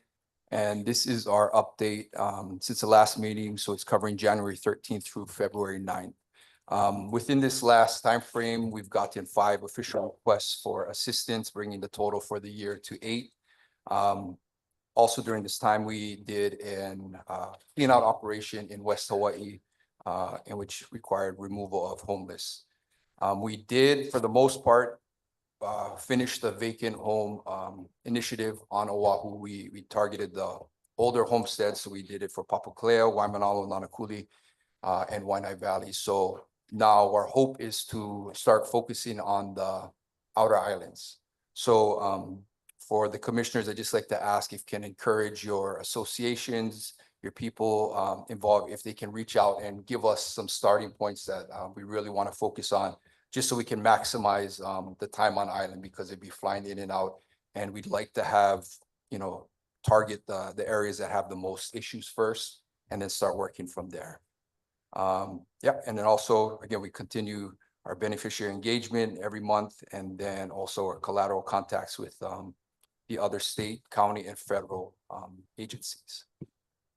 So available for any questions. Did you want to give a update on the Humula and the sheep station, or no? Up to you. So, yeah, so the sheep station, we're still working on that issue. However, for the rest of the mountain, the part that we have been able to remove the occupant for, I believe that right now they're working on securing a limited right of entry to, again, make sure that doesn't become reoccupied. And again, hopefully we can start looking at some long-term plans for that area after we secure that limited right of entry. Any questions or comments? Okay, thank you, Dave. Yeah, thank you. Okay. Agenda D1, HSD status report.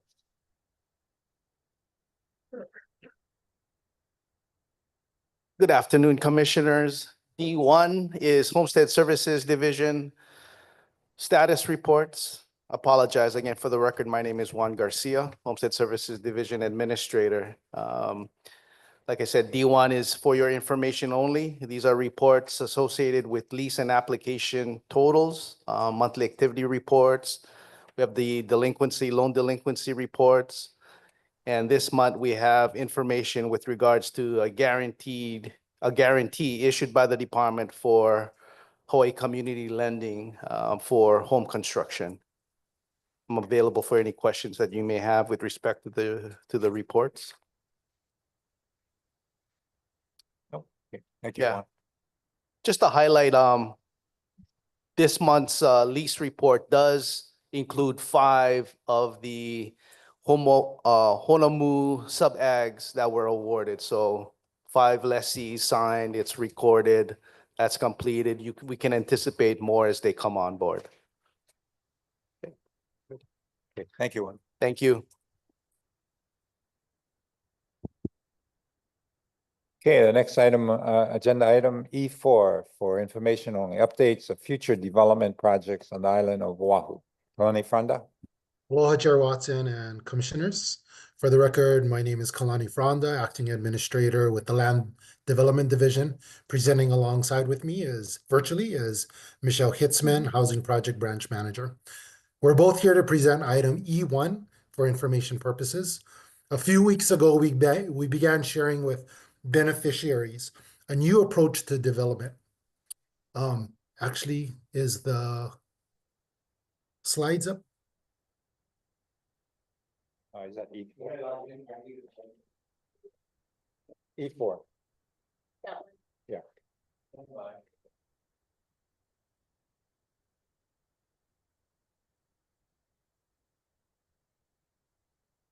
Okay. So a few weeks ago, we began sharing with beneficiaries a new approach to development. Under the chairman's leadership, we are adopting a new strategy that ensures beneficiaries are not excluded due to financial qualification barriers. By offering project leases without a financial pre-qualification clause, the department can first assess what each beneficiary can afford. With this data, the developer can structure their capital stack and develop tailored options for home occupancy. And these are the options that we are working along with the developers to make available to our beneficiaries. Next slide. Michelle will now provide a deeper dive into the specific programs associated with these processes. So good afternoon, Chair Watson, Commissioners. Again, Michelle Hitzman, Housing Project Branch Manager. As Kalani mentioned, we have this new approach to development, which will then allow the developers to develop their capital stack and develop home products that best fits our lessees' needs. And to support this approach, the department has reintroduced the undivided interest lease program, which we've now rebranded as the project lease. So if you're not familiar with the undivided interest lease program, I can go over, here's an overview of what it is. So what exactly is a project lease? So the project lease is a paper lease for an undivided interest in a designated area. So you're not tied to a lot just yet. One of the key benefits of having a project lease is it allows you to immediately designate or transfer to a 25% successor, ensuring the family continuity. It also allows the lessee time to meet any financial or program requirements, as Kalani mentioned, to obtain or to have the opportunity to obtain a project lease. The only requirement for the offer is just saying you're interested. There is no financial requirement at this time. And then you also, once you're tied to a specific area, that grants the priority once we get to the lot selection when the development is ready. So some of the other things that we talked about we went over this presentation at the February 1st West Oahu Project Lease Orientation meeting. And we also provided some information on some of the available loan products that the beneficiaries can utilize once the project is under construction, once we've decided to go with either turnkey, habitat, vacant lot, or the rent with option to purchase program. Some of those loan programs are, next slide, please. Some of the loan products that were shared was just the HUD 184A guaranteed, FHA 247 insured loans, as well as some various guaranteed loans, USDA director guaranteed. We have some VA loans. Habitat has some financing, as well as Hawaii community lending. We're also working with other banks and SCUs to hopefully create some different programs for our families, as well as some DHL in-house, which includes our NAHASA financing. Something we also went over briefly at the orientation meeting was the rent with option to purchase program. We know that's something that a lot of families have questions about, but ultimately the main goal of this program is to transition the renters into home ownership. So it is a 15-year program. There is an income eligibility, right? It's usually 60% and below of the area median income.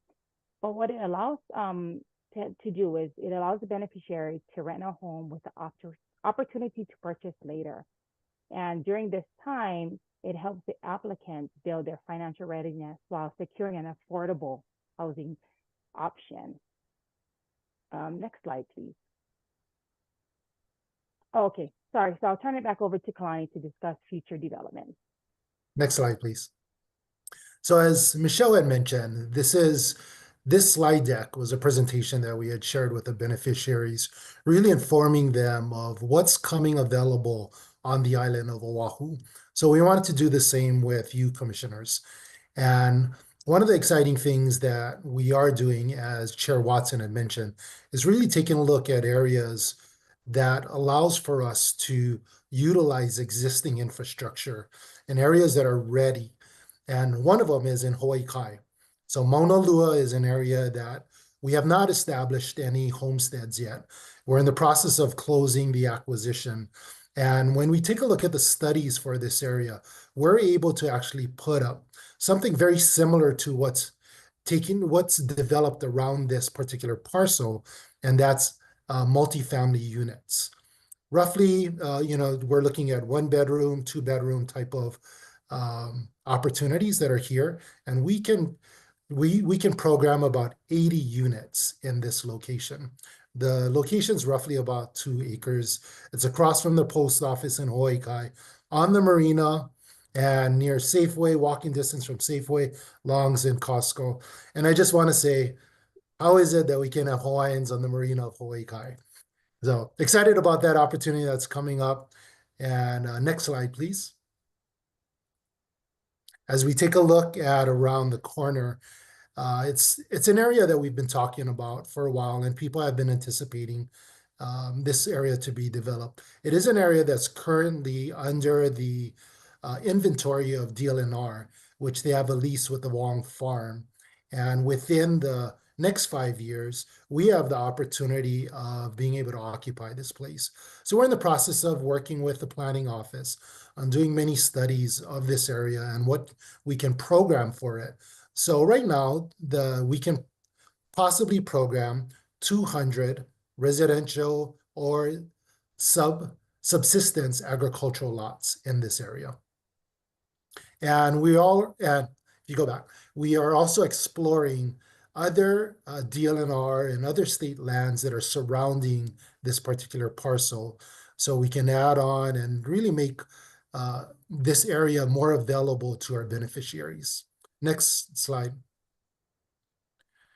We've shared a little bit about this in other commission meetings. It was more to kind of share with the beneficiaries that there are other opportunities in urban Honolulu, and this is working in conjunction and partnership with Stanford Card Development and the development of Hale Mo'iliili, the first of its kind for the department. We're programming roughly about in a 23-story high-rise as well as a 2-story townhouse, roughly about 271 units. So really exciting for this opportunity that's next to the old stadium park. Next slide, please. One of the things that we also wanted to share that we have a number of scattered lots that are located in areas that already have been developed. However, we haven't awarded these particular lots yet. They're located in Waianae, in the Waianae coast, as well as in Kapolei. So roughly between 15 and 20 vacant lots ready to build, and we're going to go through and make this available in the awards process.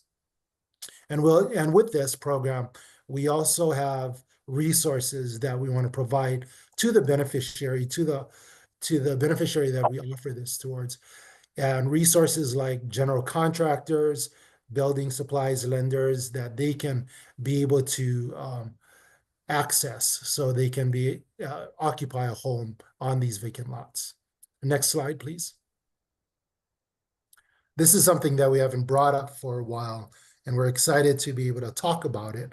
And this is 250 to 350 single-family turnkey and multifamily units on the former Voice of America in Maui. This is next to the Kamehameha Schools Community Learning Center and next to Ulu Ke Kukui, which I'll share a little bit more in just a little while. But excited to really bring this forth and let the beneficiaries know that this is back in our program, and we just want to put the kahea out, let them know that this is available, and we are going to be working on this.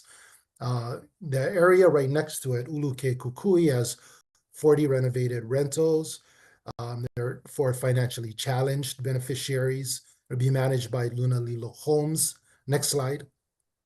And this will show you a little bit more of some of the things that we're looking at Ulu Ke Kukui.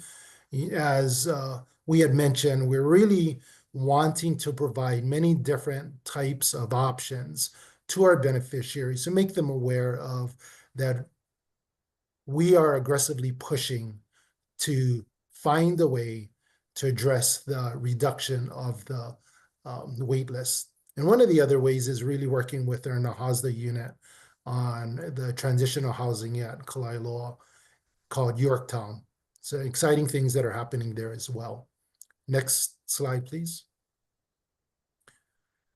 One of the areas that we are programming, you've heard it shared through our planning office, as well as Nahasda, we're going through studies right now, is the former Tsunami Center.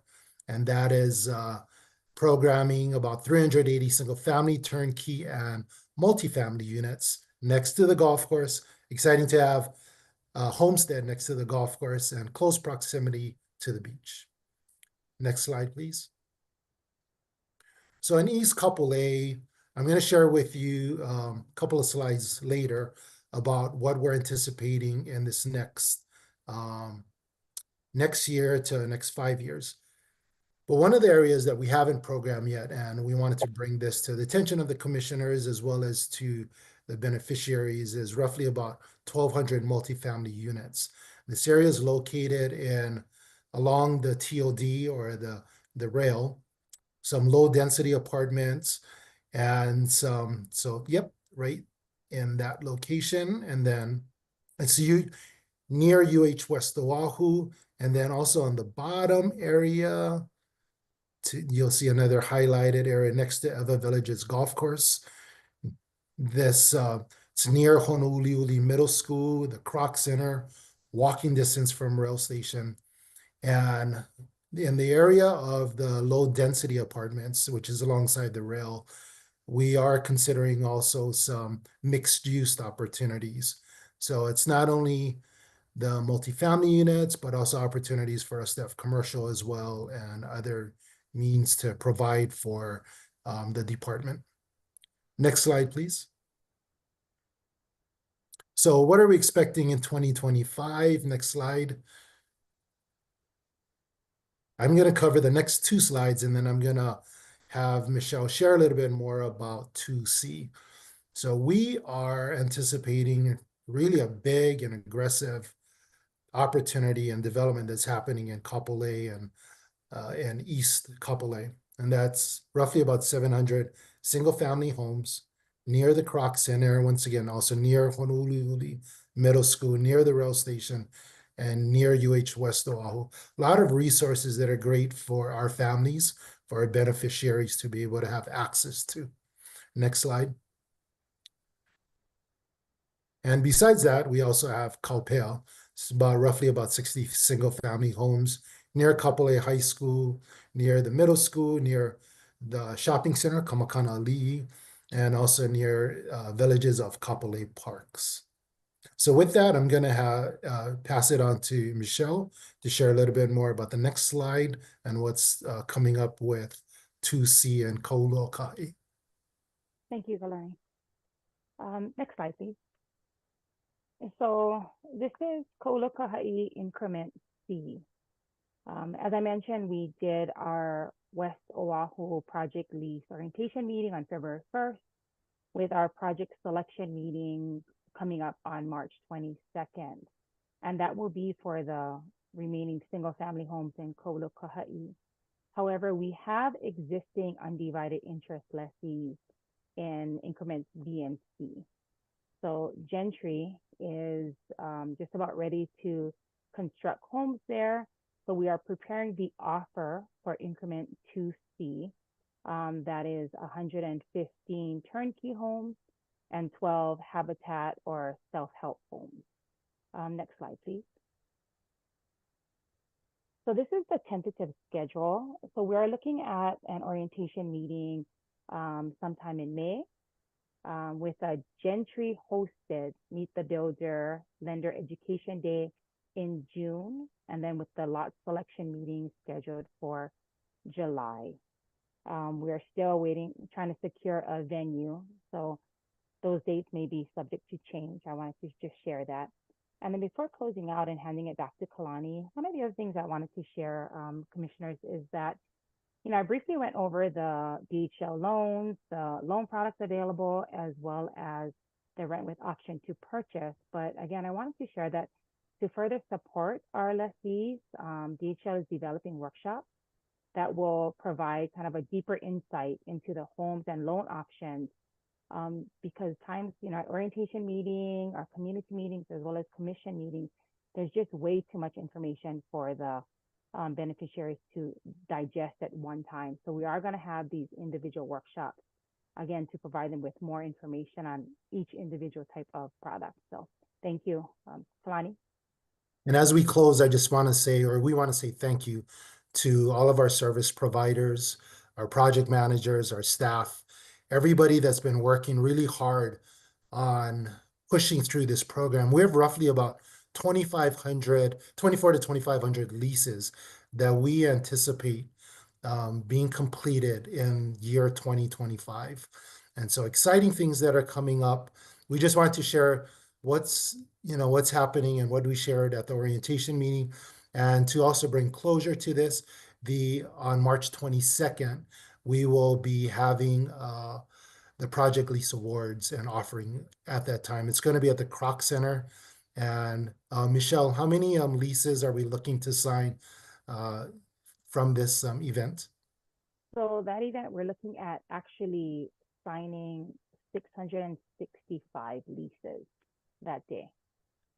So exciting day, lots of families, lots of beneficiaries, and a lot of help.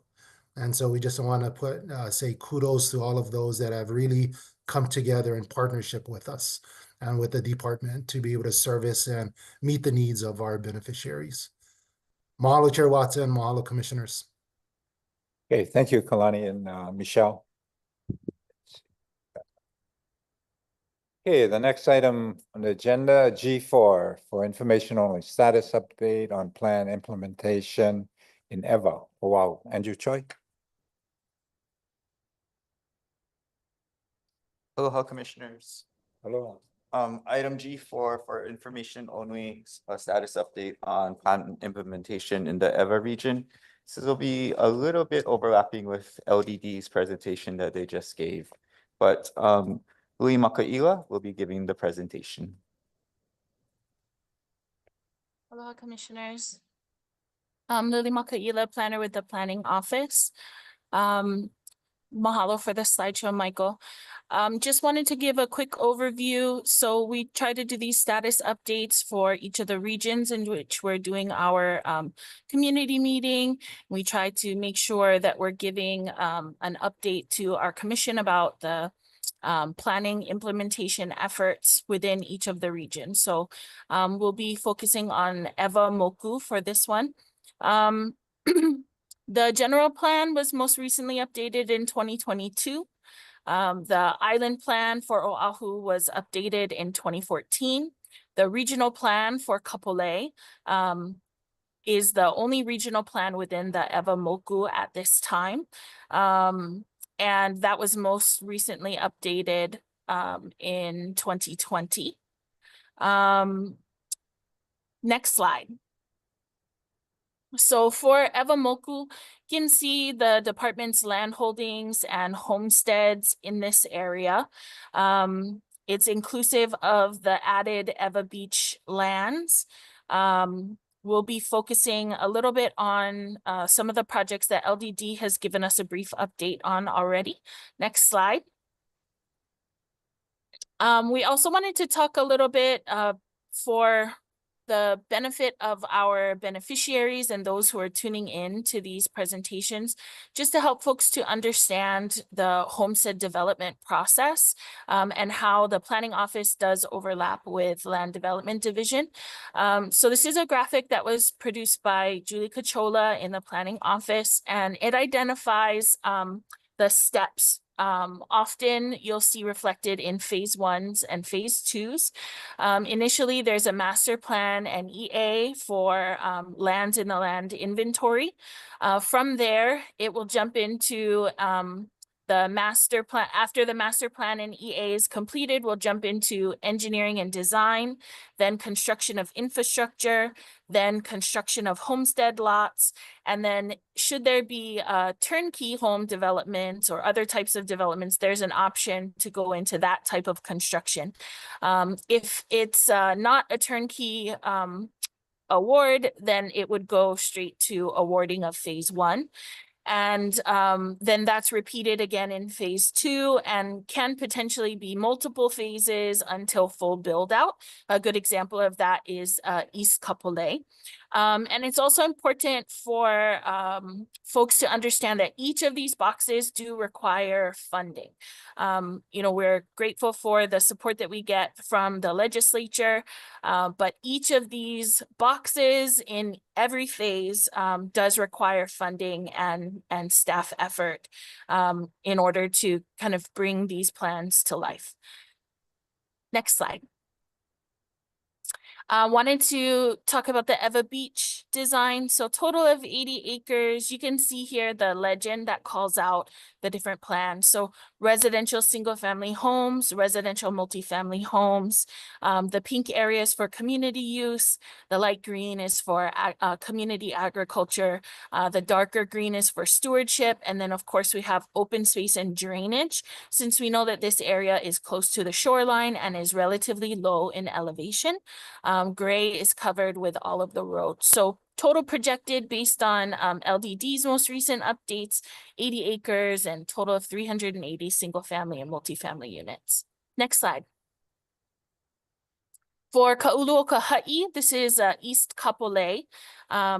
There's a total of 700 single family lots that are projected for the increments that are seen here. There's also going to be multifamily lots that are projected, again, covered by LDD folks in their briefing. Currently, we just have below increment 2C is our current homesteading effort there. So this will be expanded and is also captured in their West Oahu project leases, is a part of those leases that are undivided interests. Next slide. Additional acquired lands, there was plenty work done to acquire the Kaupe'a Phase 2 area. Previously supposed to be affordable housing developed by HHFDC, was transferred to the department. It's also captured in the West Oahu project leased offer. This is 9.1 acres, projected to be about 60 single family lots to add to our existing Kaupe'a homestead. Next slide. Yorktown Rehabilitation Project. Again, this information has already been presented. Mahalo to Nahasta and LDD for all of the hard work that they've put into this. September of last year, DHHL and Chair Watson signed the first in-house building permit. Renovations are underway and expect to be completed spring 2025. Project cost is just over $6 million. Move-ins are projected for later this year. Next slide. For the regional plan update, that effort began in 2020 during the pandemic, was officially adopted in 2022.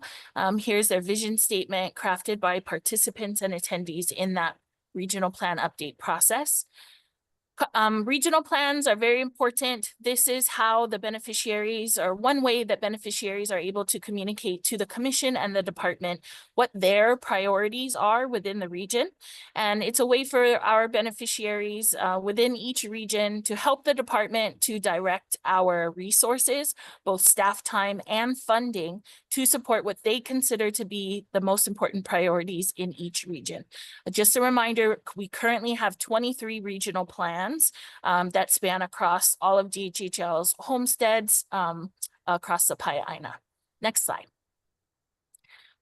For updates on each of the priority projects, these are included out of order just for ease of fitting on each slide. The top one is completed. There were some challenges that our homesteaders experienced with telecommunications service based on previous issues with Sandwich Isles communication. Starting in January of 2022, they were able to seek other providers.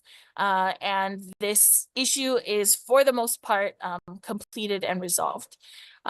Next one is regarding creating more open space, park space, recreation spaces, and these spaces are meant to support the homestead community in Kapolei.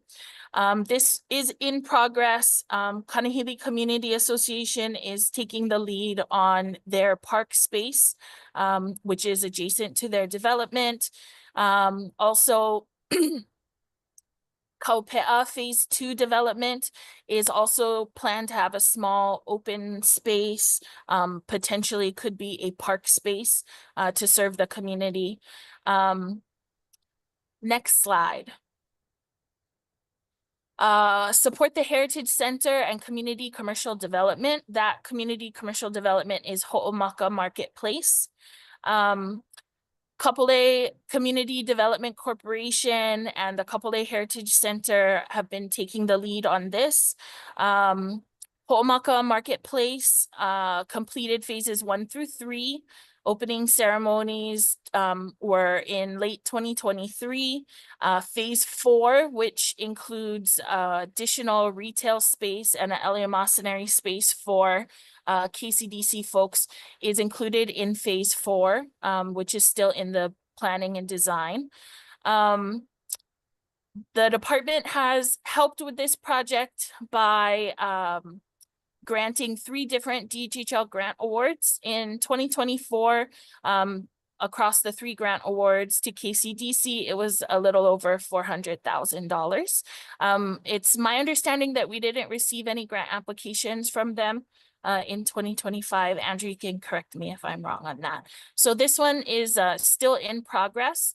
Again, just a reminder for folks who are unaware, the Ho'omaka Marketplace is the community commercial development that's being championed by Kapolei Community Development Corporation. Revenues from that project are what they're hoping will support the development of the Kapolei Heritage Center.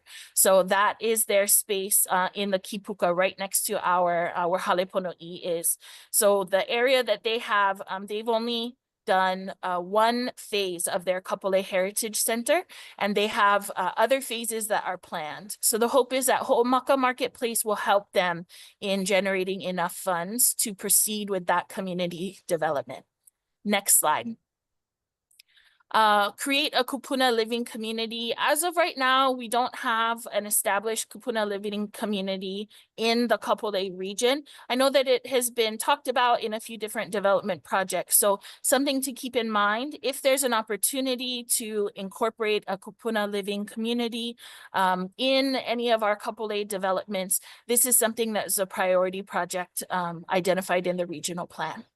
And the last one is support the development of a Hawaiian focused school or Hawaiian immersion school. There have been some efforts by KCDC and other entities in Kapolei to see about preschools or punana leo or other options for bringing Hawaiian language or Hawaiian focused schools. As of right now, nothing concrete, no kind of plans, design, or construction that we're aware of at this time. If there is space in any planned developments or if any partnerships become available, this is a priority for our homesteaders. We will have thousands of Native Hawaiian families and thousands of Native Hawaiian keiki living in the Kapolei region with no Hawaiian language or Hawaiian focused schools in the immediate vicinity. This is a great opportunity for us to create education centers, anchor institutions that are based either in Hawaiian immersion or Hawaiian culture to serve our homestead communities, especially as they grow. Next slide. That's all of our updates. Mahalo nui. Any questions, commissioners?